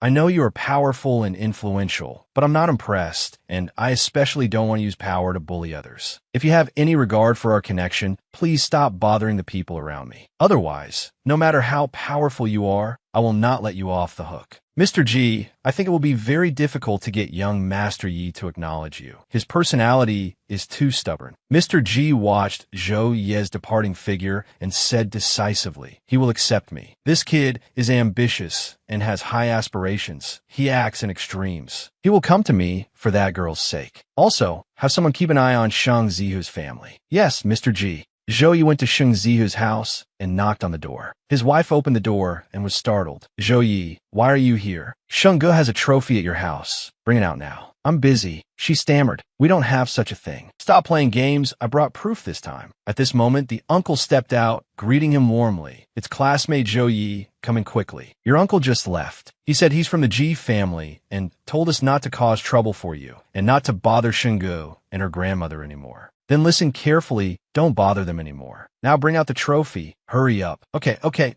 Don't be angry. I'll go get it right away. I'll get it right away." That couple was so scared just now. Could it be that Mr. Ji said something to them? Zhou Yi thought for a moment and said, "From the looks of it, that must be the case. It seems Mr. Ji really wants to acknowledge you. By warning Sheng Zihu's family, he's also helped you in a way." Zhou Yi was silent in thought. "I always feel that there's something not right about Ji Yunxiao. When I was little, my aunt knew Ji Yunxiao was my father and tried to use the opportunity to swindle some money, but he threw my aunt straight out. Ji Yunxiao, how could you be like this? Zhou Yi is your son. You don't even care about your own flesh and blood? Your rich father never wanted to acknowledge you in the first place. You jinx, what use are you anymore? So, Ji Yunxiao knew about my existence long ago, but he's only coming to acknowledge me now. I feel he definitely has some ulterior motive. Whatever his motive is, as long as you don't acknowledge him, there shouldn't be any problem, right? No matter what happens in the future, I will not acknowledge him. Let's not talk about this anymore." Zhou Yi waved for a taxi. Cheng Hao asked, "Where are we going?" "We don't have to gather for another hour. Since we're here, I'm going to buy some specialty pastries for Sheng Sheng. She really likes these things." Zhou Yi then recalled the words Ji Yunxiao had said to him earlier. "That girl has no parents. She relies on government subsidies to go to school, and her house in Dijing is also rented. With your current financial ability, you can't support them at all. Are you just going to let them live in poverty like this forever? Although I really hate that man. What he said is indeed the truth. I have to quickly think of a way to change Shang Sheng's current impoverished life as soon as possible. Why are you running so fast? You miss her, running all the way to her apartment complex to see her." Suddenly, he heard Shang Sheng's voice. She ran over happily, calling his name, "Zhou Yi." Why are you here? I missed you, so I came. I missed you too. Why are you carrying so many things? Let me help you. No need. These are all specialties I brought back from Haichang for you and Grandma. I remembered you like to eat them, so I bought them on purpose. Thank you, Yi. Thank you for always thinking of me. Zhou Yi smiled at her. Silly, isn't this what I should be doing? Of course I have to always think about my treasure. Where's Cheng Hao? Why is he so slow? Here I am. You two can be all lovey-dovey here. I'll get in the car first. What if I get full from your public display of affection? Shungu spoke up and asked, by the way, are you two busy later? No, why? Grandma invited you two over for dinner. She said she wants to celebrate for you. Cheng Hao quickly refused. I don't think it's very convenient for me to go. Why not? You and Zhou Yi are so close. What's inconvenient about it? Besides, one more person just means one more pair of chopsticks. Since Grandma invited you, just come along. Then I won't be polite. At Shang Ji's grandmother's house, she had prepared a sumptuous table of food waiting for them. Hello, Grandma. We're back. Oh, come in quickly, kids. You must be Cheng Hao, right? Yes, Grandma. I'm Cheng Hao. You and Zhou, you did very well today. Grandma specially made some delicious dishes to celebrate for you two. Go wash your hands, and we can eat in a little while. On the way back, Cheng Hao kept praising Shang Ji's grandmother. Grandma is so nice. She even specially cooked a whole table of food for us today, and she kept putting food on my plate. It's been a long time since I felt the warmth of a family. I really want to be her grandson-in-law. Zhou Yi glared at him. What do you mean, be your grandson-in-law? No, a slip of the tongue. I meant I want to be your grandson. Don't misunderstand. Zhou Yi received a call from Shungu. Zhou Yi, it seems you left a box at my house. That's Shang's thing. Now it's returned to its rightful owner. It's mine? Shungu opened it and was stunned. It's my trophy. How did you get this trophy back? My uncle's family didn't bully you, did they? Are you hurt anywhere? No one would dare bully me. Your uncle is a coward. He got scared witless when he saw how many of us there were. Besides, I heard from you before that they have a criminal record in Haiching. I just scared them a little, and they got a guilty conscience and gave you the trophy. Thank you. Yi, thank you for helping me get back this special trophy. If Shang really wants to thank me, then come with me to a place tomorrow. I'll come pick you up early tomorrow then.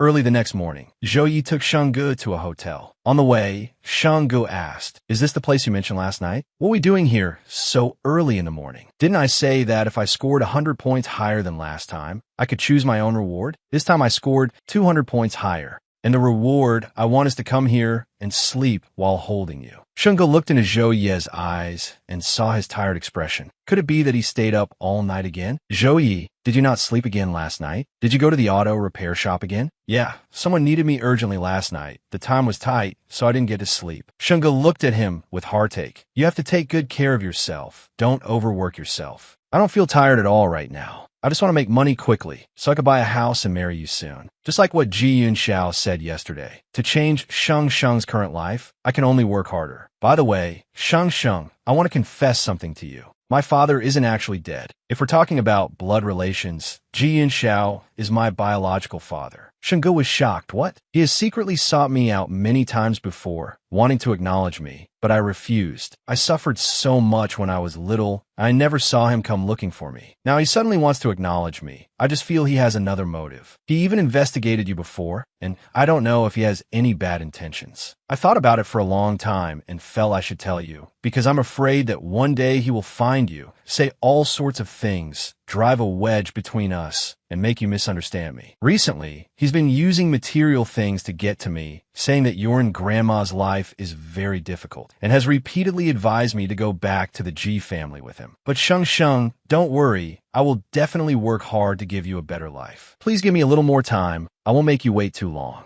Zhou Yi, don't rush. After meeting you, my and Grandma's life has already gotten much better. Don't put too much pressure on yourself. Besides, I won't misunderstand you because of what other people say. As for your father, if you want to acknowledge him, then do it. If you don't want to, then we won't. No matter what you decide, I will support you. Zhou Yi looked at her gratefully. She always understood him, sympathized with him, and supported all his decisions. I believe that in the near future, Yi will definitely be able to succeed on his own. Shungu recalled that in her past life, after Zhou Yi successfully started his business, the Gue family was never mentioned in the news reports. This meant that he didn't return to the Gue family in his past life either. Everything he achieved was based on his own abilities. Shungu said to him, I once dreamed that you opened 1,314 esports cafes all over the world, named Yi Shungu. You're really amazing. Zhou couldn't help but laugh. Really? But I've never thought about opening an esports cafe. If I were to start a business, I want to open a racing car repair shop. It seemed your dream wasn't very accurate. Shungu fell into thought. How could this be? She remembered that in her past life, he had won the Outstanding Young Entrepreneur Award, and it wasn't for a racing car repair project. But no matter what he decided, she would always be by his side. 2 months later, Grandma said to Shungu, "My dear, this year our grandaunt has invited our family over for the new year. She said she's very happy that you now have a wonderful boyfriend who treats you well, and she wants you to bring him home for an introduction."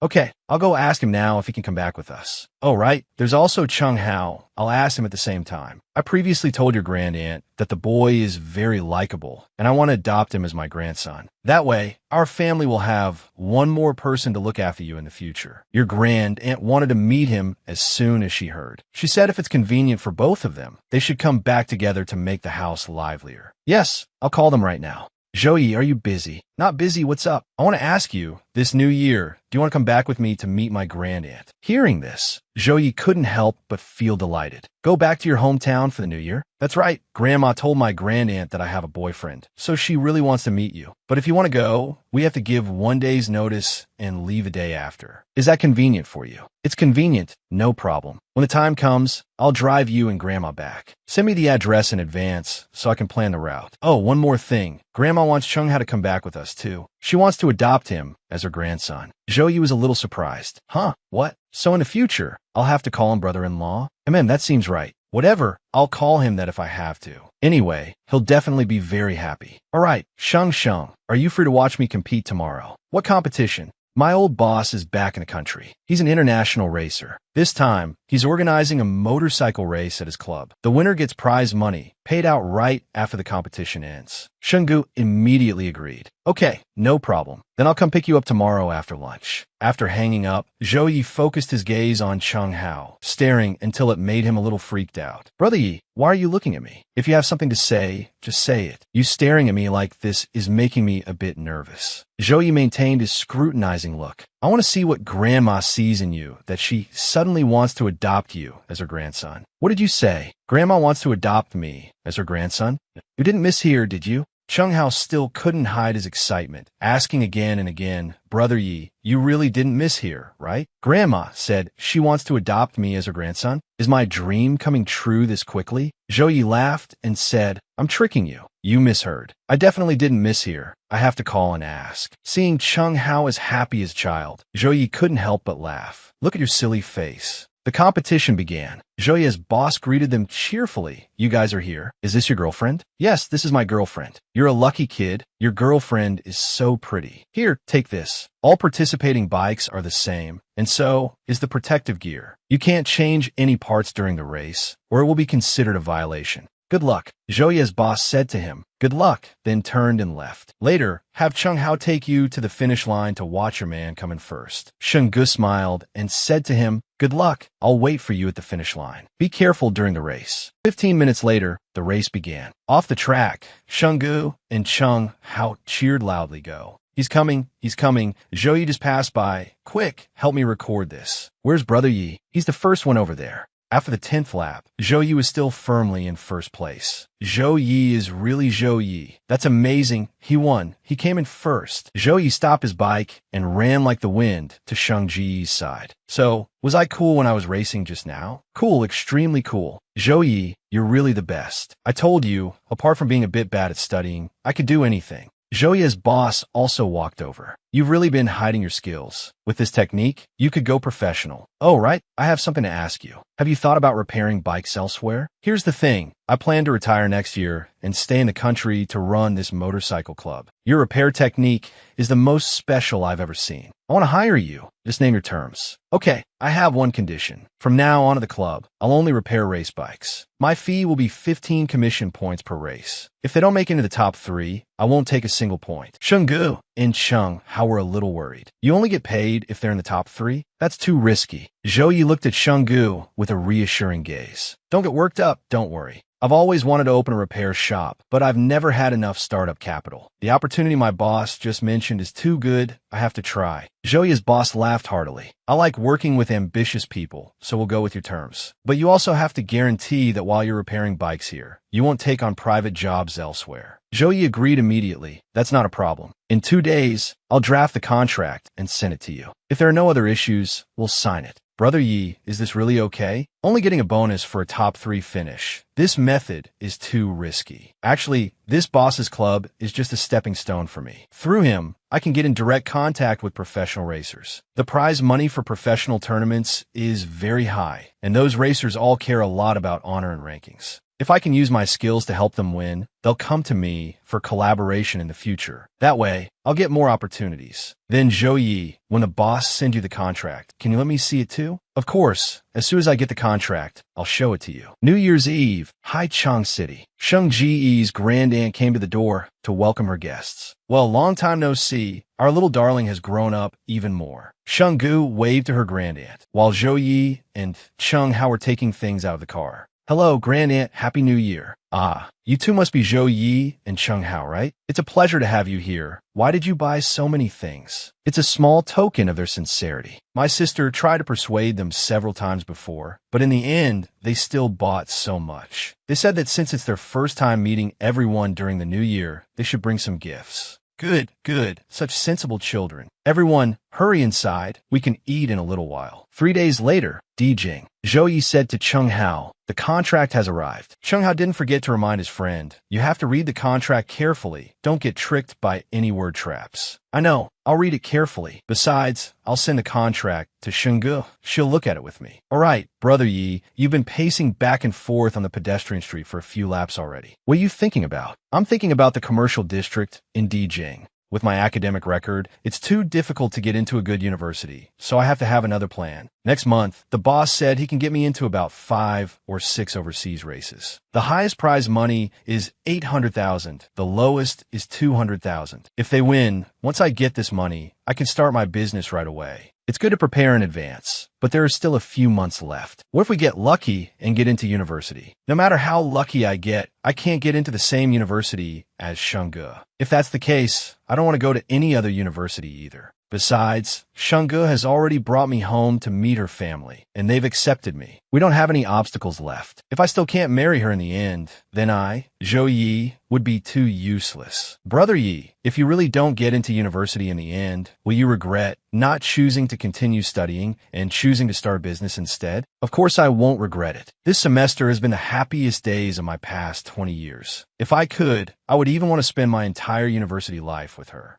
Zhou Yi suddenly looked towards an internet cafe by the road, and he remembered the dream Shenggu had told him about. I once dreamed that you opened 1,314 esports cafes named Yi Shenggu all over the world. Amazing, opening an esports cafe. If I could also live stream motorcycle races in the cafe, like an exclusive broadcast, it would definitely attract more customers, right? Zhou Yi walked into an internet cafe, calculating silently. At the gate of Sheng Ji's residential complex, she handed the contract to Zhou Yi, saying, these are the parts that need to be revised in the contract. I'll mark them all for you. If you don't revise them, you might have to bear some unnecessary responsibilities later on. Zhou Yi took the contract and praised his girlfriend, you're really amazing. Then I'll go back and revise it according to your plan. I'm leaving now. Be careful on your way, and let me know when you get home. After Shenggu left, Zhou Yi remained standing there watching her. Suddenly, he discovered Sheng Ji's eldest uncle secretly tailing her. Zhou Yi couldn't help but be surprised. Why is he here? He immediately pulled out his phone and called Sheng Zihao. Your father is following Shenggu. He's already followed her to the gate of her complex. Don't forget you're still on probation. I can send you to prison at any time. Sheng Zihao was also surprised. My dad is in Dijing? His mother also cursed angrily. That old man must have lost at gambling again. I haven't been able to contact him for days.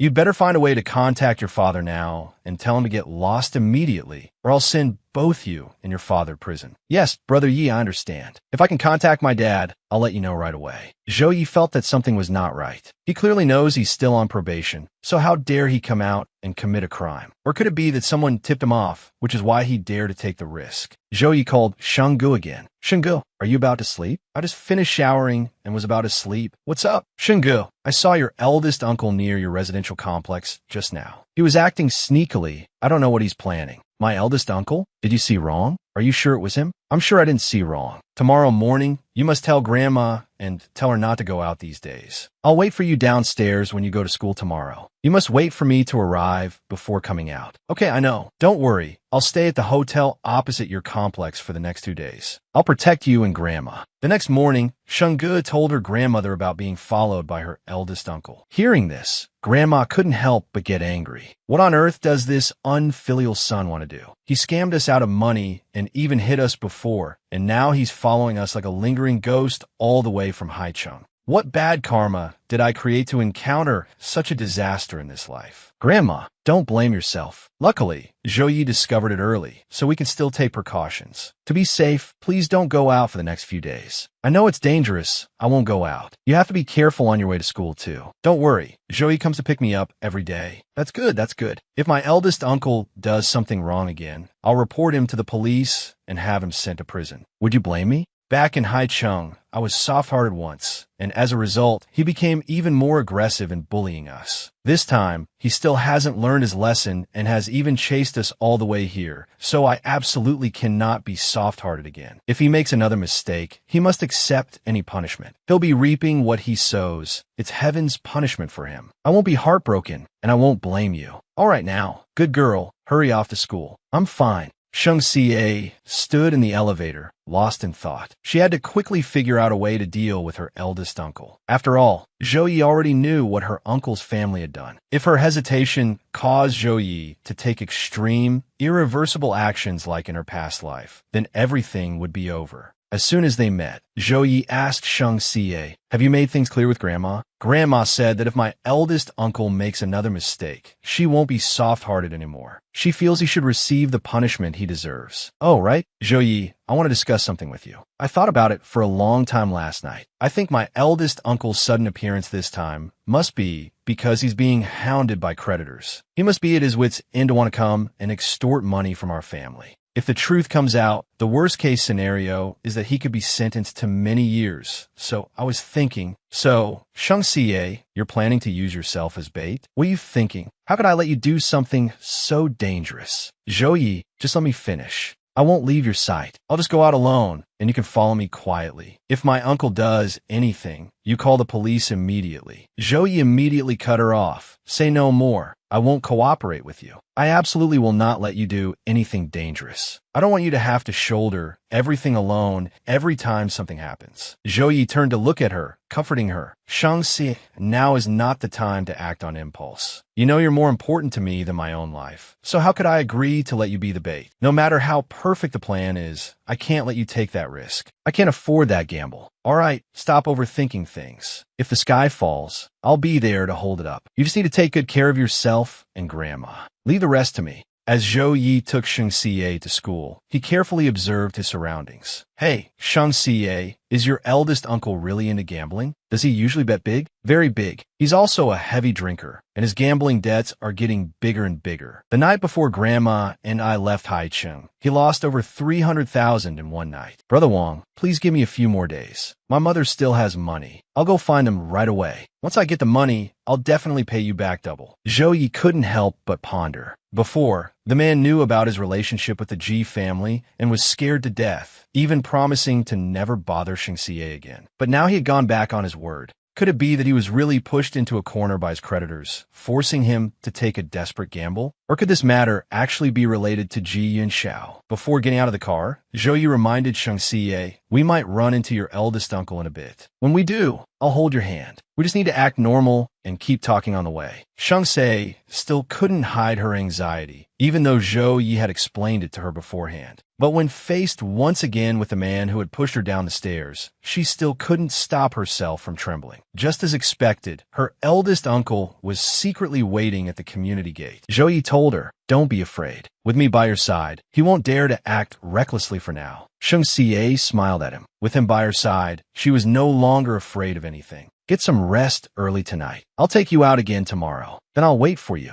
Meanwhile, Shang Xie's eldest uncle was hiding to the side and watching, cursing incessantly in his mind. "Damn it, why is that kid always sticking to her side? How am I supposed to make a move like this? Hello, they're back, but that kid won't leave her side. I don't have any chance at all. That girl is either at home or at school on weekdays. On weekends, if that kid doesn't see her, she doesn't even leave the house. Then you'll just have to think of another way. But remember, no matter what, you must not harm those two kids. I know, I'll figure out myself. When I succeed, you people better not go back on your word. Don't worry, as long as you get this done, not only will I give you money, but I'll also help you pay off all your debts." After walking a short distance, Zhou Yi suddenly stopped. Shang Xie asked, "What's wrong?" "Zhou Yi, your eldest uncle has been staking out the community gate every day recently. If we don't deal with him soon, this will become more and more troublesome." Shang Xie still couldn't hide her worried expression. "I just thought of a way, but I need you to cooperate a little. Tomorrow, I'll have Cheng Hao take you away. Turn off your phone and don't contact anyone. 24 hours later, I'll explain it to Grandma. Then you and her will go to the police station to report you missing, so the police can investigate your whereabouts. When the police find you, you must remain calm. Just say that the academic pressure was too much, causing you to have hallucinations, and you always felt like someone was following you. You were so scared that you wanted to run away to a place where no one could find you." "Okay, I understand. This has been hard on you, Shang.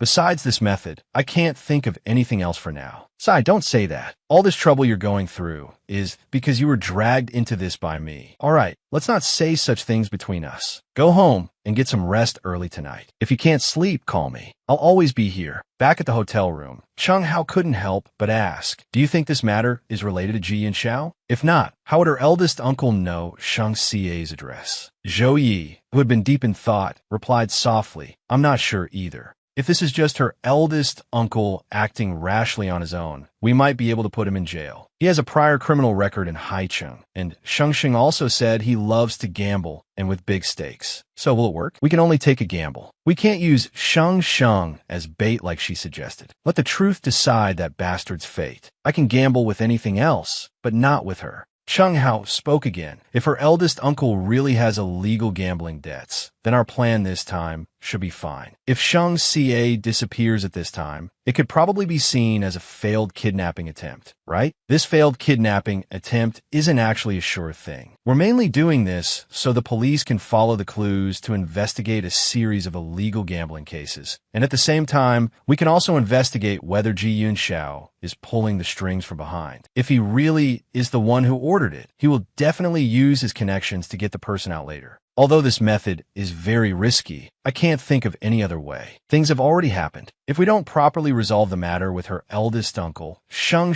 will be under a lot of pressure." Cheng Hao immediately comforted him. "Don't worry, we can definitely protect her and her grandmother well. Just proceed with your plan tomorrow. Let the rest take its course. Don't overthink it. Then I'm counting on you for tomorrow. I won't be by her side for these 2 days, so you must watch over her carefully." Cheng Hao smiled and said, "Don't worry. With me here, nothing will happen." The next day, at the police station, after watching the surveillance footage, Shang Xie's grandmother immediately told the police, "That's him. This person has been following my granddaughter. That's my good-for-nothing son. Back when we were in Haicheng, he kept forcing us to give him money. I had no choice but to bring my granddaughter to this unfamiliar place, but I never expected he still wouldn't let us go. It's all my bad karma. Why did I give birth to such a wicked child in this life? Ma'am, don't blame yourself. He brought all of this upon himself. Rest assured, based on these clues, we will definitely find your granddaughter." A police officer rushed in to report, "This is bad. Captain Liu, Sheng Daheng has run away. Deploy more manpower immediately. We must bring him in within 12 hours. President Ji, young Master Ye's side, has already reported it to the police. The police are currently searching for that man named Sheng. Young Master Yi is very clever. After discovering Sheng Daheng was missing, he deliberately set this up. He is truly worthy of being your son, President Ji. This kid is quite smart. To be able to come up with such a plan in a short time, although it has some flaws, is already very impressive for someone his age. So where is that man named Sheng now? We have arranged for him to be in a safe place, awaiting your decision, President G. Since his tracks have been exposed, then send the man over to that kid, Zhou Yi. The evidence of Sheng Daheng's illegal gambling, as well as the evidence of his loan sharking and credit card fraud. Is it all prepared? It's all prepared. The credit card fraud alone is enough to land him in prison for several years. Plus, he has a prior criminal record in Haicheng. Putting him in prison this time will surely be very easy. Then let's go to the police station now.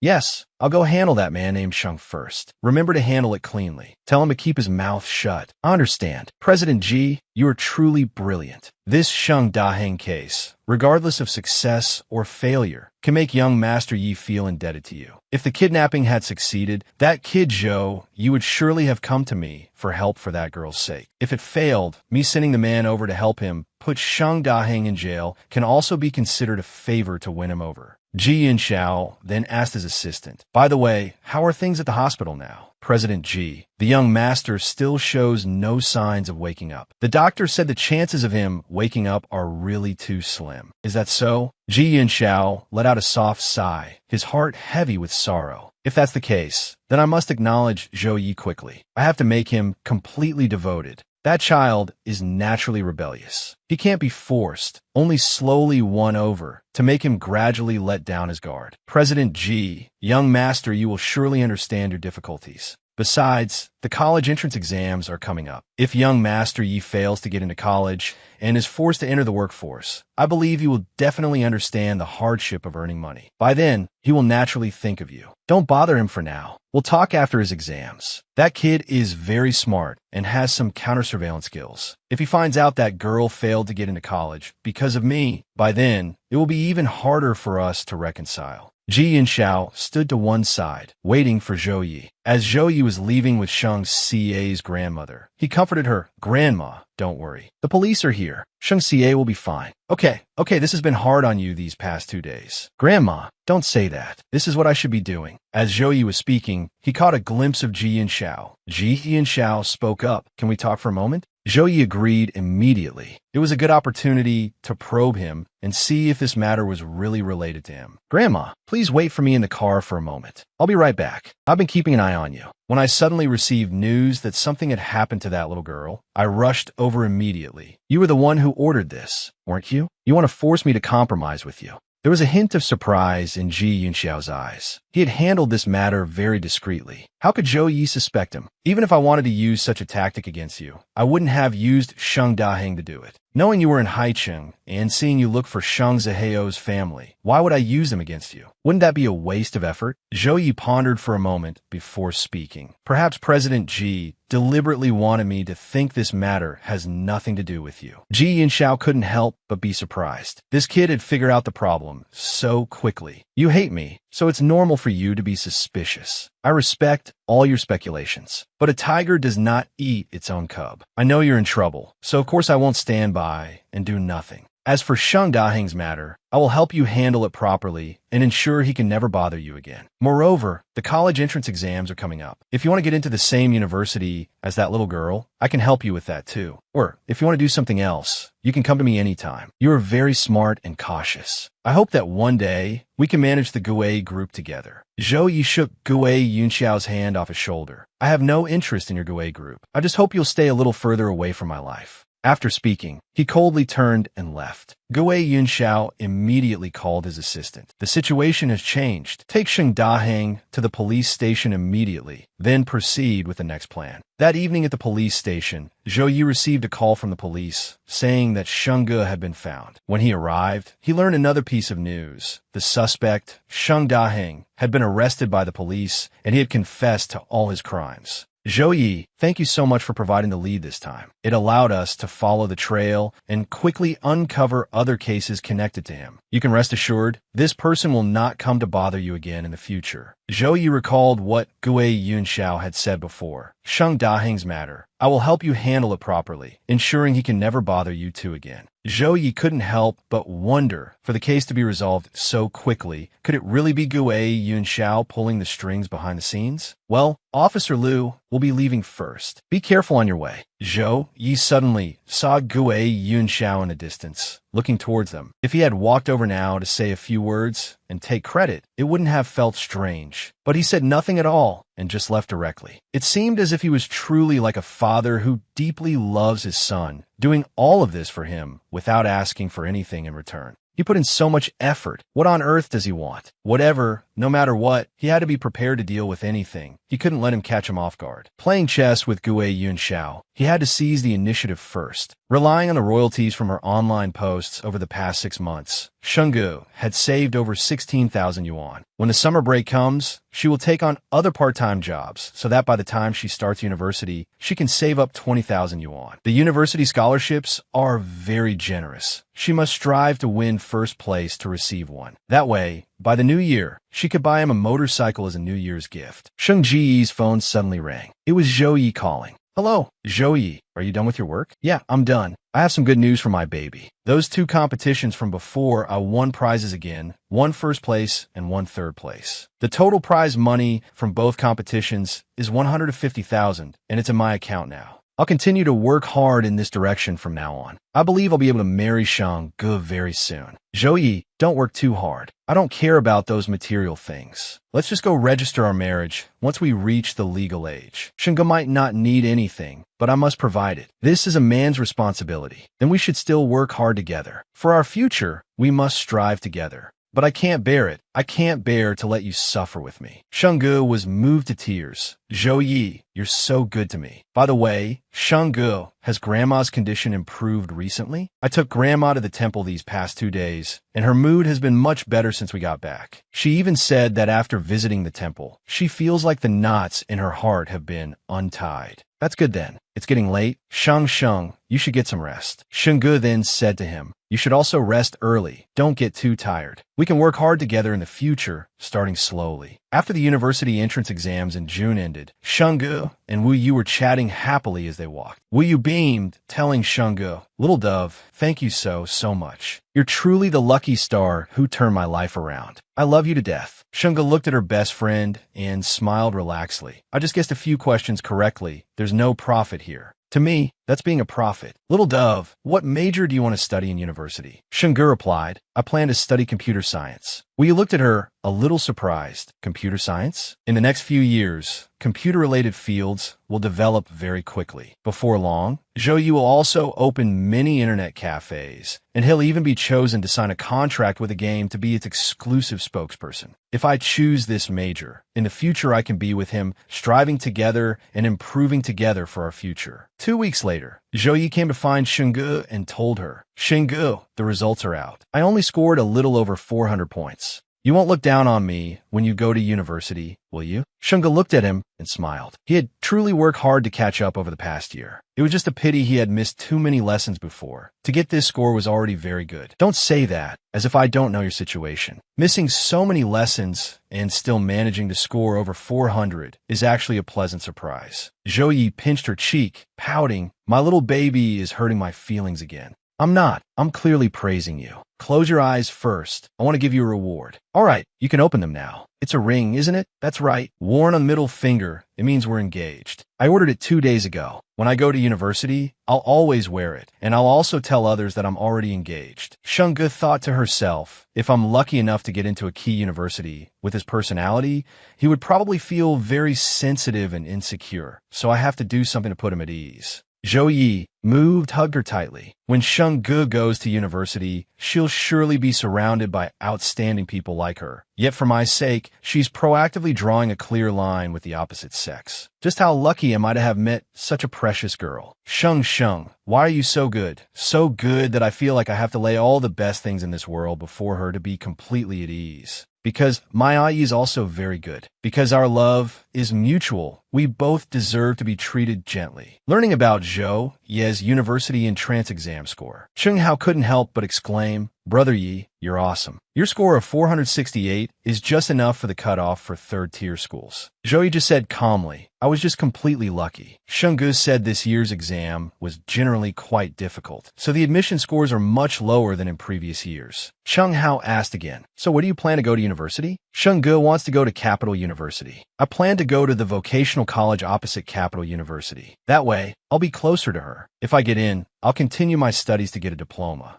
Otherwise, if our kids ask in the future and they say their mom graduated from a key university while their dad only graduated from high school, wouldn't my great fatherly image be greatly diminished? Brother Yi, you're thinking too far ahead. You're not even married and you're already thinking about kids. So have you saved up enough money to get married yet? It's still too early to get married. Besides, there are many things I want to give Shang, but buying that internet cafe that's about to be transferred shouldn't be a problem. Cheng Hao was shocked. An internet cafe? No way. That place isn't big, and the customer traffic is just average. Isn't it too risky for you to take it over now? This week, I want to check it out at different times. There's a vocational college and a regular college nearby, so the customer traffic isn't actually bad. The main reason it was being transferred before was because the equipment was bad, it had no unique features of its own, and no special events to attract customers, making it completely uncompetitive in the industry. Tomorrow I'll go talk to the owner. If I don't need the equipment, the transfer fee will be very low, so I want to give it a try. Cheng Hao is a bit doubtful. Didn't you want to open a motorcycle repair shop before? Why the sudden change of mind to open an internet cafe? Because when I was out before, I passed by a few internet cafes and discovered some business opportunities, so I paid special attention. Besides, I'm at the club now, and while the amount of work isn't unstable, it all depends on the boss's resources, which isn't what I want. On top of that, Shengge told me before that she dreamed I opened many internet cafes. I want to make her dream come true. Brother Yi, it's one thing for your head to be filled with thoughts of romance all the time, but opening an internet cafe isn't as simple as you think. Making an investment project could make you lose all your savings, and it might not even succeed in the end. It will be very difficult for you to save up that much money again in the future. Cheng Hao, I understand everything you're saying, but I have a detailed plan now. I feel that I can create a one-of-a-kind internet cafe that stands out in this industry. If I dive in and end up failing, I'll accept it. But if I don't try, I really won't be able to live with it. As long as you've thought it through. We're brothers. So no matter what you want to do, I'll support you. Ai, why did you call me out here in such a hurry? Where are you taking me? You'll know in a bit. Shang. Do you see the internet cafe across the street? I plan to take it over. I want to open an internet cafe. Shengge couldn't hide her excitement. Not bad. She remembered that in her past life, it seemed to be around this time that he started opening internet cafes. Shengge spoke up and asked him, but it must cost a lot of money to keep this place running, right? Do you have enough? If not, I still have a little. No need. Since I brought you here today, it means I've already prepared everything. It's just that if I take over this place, I'll probably spend all my savings again. I don't know if it will succeed in the end. If it fails, I might lose everything. I'm very scared that I'll lose the bet and won't even be able to protect you in the end. Even if you lose the bet in the end, don't be afraid. Because whether you succeed or fail, I will always be by your side. Zhou Yi looked at her, deeply moved. Besides, my man is very capable. I believe he will definitely succeed in the end. Sheng, thank you. Thank you for being willing to support me unconditionally. Actually, I didn't want to tell you about these things at first. I was afraid you would worry about me. But then, for some reason, I suddenly changed my mind. I really wanted to tell you everything before making any decisions. I'm willing to shoulder these things with you. I'm truly very happy because my Ai is finally no longer like before, keeping everything to himself and suffering in silence. It's really great that you could change like this. Now that I've told you all this, I feel much more relieved, but you don't need to worry too much either. Once the internet cafe is up and running smoothly, I'll collaborate with a few games. As long as I can create some unique features, there definitely won't be any major problems. Since you prepared everything, I'll write down a few things in the next few days that you might need. You can see if they're useful. Okay, thank you, Shengge. 2 months later, the preparations for the internet cafe were finally complete. Cheng Hao spoke up. I'll go in for a final check now. Then we can wait for the grand opening. You've worked hard. Shungu suddenly appeared. Zhou Yi, here are 2 lunchboxes for today. You 2 can eat after you're done. Didn't I tell you not to bring food over? It's so hot these days, you'll get tired running back and forth. I won't, I just miss you. If I didn't bring food, I wouldn't have been able to see you for days. I'm sorry, Sheng. For the past 2 months, I've been busy buying things for the shop and haven't been considerate of your feelings. Not at all. Don't you video call me every day? Besides, you're so busy now for our future, I should be understanding. Thank you, baby. Then let me be busy for 2 more days. Once I'm done, I'll take you out to have fun. Sheng, is there anywhere you want to go? Anywhere is fine. Then let's call you and everyone to go to the amusement park together. I heard they just opened an escape room and a murder mystery game. Can you take me to a bar in the evening to broaden my horizons? That day, I won't wear a dress. Is it okay if I just wear a t-shirt and pants? I've lived 2 lives and have never been to a place like this. Zhou Yi looked at her and smiled in agreement. It's fine. If you want to go, we'll go. I'll go with you. As long as I'm here, Sheng can go wherever she wants. In the end, the 4 of them went to the bar together. Wu Yu whispered to Sheng Xie, hey, this is my first time at a bar. Dressed like this, will people think I'm tacky? Sheng Xie looked at her friend and said, it's fine. It's my first time here too. Just relax. Don't be tense. Zhou Yi, look, is that person in the middle of the stage DJing? That's right. Sheng Xie couldn't help but blurt out, he's so handsome. Seeing Zhou Ye's face darken beside her, Sheng Xie quickly corrected herself. No. Zhou Yi asked her, is the DJ handsome? No, I meant the atmosphere here is very lively and the stage is electrifying, not that the person is handsome. That's right, my Yi is the most handsome. You like DJs? Your man knows how to do that too. Sheng Xie turned her head in surprise and asked him, Zhou Yi, is there anything you don't know besides studying? Zhou Yi couldn't help but laugh. Sheng, are you saying that just to give me a hard time? Of course not. It's your fault for being so amazing, always surprising me. So, does my darling want to see me DJ? If so, Sheng Xie, act a little cute for me, and I'll put on a show for you. Sheng Xie was a bit shy, but she did it anyway. She certainly knew how to act cute. She turned to look at him and said in a coquettish voice, a Yi. Zhou Yi froze for a moment, then coughed lightly. Sheng Xie, stop acting cute. I'm going now. Zhou Yi quickly walked towards the bar stage, not forgetting to remind her, don't leave this spot before I get back. Seeing his embarrassed figure as he left, Sheng Xie felt incredibly smug. It was obvious he couldn't handle her acting cute. So why did he even make such a request? Sheng Hao spoke up. Hey, where did Yi go? Sheng Xie smiled with satisfaction. He's gone to be a guest DJ. Zhou Yi stepped onto the stage, said a few words to the MC, then picked up the microphone and said, welcome, everyone, to the party tonight. From below the stage, thunderous applause and cheers immediately erupted, welcoming the new DJ's appearance. Wu Yu also watched in amazement. I suddenly realized that Zhou Yi, apart from when he's studying, shines brightly at all times. My Zhou Ye's academic performance isn't bad either. He already received his acceptance letter. Alright, right. Your Zhou Yi is the best. A long while later,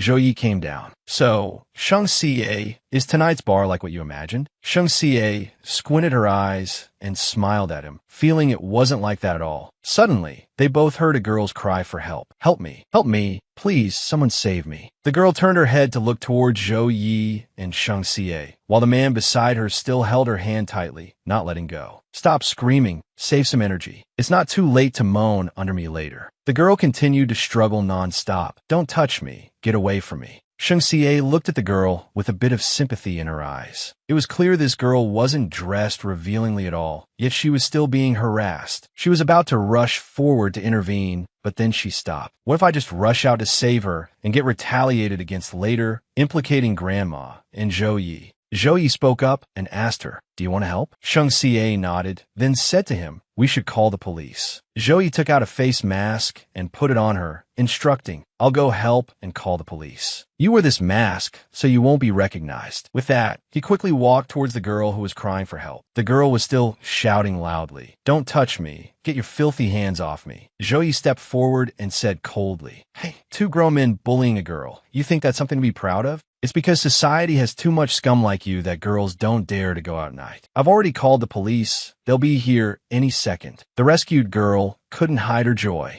While the 2 men glared resentfully at Zhou Yi and quickly fled. Damn it, you got lucky today. Sheng Xie rushed to support the girl. Are you okay? I'm fine. Thank you both for saving me. I'll definitely repay you in the future. No need. It was a small thing. Don't worry about it. The girl waved goodbye to them. Well then, we'll meet again if fate allows. Today is the grand opening. Through the shop's promotional activities, especially using desserts and tea to attract customers, the shop has become the exclusive highlight of internet cafes. The success rate is 100%. Overall, the results aren't bad. Later, when we go to school, we can have a receptionist help greet customers and connect with us by phone. If there's an emergency, we can rush over. But then again, with business being so good now, do you regret not deferring your studies to start a business right away? Not a single regret, because that period was the happiest time of my life. The reason I can face life so positively every day now is because Sheng Xie changed me. She was the one who always encouraged and stayed by my side. Sheng Hao spoke up and asked, so, back when Sheng Xie tutored you every day and you ended up not getting into the same school as her, wasn't she disappointed? Not at all. From the beginning, she never asked me to get into the same school as her, nor did she ever force me to study. She kept me in school just because she wanted me to be a bit more relaxed, wanted me to slowly enjoy life at my own age. In the end, it's just because my darling dotes on me. Seeing Zhou Ye's smug smile, Sheng Hao couldn't help but feel a little annoyed. All right. Why am I even discussing Sheng Xie with you? Am I not just asking for trouble? On a beautiful day, while Zhou Yi was at school, he received a call from Sheng Xie. Sheng, you're in my school? Wait for me a moment. I'll be right over. Suddenly, a girl holding a letter, her face flushed, stood in front of Zhou Yi and said, Zhou Yi, I like you. Can you accept this letter? Zhou Yi just replied nonchalantly, I'm married. Then he rushed off to find Sheng Xie, leaving the girl stunned on the spot. Married? He just started university and he's already married? When Zhou Yi met Sheng Xie, she looked very angry. Oh no, she didn't see that scene just now, did she? Another girl came to give him water, but he paid her no mind and walked straight to Sheng Xie's side. Sheng, sorry, I'm late. The girl who had a secret crush on Zhou Yi now understood. It turned out he already had a girlfriend. Sheng Xie said with a hint of a pout, You're quite popular, aren't you? You ran into so many admirers on such a short walk. Zhou Yi just smiled a little sheepishly. Sheng, don't misunderstand. I didn't respond to anyone just now, and besides, I made it clear to them that I'm already married. Sheng Xie asked with some suspicion, Oh, is that so? You didn't respond, yet so many people still confess to you. You're quite charming, Zhou Yi. Brother Zhou Yi, today is your birthday. What do you want to eat for lunch? Sheng, what did you just call me? I called you Brother Zhou Yi. An arm suddenly pulled Sheng Xie closer. Say it again. Brother Zhou Yi. Sheng Xie looked into his eyes and said softly. Zhou Yi couldn't help but lean down and give her a kiss. Sheng Xie quickly pushed him away. Zhou Yi teased her with a laugh. Still going to talk all strangely? Who's talking strangely? I was clearly flirting with you. Zhou Yi, you get up first. There are too many people here. If someone sees and gets the wrong idea, it won't be good. Let's wait until next time when it's just the two of us at home, and we can kiss again, okay? You're so cute. You make my heart flutter. How could I do that to you here? Besides, even if I wanted to, I'd have to wait until I have the ability to give you a home. I've calculated it all. If I combine the income from the internet cafe and the motorcycle club, I'll save enough for a down payment on a house in the capital before next year's spring festival. At that time, whatever you want to do, I'll go along with all of it. Sheng Xie said, a little shyly, All right, let's not talk about this anymore. Today is your birthday. I prepared a special gift for you. What gift? You'll know tonight when we get back to the new rented apartment. At this moment, a girl suddenly appeared in front of them and said, Big sister, you're finally back. My name is Shu Yi. I'm the girl you saved outside the bar last time. This is a small token of my appreciation. I hope you'll accept it. Sheng Xie quickly waved her hands to refuse. I remember you, but this gift is too valuable. I can't accept it. Then can I have your contact information? Whatever you like, I can give it to you directly. Only then did Zhou Yi speak up. No need, it was just a small thing. You should go home. The internet cafe doesn't welcome minors. Sheng Xie pulled Zhou Yi into the shop and asked him, What do you want to eat later? The girl outside also heard Sheng Xie's voice. His name is Zhou Yi? The person with her asked, Miss, what's wrong? Was there a problem with that young man just now? The girl kept looking towards Zhou Yi. It's nothing. Let's go.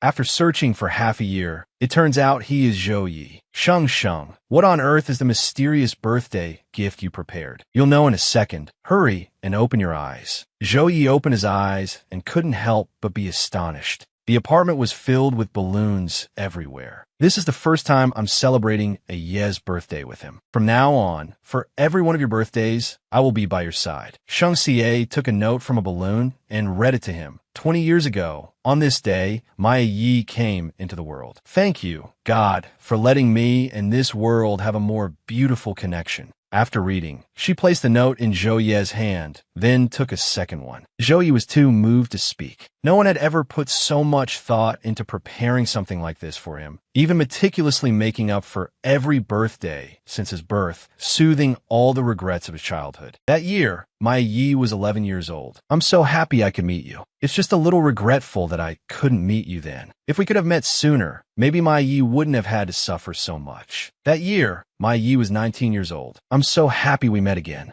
Being able to become your lover is the greatest luck of my life. From then on, I could never escape the love of the boy named Zhou Ye. Zhou Ye was still in a daze, completely surprised. From beginning to end, it was always her who steadfastly chose him. He was truly so lucky to have met a girl like this. Hey Yi, do you like this birthday present? Thank you, darling, for preparing a birthday gift for me. I love it. This is my first real birthday since becoming an adult. Sheng, you've worked hard. It was no trouble at all. Everyone has meaningful anniversaries, so of course my boyfriend must have them too. Thank you, Sheng.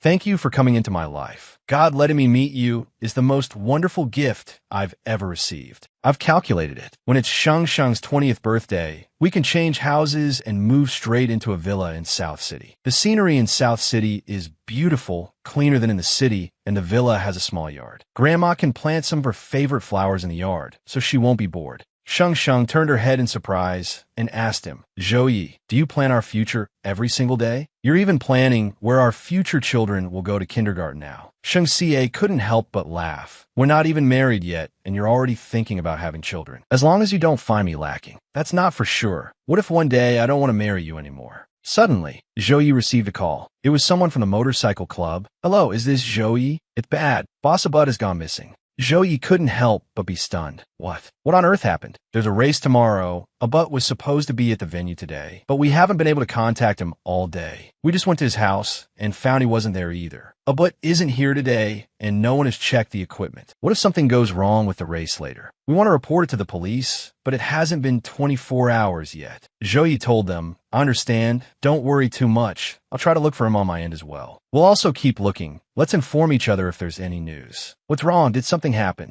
Zhou Ye smiled and told her, it's nothing. The club just called to say there's a race tomorrow, and I have to go check the motorcycle parts. Sheng has a match tomorrow. Zhou Ye decided not to tell her about this for now, to avoid worrying her. Sheng Xie asked with some doubt, didn't you stop taking orders from them recently? Why the sudden change? I took this order at the beginning of the month. I had already discussed it with the club. I only take one order a month, and only at the beginning of the month. He felt that the work there always relied on the resources provided by his boss, Abud, and the workload was unstable. Therefore, after discussing it with him, he decided to gradually withdraw to focus on his own career. There was one thing Zhou Ye didn't say, fearing it would worry Sheng Xie, which was that modifying race cars always carried potential risks, and the higher his cut, the greater the risk. All right then, you go take care of the club's business first. I'm heading home. In the Gui family villa, the assistant immediately reported to Gui Yunxiao. Mr. Gui, according to our investigation, since young master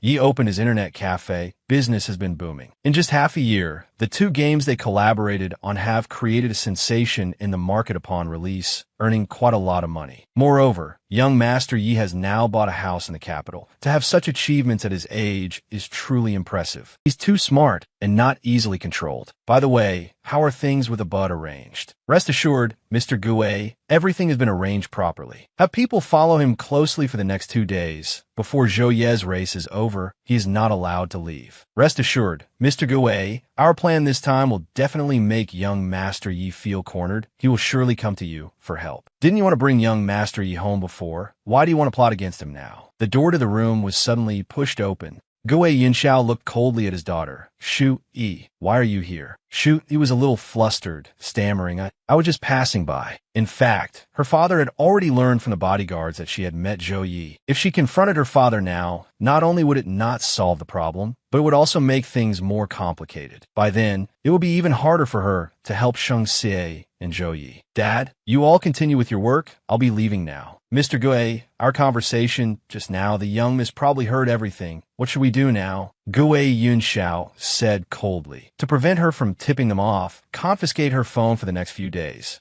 And without my permission, she is not to take a single step out of her room. Yes, Mr. Gui, this is great. After over a year of hard work, I've finally bought the motorcycle. The new year is coming. I can give it to Zhou Yi as a New Year's gift then. Hello, Zhou Yi, where are you? If you're not busy, I'll come find you. I'm sorry, Shang Xie, I have to go to the police station right now. The police station. Zhou Yi, did something happen to you? It's nothing, but my boss, something happened to him. I'm an employee of the club, so I need to go to the police station to give a statement. All right, don't worry. I'll come find you later. Cheng Hao couldn't help but feel anxious. How could something happen so suddenly? The car for this race suddenly had a problem, and it happens to be the one you assembled. Does this have anything to do with you? Besides, every car you assemble has a related agreement signed. The club is also a legitimate place, with all the proper paperwork. Something like this happening is unpredictable. Zhou Yi suddenly received a phone call. Hello, may I ask if this is Mr. Zhou Yi? This is he. I am the interpreter for the racer. Erit, the car used in this race was modified by you, and a serious accident occurred during the competition. Experts have preliminarily determined it was due to tampered parts. The victim's family asked me to convey a message to you. The situation could be very serious, or it might not be. If this is blown up, it could involve legal issues. But the other party is leaning toward a private settlement. As long as you provide 1 million, consider it medical expenses, and this matter will be dropped. Cheng Hao spoke up and asked, who called? It was someone from the injured racer's side. They told me to pay 1 million for a private settlement, and that would be the end of it. So what do we do now? How about we transfer ownership of the internet cafe first and figure things out after this is over? No, the internet cafe cannot be transferred. That's Shang Xie's dream. If we transfer it, there will be nothing left. Then what should we do? Where are we going to get 1 million in such a short time? Cheng Hao, I've always felt that this matter isn't that simple. Look, a butt suddenly disappeared right before the race, and then the accident happened. The incident occurred in the morning, and by the afternoon, they were demanding money from me, and they asked for 1 million right off the bat. It's clear someone is targeting me. I even suspect now that a butt's disappearance is because he was implicated by me, because if he were here, this amount of money would be nothing to him. But now that he's suddenly disappeared, this whole thing has fallen on me. So who on earth wants to harm you?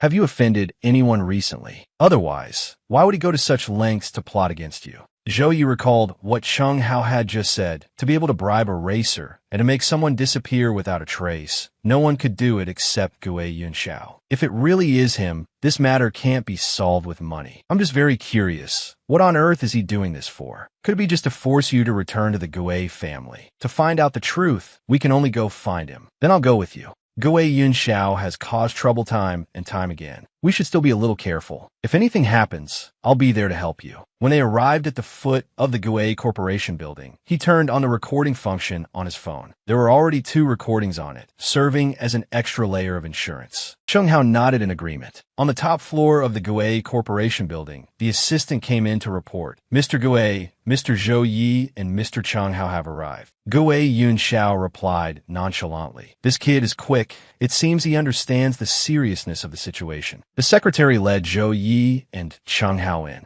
The assistant saw them and greeted them cheerfully. Young Master Zhou, Mr. Cheng Hao. Gui Yunxiao then said to the assistant, you can go out first. I want to speak with Zhou Yi alone. Yes, Mr. Gui. The assistant bowed and quickly exited. Zhou Yi also said to Cheng Hao, wait for me outside the door. Cheng Hao reminded him with some concern, be careful. Gui Yunxiao approached enthusiastically. Why the sudden desire to come see me today? Zhou Yi said coldly, because I've suddenly run into some difficult problems. Zhou Yi feigned difficulty. Mr. Gui, can I borrow 1 million from you? I can write you an IOU. No need for an IOU, as long as you agree to one condition of mine. Whatever trouble you're in, I can help you solve it. Zhou Yi then asked, what condition? I want you to return to the Gui family. Change your name and surname. From now on, there will be no one in this world named Zhou Yi. Who do you want me to become? How do you want me to change? I will hire the best plastic surgeon to operate on you to look like Jing Hang. From now on, you will replace that child in public and continue living in his place. You want me to become your son, Gui Jing Hang.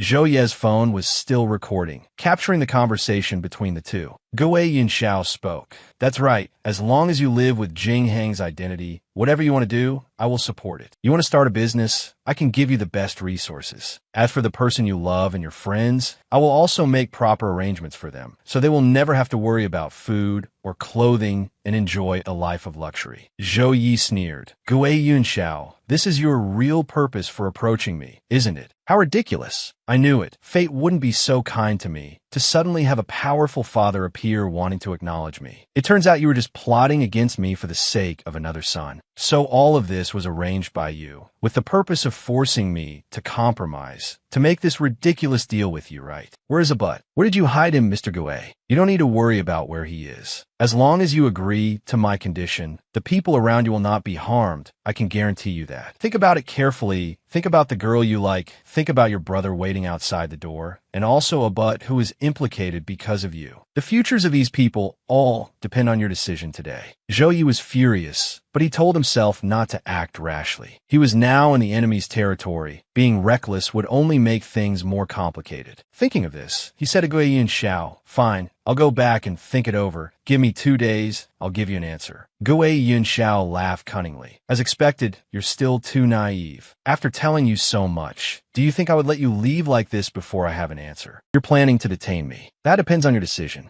Guo Yunxiao, I don't owe you anything. You brought me into this world, but you never gave me a shred of warmth. Now you want to destroy my life for your own benefit. Guo Yunxiao, on what grounds? Just based on that bit of blood relation. He looked at Zhou Yi and let out a cold laugh. Anger is the most useless thing in the world. It only makes people lose their reason. It's of no use at all. So you shouldn't be angry now, but should think carefully about my request. It seemed that if Zhou Yi didn't give an answer quickly, he wouldn't be allowed to leave today. Since it had come to this, he could only take a gamble. Zhou Yi quickly grabbed the box cutter from the table. Didn't you want to shed blood? I'll return it to you now. Guo Yunxiao shouted in panic. Put the knife down. Zhou Yi was waiting for this opportunity and immediately grabbed his hand. Only then did Guo Yunxiao realize he had been tricked by Zhou Yi. He held the knife to Guo Yunxiao's neck and spoke coldly. No more talk. Once I've left safely, everything is negotiable. Otherwise, even if I die, I'll drag you to hell with me. I never thought of taking your life. Forcing me out like this, what are your chances of winning? If anything happens to me in your hands, someone will immediately go after that girl named Shangxie. Do you want to harm everyone around you because of your recklessness? Zhou Yi pressed the knife a little deeper into Guo Yunxiao's neck, and the other man finally started to get scared. All right. Don't be rash. I'll take you out. As soon as the door opened, Cheng Hao saw the scene and couldn't help but tense up. Zhou Yi calmly said to him, "There's a small issue, but no need to rush. Quickly take the phone from my pocket and put it in yours." Cheng Hao did as he was told. The phone already had their recording. In the future, no matter what the Guo Corporation did, his situation would not be as passive as it was now. A group of Guo family bodyguards suddenly rushed over, each one looking panicked and worried. Guo Yunxiao immediately ordered his subordinates. "Let them go. No one is to stop them." "Yes, Mr. Guo." Down in the parking garage, Zhou Yi said to Cheng Hao, "Quick, get in that car over there." Just as Cheng Hao was about to go over, a bullet suddenly hit his leg, causing him to collapse in pain. Zhou Yi was horrified. His leg was also kicked hard, and caught off guard, he fell flat on the ground. The assistant immediately ordered the bodyguards, "Quick, escort Mr. Ji away." Zhou Yi threw a dagger towards Ji Yunxiao, and the chaotic bodyguard shielded him. "Mr. Ji, be careful." Taking advantage of the chaos, Zhou Yi said to Cheng Hao, "Let's run." Zhou Yi's car sped off. Ji Yunxiao roared in anger, "Go after them. Bring him back to me, and remember, don't hurt him." Suddenly, Shu Yi appeared, calling out, "Father." Ji Yunxiao glared and yelled at his subordinate. "Didn't I tell you to keep her under watch at home?" "Mr. Ji, the young miss threatened to kill herself. Your subordinates didn't dare to disobey." "Father, I'm begging you, don't compound your mistakes. Big brother is still in a coma, and now you're cruelly forcing another one of your children. At this rate, this family will truly be torn apart. Father, please, retract your order. Your daughter is begging you." Ji Yunxiao remained silent. This was a critical moment in the Ji family succession battle, but his son Jing Hang was still unconscious, and Shu Yi was not yet of age. For the sake of the succession battle, Ji Yunxiao could only have Zhou Yi return. Suddenly, he received a call from his subordinate. "It's bad, Mr. Ji. While we were pursuing young Master Yi, he got into an accident trying to avoid a truck ahead." "An accident? I told you not to hurt him. What kind of job did you do? Hearing this, Shu Yi was also stunned. Brother Zhou Yi, he was in a car accident. At the hospital, Cheng Hao sat outside, waiting anxiously, constantly murmuring Brother Ye's name. He recalled the scene. He and Zhou Yi were driving away, with Ji Yunxiao's men in hot pursuit. Young Master Yi, stop struggling. It's useless now. Why don't you just come back with me obediently? Zhou Yi suddenly swerved the wheel, and their car was hit by a truck coming from the opposite direction. Brother Yi did that to save me. If it weren't for him, I would be the one in the emergency room right now. Suddenly, Cheng Hao heard a voice by his ear. Greetings, Mr. Ji. He turned his head, and sure enough, Ji Yunxiao had arrived. The moment he saw him, Cheng Hao could no longer contain his emotions, shouting and cursing. You animal. What are you doing here? Zhou Yi doesn't want to acknowledge you, nor does he want to return to the Ji family. Why do you keep forcing him time and time again? Are you only satisfied now that you've pushed him to this state? The surgeon came out and asked, who is Zhou Ye's family? Cheng Hao immediately replied, I am. Doctor, how is he? The patient's life is in danger at any moment. The family should be mentally prepared. How could this be? How did it suddenly come to this? Brother Yi, you're tough and lucky. You'll definitely be okay. Suddenly, Cheng Hao heard a girl's voice. Let go of me. I'm not going back until Brother Zhou Yi wakes up. Miss, it's better if you go home. It's no use for you to stay here. Brother Zhou Yi and Sister Shengge are my saviors. But now, he's in this state only because of my father's selfishness. If I don't see him wake up, I'll never be at peace for the rest of my life. Cheng Hao looked over and only then realized the girl was Ji Yunxiao's daughter. Just then, Shengge called. Cheng Hao, do you know where Zhou Yi is? I haven't been able to reach him all afternoon. He's never been like this before. Did something happen? Cheng Hao still remembered Zhou Yi's words. Take good care of Sheng Sheng. At this moment, he didn't know how to answer Shengge. Cheng Hao, what on earth happened to him? Can you ask him to call me back? I'm sorry. Shengge, he can't call you back right now. He was in a car accident this afternoon. He's currently in the emergency room at the City People's Hospital. Shengge froze in fear. A car accident. She rushed to the hospital. What exactly happened? He was fine this afternoon. How did it suddenly come to this? Shu Yi called out, Sister, why are you here? Shu Yi was still stammering, unable to speak. Just then, a gurney carrying Zhou Yi came out of the operating room. His whole body was wrapped in white bandages, still unconscious. Seeing this, Shengge was completely stunned, then suddenly collapsed to the floor. The doctor said to them, could the family please follow me for a moment? Shengge followed the doctor, turning back to say to Cheng Hao, I'm fine. You take care of Zhou Yi first. I'm going to ask the doctor for the specific details. Doctor, how is he now? The patient's main injuries are to his back. Luckily, the truck braked in time with an emergency reaction. If it had hit a vital spot, the consequences would be unimaginable. Although he is out of immediate danger, if there is a hematoma in his brain, it will be more difficult to resolve after a 24-hour observation period. We have to wait 24 hours to see if he can wake up. Shengge immediately asked, what if he doesn't wake up after 24 hours? Then we will have to consider other options. Shengge stared blankly at the doctor, the grief and worry on her face impossible to hide. How did things suddenly turn out like this? She was waiting to give him a surprise for the new year. So why has it come to this now? Seeing Shengge come out, Cheng Hao hurriedly asked, how is it? What did the doctors say? When will Zhou Yi wake up? The doctor said, he's out of immediate danger for now, but there's a hematoma in his brain, which is very difficult to handle. We have to wait 24 hours to see if he can wake up, then we can proceed to the next step. What on earth happened to you and Zhou Yi? Why did something like this suddenly happen to him? This afternoon, Zhou Yi and I went to find Ji Yunxiao. He suspected that Abut's disappearance was related to him. This is his phone. It has a recording of Ji Yunxiao's entire scheme. Shengge immediately opened the phone, and Ji Yunxiao's voice rang out. I want you to return to the Ji family, to change your name. From now on, there will be no one named Zhou Yi in this world. I will hire the best plastic surgeon to transform you into Jing Hang's appearance. This recording can be edited, just in case. Later, make a few more copies of the recording and save them in different files. Okay, I got it. Shengge then asked wonderingly, why is Shu Yi here? She's Ji Yunxiao's daughter. After the incident with Zhou Yi, she came here with Ji Yunxiao. What? Shengge was astonished to hear this. How could it be such a coincidence? But her attitude towards Zhou Yi doesn't seem to be like Ji Yunxiao's. Before you arrived, she was crying for a long time outside the emergency room. She said she only found out Zhou Yi was her brother after going to the internet cafe. Shu Yi kept crying and apologizing. I'm so sorry. If only I could have come sooner. She wanted to prevent this tragedy, but unfortunately, she was a step too late. Sheng Ji's phone suddenly rang. It was her grandmother. Hello, Sheng Sheng, where are you? Sheng Ge couldn't let her grandmother know about Zhou Ye's situation for now. If she knew, she definitely wouldn't be able to take it. Thinking of this, Sheng Ge told her, Grandma, Zhou Yi suddenly came down with a fever tonight. I'm at the hospital with him in Chenghao, so I won't be home tonight. Which hospital? I'll make some nourishing soup and bring it over for you all tomorrow morning. There's no need, Grandma. It's cold outside, and I'd worry about you traveling back and forth. Just take good care of yourself at home tonight. All right, then. You must let me know if anything happens. Shu Yi suddenly appeared. This is some topical cream for Brother Chenghao. Why haven't you gone home yet? It's so late. You should go home, or your father will worry. Sister, what happened to Brother Zhou Yi is truly my father's fault. When I found out he was planning to harm Brother Zhou Yi, I wanted to warn you all,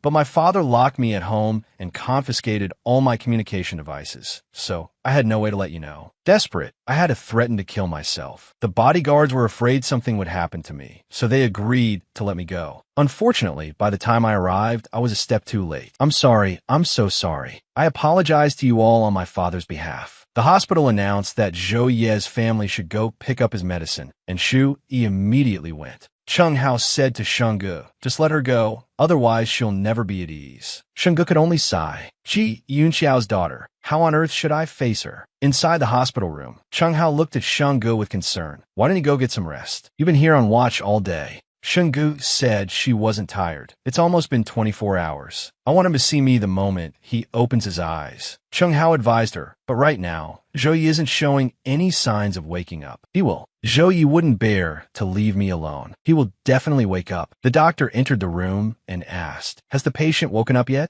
Sheng Ge said nothing, just silently shed tears. The doctor spoke again. You all need to prepare for the worst. The patient still hasn't woken up. We can't rule out the possibility that he could become a vegetable. Sheng Ge and Cheng Hao were both shocked, worried, and in disbelief. But rest assured, we will do everything in our power to save the patient. No, that won't happen. Sheng Ge burst into tears. Zhou Yi, wake up. You won't leave me all alone, right? You said you would never abandon me. Sheng Ji's grandmother arrived with food and soup. Grandma, how did you know I was here? I couldn't reach you, so I got worried and called Cheng Hao directly. Don't blame him. I forced him to talk, and he told me everything. If you're sad, just cry, my child. Grandma is here. It's okay. I don't want to cry. Brother, you will wake up. He's just a little late. I'm still waiting for him to wake up. I'll wait with you, but you have to take care of yourself too. Otherwise, how can you wait for him? Yes, I know. I'll take good care of myself. Early the next morning, Cheng Hao said to Sheng Ge, you keep watch here. I'm going to pay the rest of the hospital fees. Ji Yunxiao suddenly appeared. There's no need. I've already paid all the hospital fees. You don't have to worry. Cheng Hao angrily rushed forward and threw a punch at his face. We don't want your money. Take your money and get lost. Using your money feels dirty. Mr. Ji, are you all right?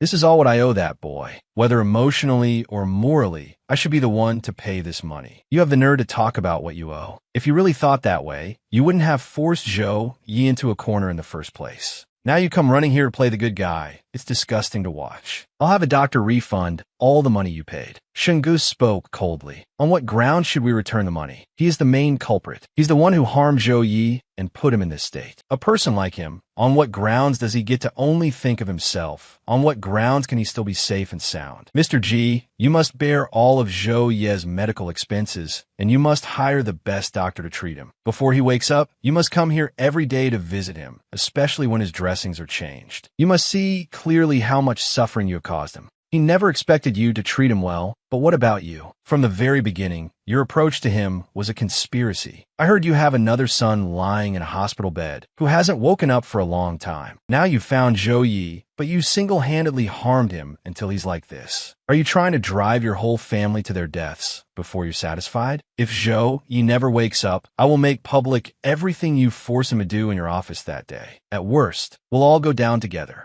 I will do as you say. Mr. Ji, I've followed you for so many years, and I've never seen you suffer such a loss. A powerful figure in the family getting beaten by a young punk and threatened by a little girl. If word of this gets out, I'm afraid, Kavan Chu sighed. Say no more. This is all my retribution. I can't blame anyone else. Will you only be satisfied once you've driven your entire family to their deaths? Perhaps this is heaven's punishment for me. I dominated the world, only for the people by my side to dwindle. President G, the young miss has arrived. Hyun, you may leave first. Keep a close eye on things at the hospital. Also, the doctor I invited will arrive at the capital airport tonight. Please make the arrangements then. Dad, are you okay? I heard from Uncle Tew and that you were beaten by Trin Hao tonight. It's nothing, I'm fine. In the blink of an eye, my precious daughter has grown so much. Over the years, I've owed you children too much. I used to only think of myself and never properly cared for you. Dad, don't say that. I know that in a wealthy family, sometimes your hands are tied. But Dad, family is also very important. Don't do things that hurt your family for the sake of some benefits, or you'll regret it when it's too late. Okay, I understand. 2 months later, Sen-Sia and Trin Hao took turns caring for Chow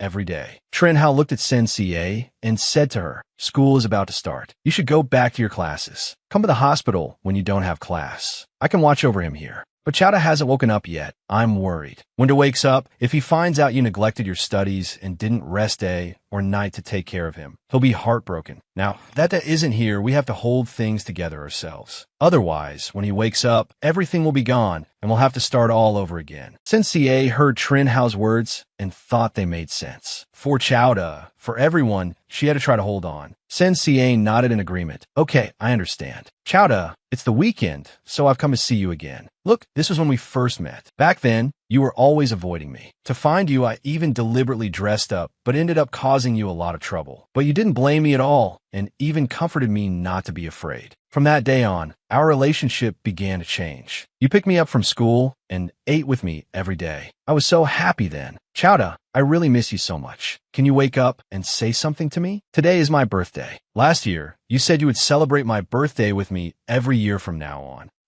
You broke your promise again. Trin Hao, and Thursday, Dee suddenly spoke up. Sister-in-law, happy birthday. Sensei looked up, a little surprised. She accepted the gifts from everyone. Thank you. You've all worked hard. Trin Hao just smiled. It's no trouble. When it wakes up, we'll celebrate your birthday again. Thursday, Dee handed Sensei a gift bag, saying, Sister, happy birthday. Thank you. Thursday, Dee. Your gift is too precious. I can't accept it. Sensei knew Thursday Dee was a good person, but she was still a member of the G family. If Chowda found out, he would definitely be unhappy. Thursday Dee withdrew her hand. Then I won't insist. Sensei looked at her and said, by the way, Thursday Dee, you've been busy all this time. It's been really hard on you. You don't have to come anymore. Don't say that, sister. You and brother are my saviors. I'm taking care of you both willingly. It's no trouble at all. Besides, what's happening now is all because of my father. I'm already very happy that you two are still willing to talk to me. Well, sister, I won't disturb you two any longer. I have something to do, so I'll leave first. If you need anything in the future, you can find me anytime. After Thursday D left, Trin Hao said to Sensei, actually, you don't have to be so conflicted. Qui jovedidi is qui jovedidi. Kavanchu is kavanchu. We have to separate these matters clearly. For the past few months, Chowda has been in a coma. She came to help every day. She knows we're wary of her because she's from the G family. Therefore, she has always been very measured in everything she does, never putting us in a difficult position. Everything she's done has been right before our eyes. She genuinely hopes that you too can be safe and sound. The doctor came in and announced, the family of the patient in bed 36. Please follow me to the West Wing to get the medicine. Thursday D immediately said to Sensei, Sister, the West Wing is very far from the ward. How about I go get the medicine? You can stay here and take care of Chowda.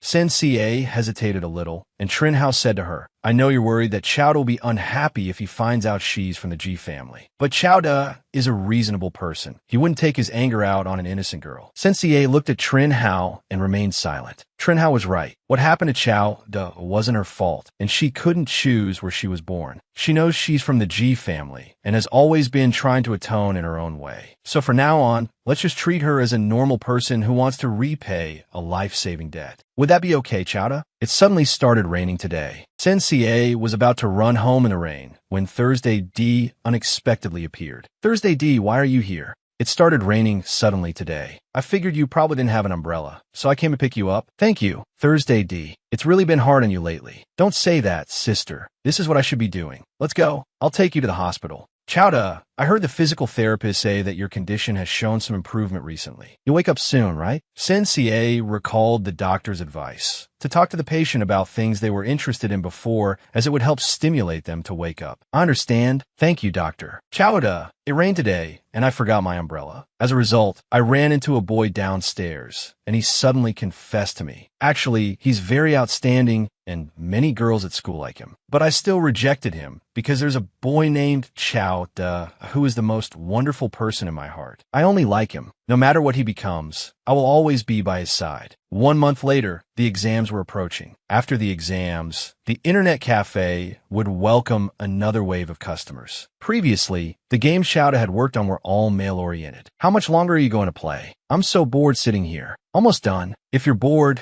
go to the entertainment area and buy a milk tea. If I could design a game that's more female-oriented, for example, a game focused on love, emotions, and leisure, maybe it would attract more customers. Suddenly, a thug appeared. Hey, little lady, why are you waiting for the bus alone so late at night? Terrified, Sensei turned and ran. He quickly called after her, "Don't go. The night is still young. Let's find a place to talk." Suddenly, a bat struck him hard on the back. Sensei turned around and couldn't believe her eyes. Chowda had woken up and was standing right in front of her. He was still protecting her, just like before. Sensei cried out in surprise. "Chowda Chowda, Maeda has returned. I'm sorry, I couldn't protect you well. I'll let you suffer. You're finally awake. I missed you so much. During the months you were in a coma, I was so afraid you would never wake up again. The day of your accident, I had just used my savings to buy you a motorcycle, but I never got to give it to you." At this point, Sensei couldn't help but burst into tears, unable to say another word. Chowda comforted her. There, don't be afraid. I won't leave you alone." The two of them just held each other tightly. Thursday D's voice suddenly rang out, "Sister." Sensei turned to look at Thursday D. "Why are you here?" "It's a long story. Let's take Chowda back to the hospital first. Juan, take care of that drunk later. Remember to check the nearby cameras. We absolutely cannot cause any more trouble for Chowda." "Yes, miss." "Right, Thursday D, why did you suddenly show up here? When did Chowda wake up?" "The physical therapist came to give Chowda a massage today, and he suddenly opened his eyes. The moment he woke up, he called your name. The doctor advised him not to run around, but as soon as he was conscious, he insisted on going to the school to find you. No one could stop him. You just woken up, your body is still very weak. You can't get out of bed and run around." Chowda still tried to sit up. "Where's Sensei? I want to find Sensei." "I had no choice but to bring the doctor with him to find you." As we were approaching the gate of Capital University, there was a traffic accident ahead, causing a bit of a jam. Just then, he saw a drunk harassing you from inside the car. So he grabbed a baseball bat and rushed straight out. I was going to have a bodyguard stop him, but he moved too fast. In short, he's finally awake. That's right. As long as he's awake, nothing else matters. "Doctor, how is his condition now?"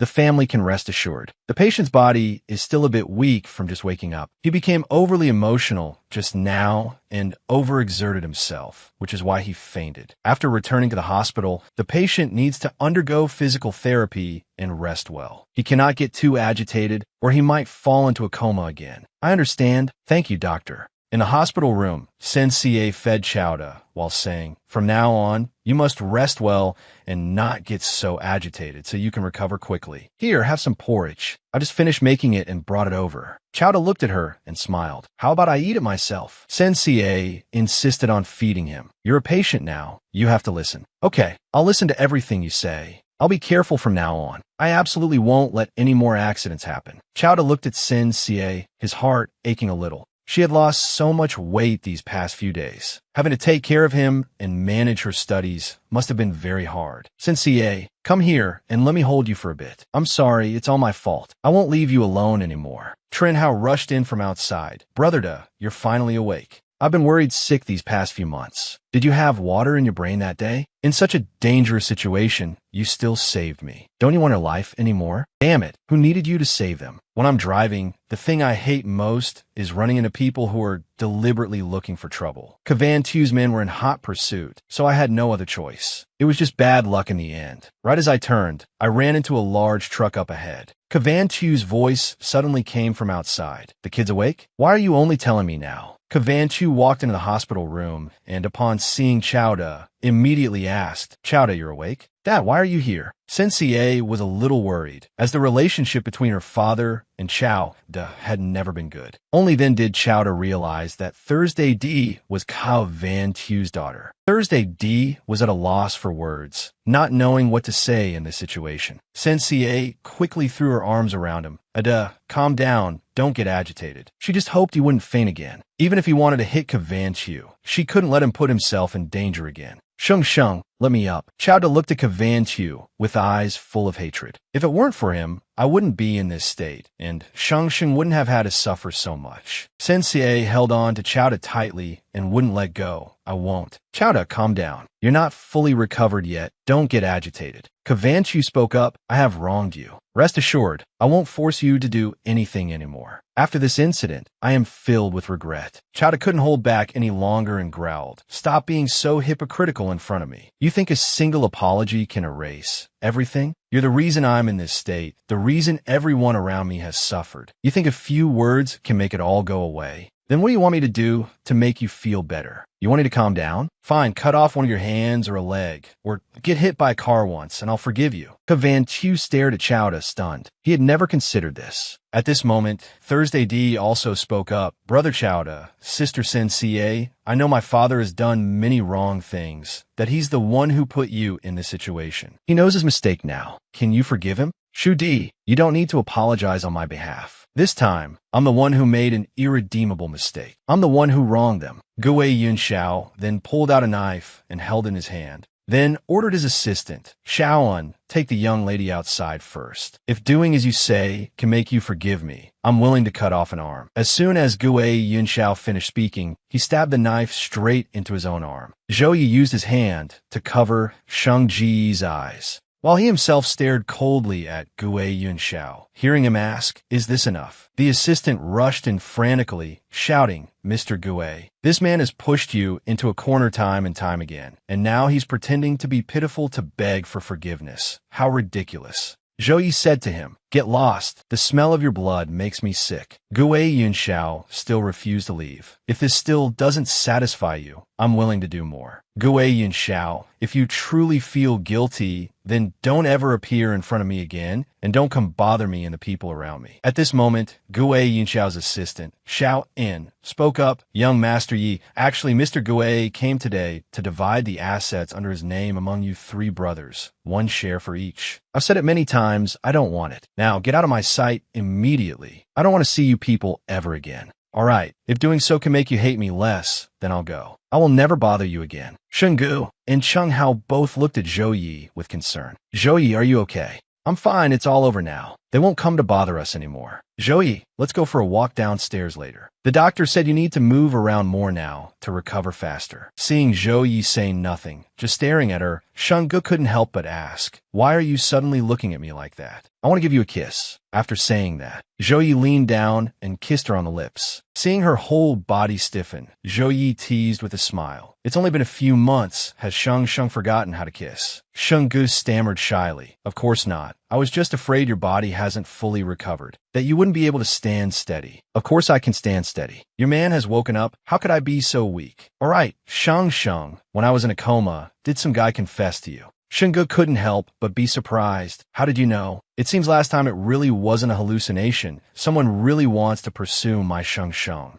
Because before, while lying in the hospital bed, I vaguely heard a few things." "You heard it. What exactly did you hear?" "One rainy day, you forgot your umbrella, and as a result, you met a male student at school, and he suddenly confessed to you. I also heard you say he's very outstanding, and many girls at school like him too. So what else did you hear?" Shenggu also didn't expect that Zhou Yi, this old fox, had heard everything. She remembered saying many loving words after that sentence. "No, that's all I heard. You really know how to selectively hear the important parts." "That's right. I only heard my darling say he's very outstanding." "Just how outstanding is he?" "I clearly said so much. But in the end, you only heard that one sentence. What a waste of all the loving words I said to you. Let go of me. I won't. Zhou Yi whispered in her ear again. I really only heard that much. I was in so much pain back then, afraid that I would never wake up, afraid that outstanding person would keep pestering you, while I didn't even have the strength to open my eyes. Shunga looked at him and smiled. We've been through so much together. Why are you still worried about these things? If something unexpected happened to me one day, and you met someone more outstanding, would you leave me? Of course not. I would never leave you. And nothing unexpected will ever happen to Sheng Sheng. That day he confessed to me, I rejected him outright. Because in my heart, there's a boy named Zhou Yi. He's the most outstanding. I only like him. No matter what he becomes, I will always be by his side. Zhou Yi looked at her, his heart filled with gratitude. Thank you, Shengge, for not leaving me when I was like that. All right, it's all in the past. Let's not talk about these things anymore. Let's go. I'll take you downstairs for a walk now, so you can get well soon. When Shengge got out of class, it suddenly started to pour. Luckily, she had checked the weather forecast yesterday and brought an umbrella today. A female classmate next to her asked, Shengge,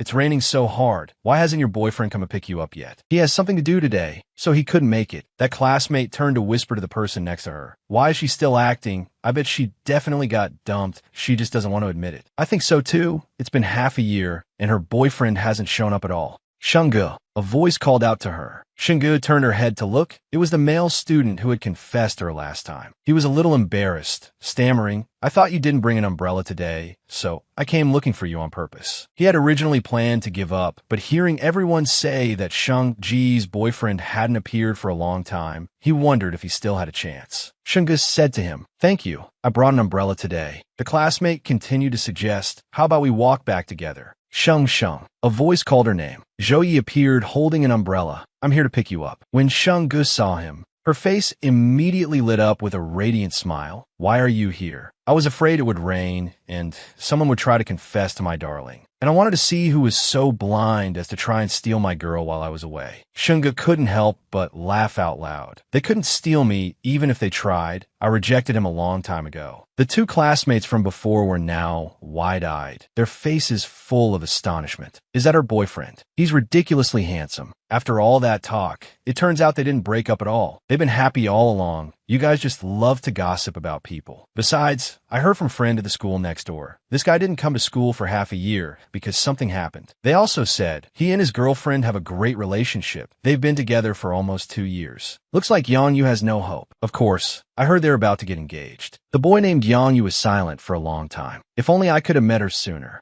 Zhou Yi turned to Yang Yu and said, Classmate, thank you for your kind intentions during this time, but you won't need to trouble yourself anymore because from now on, I will always come to pick up my fiancée. Then you'd better not just disappear again in the future. Otherwise, I'll still take the opportunity to get close to her next time. I hope you won't give me that chance. Zhou Yi glanced at him. You won't get that chance. On a beautiful sunny day, Shanggu told Zhou Yi to close his eyes, then pulled him to a certain place. Shanggu, where are you taking me? Don't be impatient. We're almost there. All right, you can open your eyes now. Zhou Yi was stunned, looking at the motorcycle in front of him. This is the motorcycle I bought for you last December. Ever since you were hospitalized, this bike has been kept in the garage in the basement of your apartment. Today is your birthday, so I'm giving this gift to you. Zhou Yi looked at her, a bit troubled. How long have you been secretly saving money? This bike is very expensive. Shunga looked at him and smiled. For a very long time. Back when you sold your motorcycle to buy me a car, I started saving money then. So while I was in the hospital, what else did my Sheng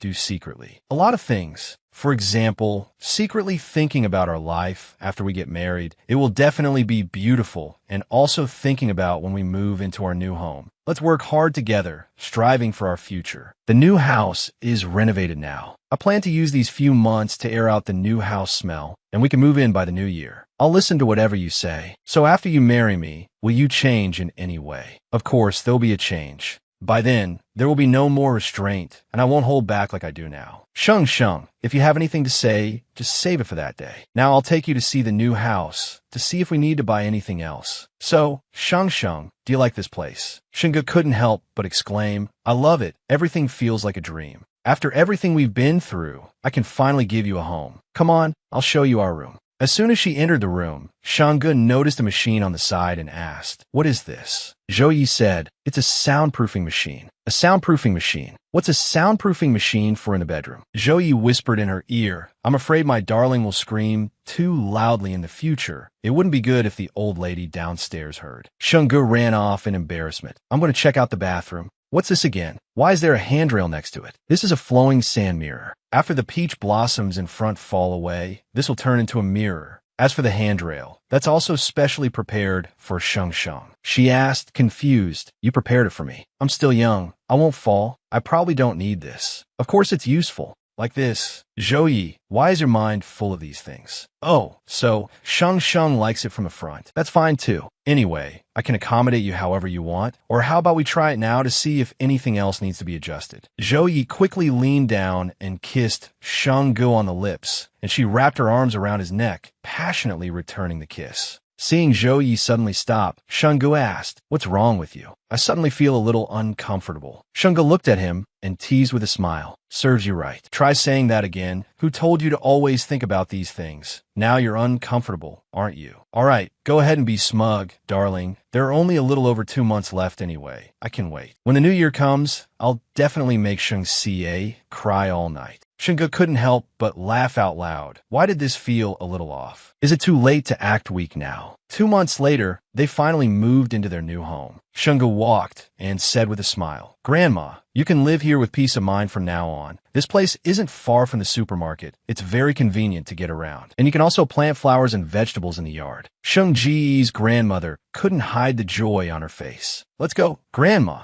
I'll show you the other places." Cheng Hao was mopping the floor and said to Zhou Yi, "I'm planning to take Grandma out for a few days tomorrow and then come back." Zhou Yi couldn't help but be surprised. Why the sudden urge to take Grandma out? Someone now has a house, a car, and a career. Now that you've moved, shouldn't you do something? For your first time being a beast, I'm afraid Grandma being home will affect your performance. Zhou Yi smiled at his good brother, discovering for the first time that he was quite agreeable to the eye. Cheng Hao couldn't help but laugh. "This friend of yours has always been this good. You just didn't realize it. Then the New Year membership drive at the Internet Cafe is on you tomorrow. No problem, right?" "No problem." The next day, while Shangge was tidying up the room, she suddenly saw a bag of medicine on the table. She turned her head and asked Zhou Yi, "Are you injured?" "No." Zhou Yi looked at her with a smug smile. "Then why did you buy all this medicine? All of this is prepared for you." Shangge asked in surprise, "But I'm not injured." Zhou Yi leaned over and gave her a kiss. "Not now, but you might be later." He slowly pushed Shangge down onto the bed to do some fun things. "I've really waited for this day for a very long time." Only then did Shangge realize that Cheng Hao had deliberately taken Grandma out at this time. That's right, Shangge is so smart. So, will hurt later. Just relax. Shangge, leave the rest to me. Sheng Ji's body stiffened, and she covered her face in embarrassment. Is it too late to run now?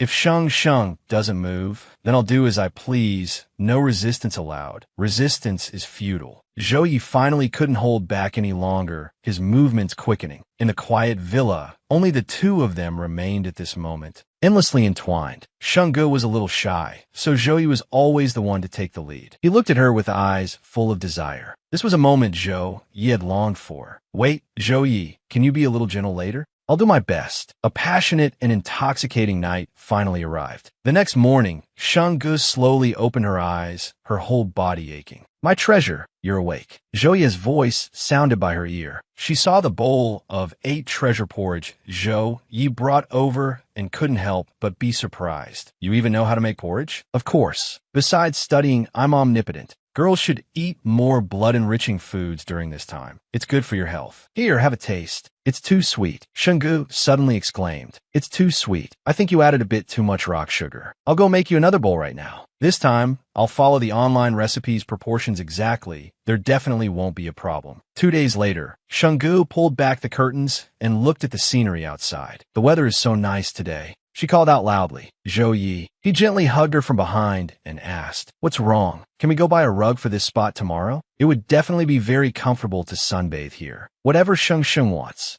Did my treasure rest well these past 2 days? Shungu answered him without a hint of doubt. I'm all better now, don't worry. That's good. Zhou Yi suddenly leaned down and gave her a kiss, catching Shungu by surprise. Zhou Yi, wait, someone might see us. No, they won't. Don't worry. This glass can't be seen through from the outside. In broad daylight. How could you be like this? As long as it's something one do, I can do it whether it's day or night. Shungu looked at him shyly. This man is truly hopeless. In the evening, Shungu looked in the mirror and saw the bruise on her neck, muttering under her breath, Zhou Yi, look at the good work you've done. Zhou Yi stood beside her and said with a laugh, Sheng also left quite a few scratches on me, so we're even. You're just good at arguing. Not at all. I'm speaking from the heart. Zhou Yi, you've changed. No wonder they say men get corrupted when they get rich. Now that you have money, you become bad too. The money is all yours. I'm just an employee. Sheng is the boss. My little rich lady has to support me for life, okay? Don't fire me halfway through. Then you should coax me. I'll reconsider after I'm happy. Sheng, don't be angry anymore. It was my fault. Shungu looked at him angrily. It was my fault. I won't dare to do it again. Why did you only say half of it? Because I'll still dare to next time. You're such a jerk. Say that again. Let's see who you're calling a jerk. Why is it that once you put your clothes on, you don't recognize me anymore?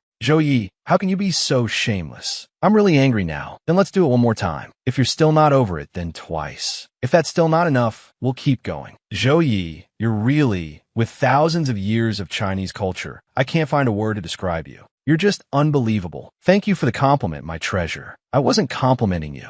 Zhou Yi, you've really changed. Before, whenever I was unhappy, you would always coax me. Now, not only do you not coax me, you even take the opportunity to bully me. When were you ever angry, my treasure? Aren't you just being coquettish? All right, I'll try to restrain myself a little in the future. I'll definitely restrain myself. Forget it. Your credibility is zero right now. I don't want to hear your promises anymore. Shungu recalled the past, thinking to herself, anyway, I cried so hard back then, but I didn't see him feel heartbroken. All right, don't be angry anymore. Let's brush our teeth, wash up, and go eat. After you've eaten your fill, I'll let you hit me to vent your anger. 3 days later, Cheng-Hao finally brought Grandma back from their trip. How was it, Grandma? Did you have fun? It was great fun. Cheng-Hao took me to many places these past few days, and we took a lot of pictures. All right, I also brought back a lot of delicious food. We'll open it up and see when we get inside. Thank you, Grandma. Zhou Yi said happily to her. Then, Shungu helped Grandma into the house. Zhou Yi asked Cheng-Hao, why are you guys a day later than planned? Did something happen on the way? Nothing. Wasn't it to give you an extra day of fun? What's wrong? Are your legs still weak? We brought back some nourishing supplements for you. Zhou Yi shot him a glare. Keep them for yourself. I don't need this stuff. You guys were a day late. Did nothing really happen? Only then did Cheng-Hao tell the truth. Actually, Grandma went to visit Sheng Ji's great-uncle yesterday. She said it's almost the new year, so she wanted to check on him. But I didn't see her looking sad at all. She looked at Sheng Ji's great-uncle as if he were a distant, unfamiliar relative. All right, let's not tell Shungu about this for now, so she doesn't overthink it. In the evening, Shungu had just finished showering and entered the room to see Zhou Yi busy on the phone discussing work. Yes, that's right. During the testing phase, we must always consider the client's needs. Just follow their requirements. Also, take a close look at the contract from the other party. If there are no issues, I'll go talk to them tomorrow morning. Seeing that Zhou Yi was busy, Shungu was about to leave when he pulled her back. Come here. Zhou Yi picked her up and placed her on his lap. Won't I affect your work like this? Or maybe I should go back to the room and wait for you first. It's fine, I'm almost done. Shungu sat quietly in his lap. It had to be admitted that the Zhou Yi of today had changed a lot. He had become more mature, confident, and composed. Noticing Shungu staring at him, Zhou Yi turned his head and asked, why are you suddenly staring at me? Do you find me very handsome? Didn't you call me a beast last night? Why the sudden change of heart today? Shungu stood up sulkily, about to leave. I don't want to talk to you anymore. I'm leaving. But Zhou Yi pulled her back again. Where are you going? Let's try it here. No way. I think it's fine. The computer desk is very big. You can lie on your side or on your stomach. The quality of the computer chair isn't bad either. It could just about fit 2 people. Wait, Zhou Yi, you have to get up early to meet a client tomorrow. Zhou Yi still wouldn't stop. Tomorrow's business can wait until tomorrow. Shungu was helpless and had to go along with him. This man really has no limits. If this continues, her limbs will soon no longer feel like her own. The next morning, Shungu suddenly saw a strange box on the table and couldn't help but be curious. What is this? Zhou Yi's voice suddenly came from outside. Sheng, I'm back. She turned her head and asked happily, did your talk with the client go well today? It's all thanks to you. They signed a contract with me quickly today and even decided to invest in our e-cafe. I plan to open the second branch next to Dijing University, so it'll be convenient for you to visit in the future. That's great. Joey, you're amazing. All right, Joey. The New Year is coming. I want a New Year's gift, okay? What does Shengsheng want? I want you to go get our hair done with me. Is that all okay? No problem. But perming hair takes several hours. How about you dye your hair too? Dye it back to your old color, okay? Otherwise, you'll be bored waiting for me. Joey smiled and patted her head. Sheng, you want me to dye my hair blue? Do you want Grandma to kick me out of the house for the New Year? Isn't there temporary hair dye? We could just wash it out when we get home. As long as Grandma doesn't find out, it's fine. While cleaning out the drawer earlier, I saw the earrings you used to wear, and I suddenly missed the way you used to look. Okay, then I'll go dye it. As long as you want to see it, I'm willing to dye it into a 7-color rainbow. Then after you dye your hair, can you be a guest DJ at the bar again? I still want to see you looking all cool. Oh, so my treasure likes this type of guy. It seems I was truly negligent before. It's not that I like that type of guy. I just like that side of you. All right, if Sheng wants to see it, then we'll go tomorrow. The next day, just as Zhou Yi had promised, he once again stepped onto the bar's stage as a DJ. The moment his voice came on, the crowd below erupted in enthusiastic cheers. Shunga looked at him, her eyes full of love. This was her Yi, a refined and thoughtful man who cared about her every emotion. No matter what she wanted to do, no matter how crazy, he would always be by her side, crying with her, laughing with her. She truly loved this man so much. On the way home, Zhou Yi turned to ask Shengge, Sheng, did you have fun at the bar today? Oh, Sheng Ji's eyes crinkled with laughter. When you were DJing just now, I took so many pictures of you, look. Since Sheng's New Year's wish has come true, can you help me fulfill a New Year's wish too? Shengge asked, what's your New Year's wish? It is, Ye Yishengge. Hasn't that wish already come true a long time ago? That may be so, but I'm still not truly satisfied because you're always a crybaby. Whenever you cry, my heart aches. All right, let's not do it anymore. Sheng, don't cry. Shengge was both shy and angry. Isn't it all your fault? Who could stand you being like this all day? Zhou Yi suddenly swept her up into his arms. Like what? You know best yourself. Anyway, you're getting more and more naughty. Naughty? It's probably just a lack of experience. So, I need to practice more diligently. Zhou Yi's hand started unbuttoning Sheng Ji's shirt. She hurriedly grabbed his hand. You're already doing great. You don't need to practice so diligently anymore. Oh, then tell me, Sheng, what's good about it? Point out the strengths so I can focus on reinforcing them. I'm not telling. You're not telling? Then tell me in detail what's not good. If there's anything bad, I can fix it. You always like to kiss my neck, and you like to make me stand on one leg. You never turn off the lights, and you always stare at me. You can't be like that next time. As Shengge was speaking, Zhou Yi leaned down and kissed her, cutting off the rest of her words. This is not okay. That is also not okay. Sheng, are you really trying to torment me? Zhou Yi, you really can say anything. It's truly Dijing University's loss for not accepting you. Thank you for the compliment, Sheng. If that's the case, then let's get straight to the main point. Wait a minute, I want to go home. If I can't escape anyway, I might as well go home. But Zhou Yi didn't seem to want to stop. Be good, maybe we can get home sooner. June, university graduation day. The passing years did not fade their dreams, nor could the fleeting time erase their deep longing. Next, the first-year students from a music club will present a graduation chorus. Please give them a warm welcome. Look quickly. That's Senior Sheng. She's hosting so smoothly. She's so pretty. No wonder Senior Zhou Yi sticks by her side every day. Turns out it's to keep her. Shengge looked all around, but still couldn't see Zhou Yi. It's so late. Why isn't he here yet? He always comes to pick her up and take her home. Why is there no sign of him today? He must be busy with something today. After all, he has developed Yi Shengge into a chain of stores, so it's normal for him to be held up by work now. Though our reunion is brief, the memories will be forever etched in our hearts. I wish everyone a bright future. May you spread your wings and fly high. No matter where you are, may you always shine brightly. This concludes today's graduation ceremony. Thank you, everyone. Suddenly, everyone's gaze turned in one direction, towards the fireworks blooming in the sky. Shengge turned her head and whispered to the friend beside her. The school even invested in a fireworks display this year? If not, then what is this? Everyone looked quickly. Sheng Xie looked up.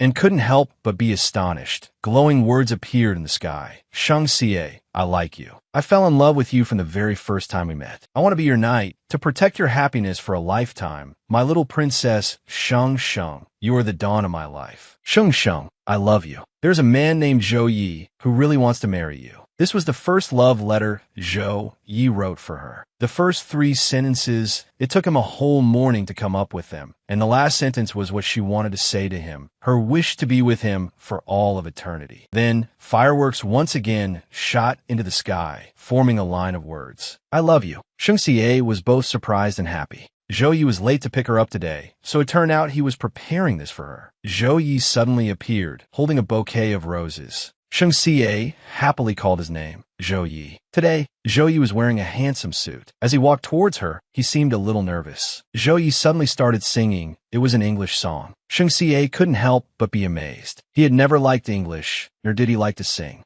Back in school, she taught him English, and he struggled just to remember the alphabet. But now, every word he sang was perfectly accurate, and his voice was especially moving. With you, time seems to stand still. The sky is deep blue because you are walking by my side. Shang Xie happily threw herself into his arms, hugging him tightly. The surrounding crowd, witnessing this romantic proposal, chanted in unison, "Say yes. Say yes. Honey, don't cry anymore." Zhou Yi handed the microphone to the person next to him, then knelt on one knee in front of Shang Xie. Shang Sheng, you are the one who brought light to me. I will only love you for this entire life, and I will never stop. Will you marry me? Shang Xie was taken aback by this proposal. It was an indescribable feeling of happiness. I do. Since you've agreed, you have to give a kiss now. Shang Xie also didn't expect that he would change so much for her, constantly striving, constantly improving. Sheng Sheng, I love you. I love you very much too. To Shang Xie, Zhou Yi was truly outstanding.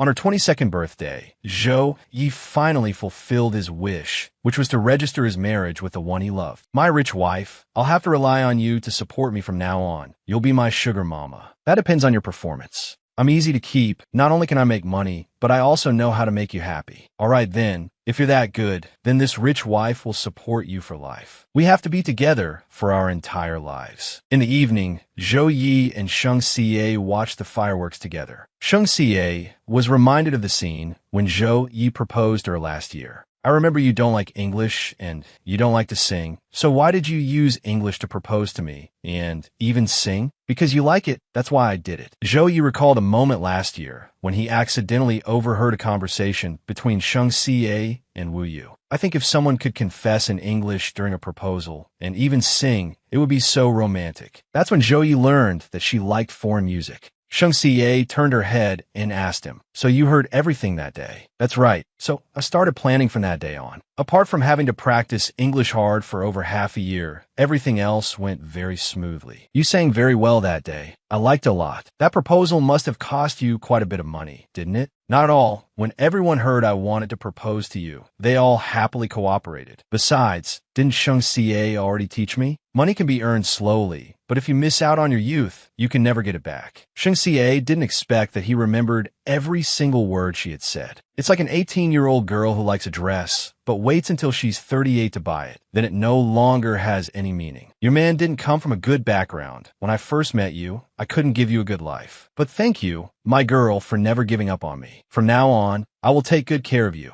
and I won't let you suffer any more harm. Shang Xie looked at him, moved. I have never regretted meeting you. Shang Xie was a little shy, speaking softly to him. The sound of fireworks exploded in the sky, and Zhou Yi couldn't hear what Shang Xie had just said. He shouted, "Shang Xie, what did you just say?" "The fireworks are too loud. I couldn't hear the last part of what you said." Shang Xie leaned close to his ear and shouted, "I just said, hubby, I love you. Wifey, I love you too." Under the night sky brilliant with fireworks, the two of them happily embraced in this romantic moment. A week later, in France, Sheng Sheng called her grandmother. "How is it, Sheng Sheng? Are you having fun over there, dear?" "It's a lot of fun. Zhou Yi took me to many places today. I've sent you all the pictures." "Good. It's good that you two are having fun over there." Sheng Xie's grandmother looked at the photos she had just sent. Cheng Hao, who was beside her, also found it very interesting. "All right, you two just enjoy your honeymoon over there. I'm here to take care of Grandma. It's getting late. You two should get some rest." "Yes, good night, Grandma."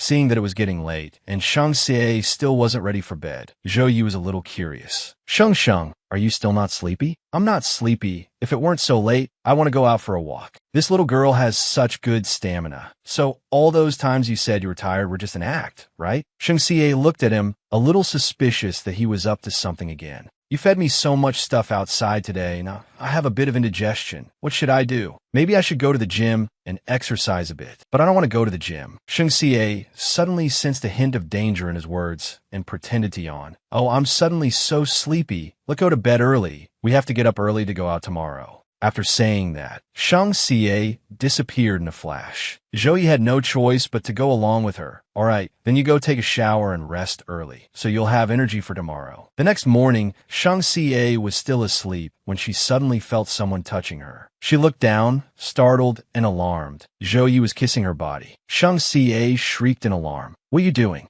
Zhou Yi looked at her and smiled. Silly girl, how can you sleep so soundly? It's already noon. Shang Xie pushed Zhou Yi away. You get up first. But Zhou Yi had no intention of listening to her. You made me hold back all night last night. Surely you don't have the heart to treat me like this now? It's okay. I'll try to be quick, and we'll go for lunch when we're done. You say that every time your words can't be trusted anymore. Then let's just forget it. We'll just let nature take its course. It'll be over when it's over. Only then did Shang Xie understand. No wonder he let her off last night. It turned out he was planning to make his move in the morning. 2 months later, one day, Shang Xie woke up feeling unwell. Why have I been feeling so tired lately? I sleep a lot, but I'm still sleepy. You're awake? Grandma just finished cooking. Wash your hands and come down to eat, dear. Oh, that's right, Grandma. After eating, I have to go to the studio. The studio is currently testing the romance game I designed before. I have to go and check on it with Zhou Yi. He'll be too busy if I leave him alone. You two go ahead and take care of your work. Grandma is here to take care of things at home. Shang Xie suddenly felt a slight pain in her stomach and also a little nauseous. Her grandmother was old, and Shang Xie didn't want to worry her, so she found an excuse to go upstairs first. I'm full. I'm going upstairs to change.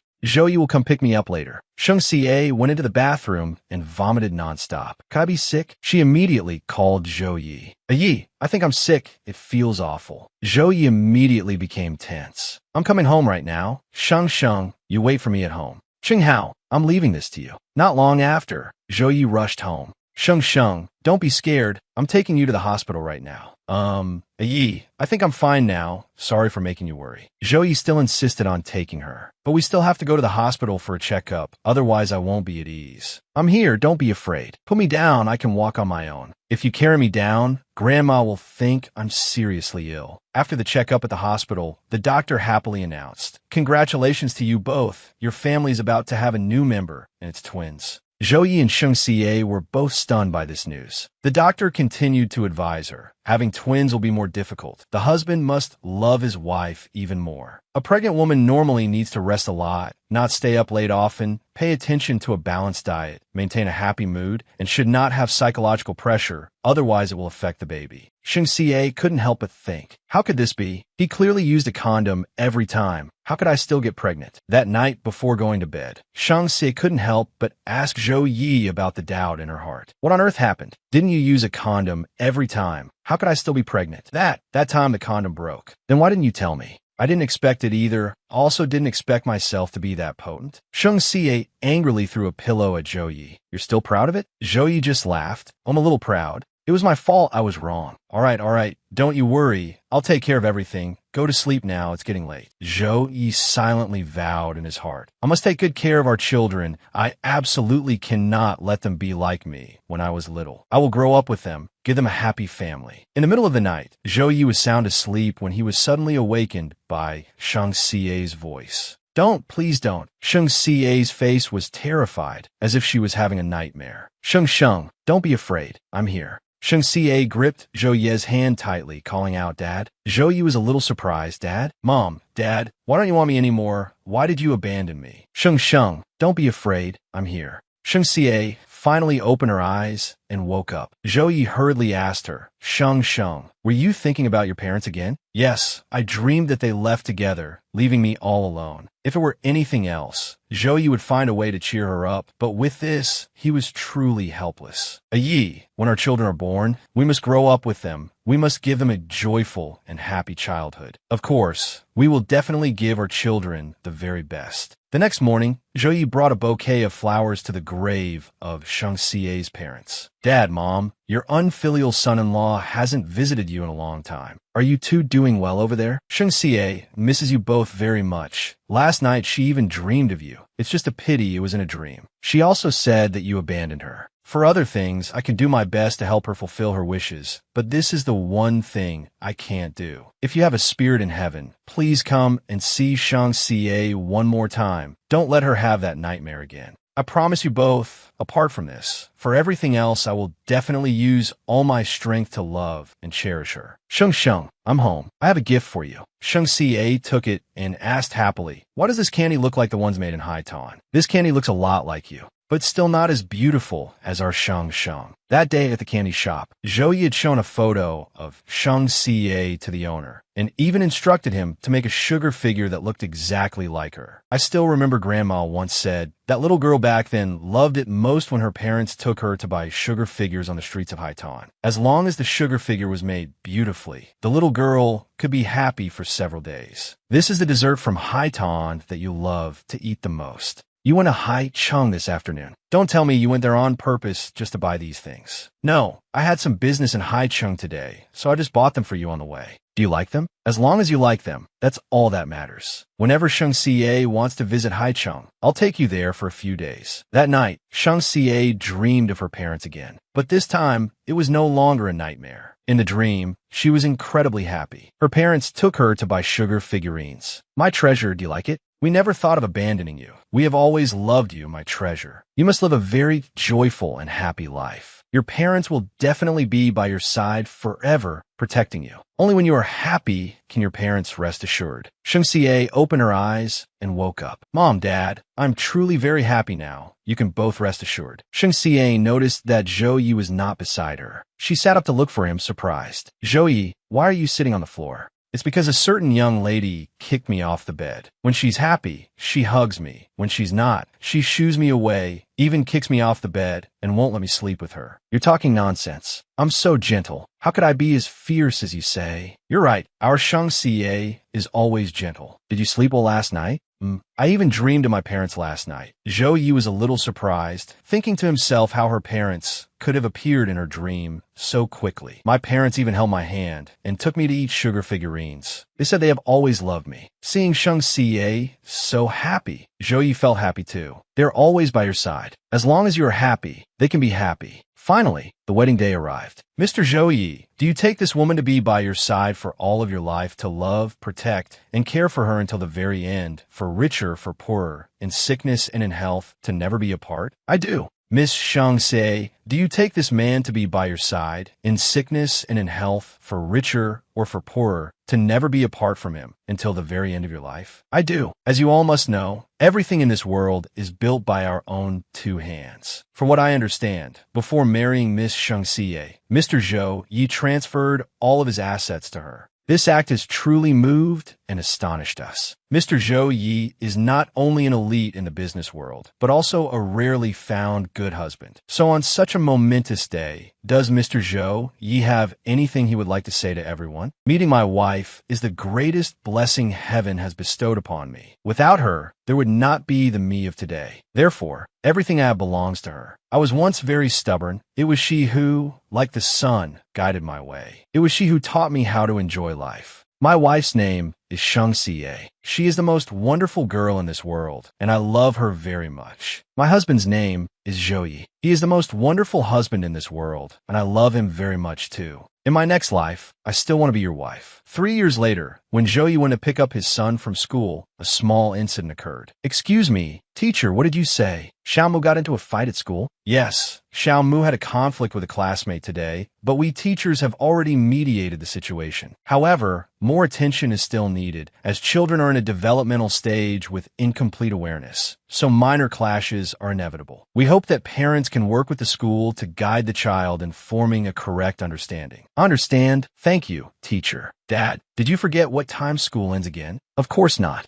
Then why were you 19 minutes and 4 seconds late? Besides, I was the only one left in the whole class. Because I had to pick up your mother first. Then I'll just go home by myself from now on. You're not reliable at all. It's a good thing I asked Grandma to have someone pick up my little sister first. Otherwise, she would have been left waiting. Zhou Yi seriously asked his son, "Why did you hit your classmate?" "Because I don't like him. He pushed my little sister, so I hit him." Zhou Yi was a bit surprised this temper. Although it's not wrong for an older brother to protect his younger sister, hitting people is not right, especially when he's still young. He can't be allowed to grow up to be hot-tempered. Thinking of this, Zhou Yi said to his son, "But a smart man wouldn't use violence to solve problems. If you encounter something like this in the future, you must tell me, and I'll help you handle it." "How can that be? If you want to protect someone, you have to do it on the spot." "That's true. If someone were to bully Sheng Sheng, I would definitely deal with them on the spot." "Dad, don't tell Mom about the fight. She'll worry. This is a secret between us men." "All right, I won't tell your mother, but you can't start fights either. If anything happens, you have to tell me, and I will protect you, understand?" "Big brother, I want to catch a firefly to look at." "Okay, I'll go catch one for you." This is so nice, watching the children play like this. Sheng Xie turned to Zhou Yi and said, "I feel truly happy right now, especially with you by my side." Zhou Yi smiled and looked at her. Having Sheng Xie by his side was also a rare happiness.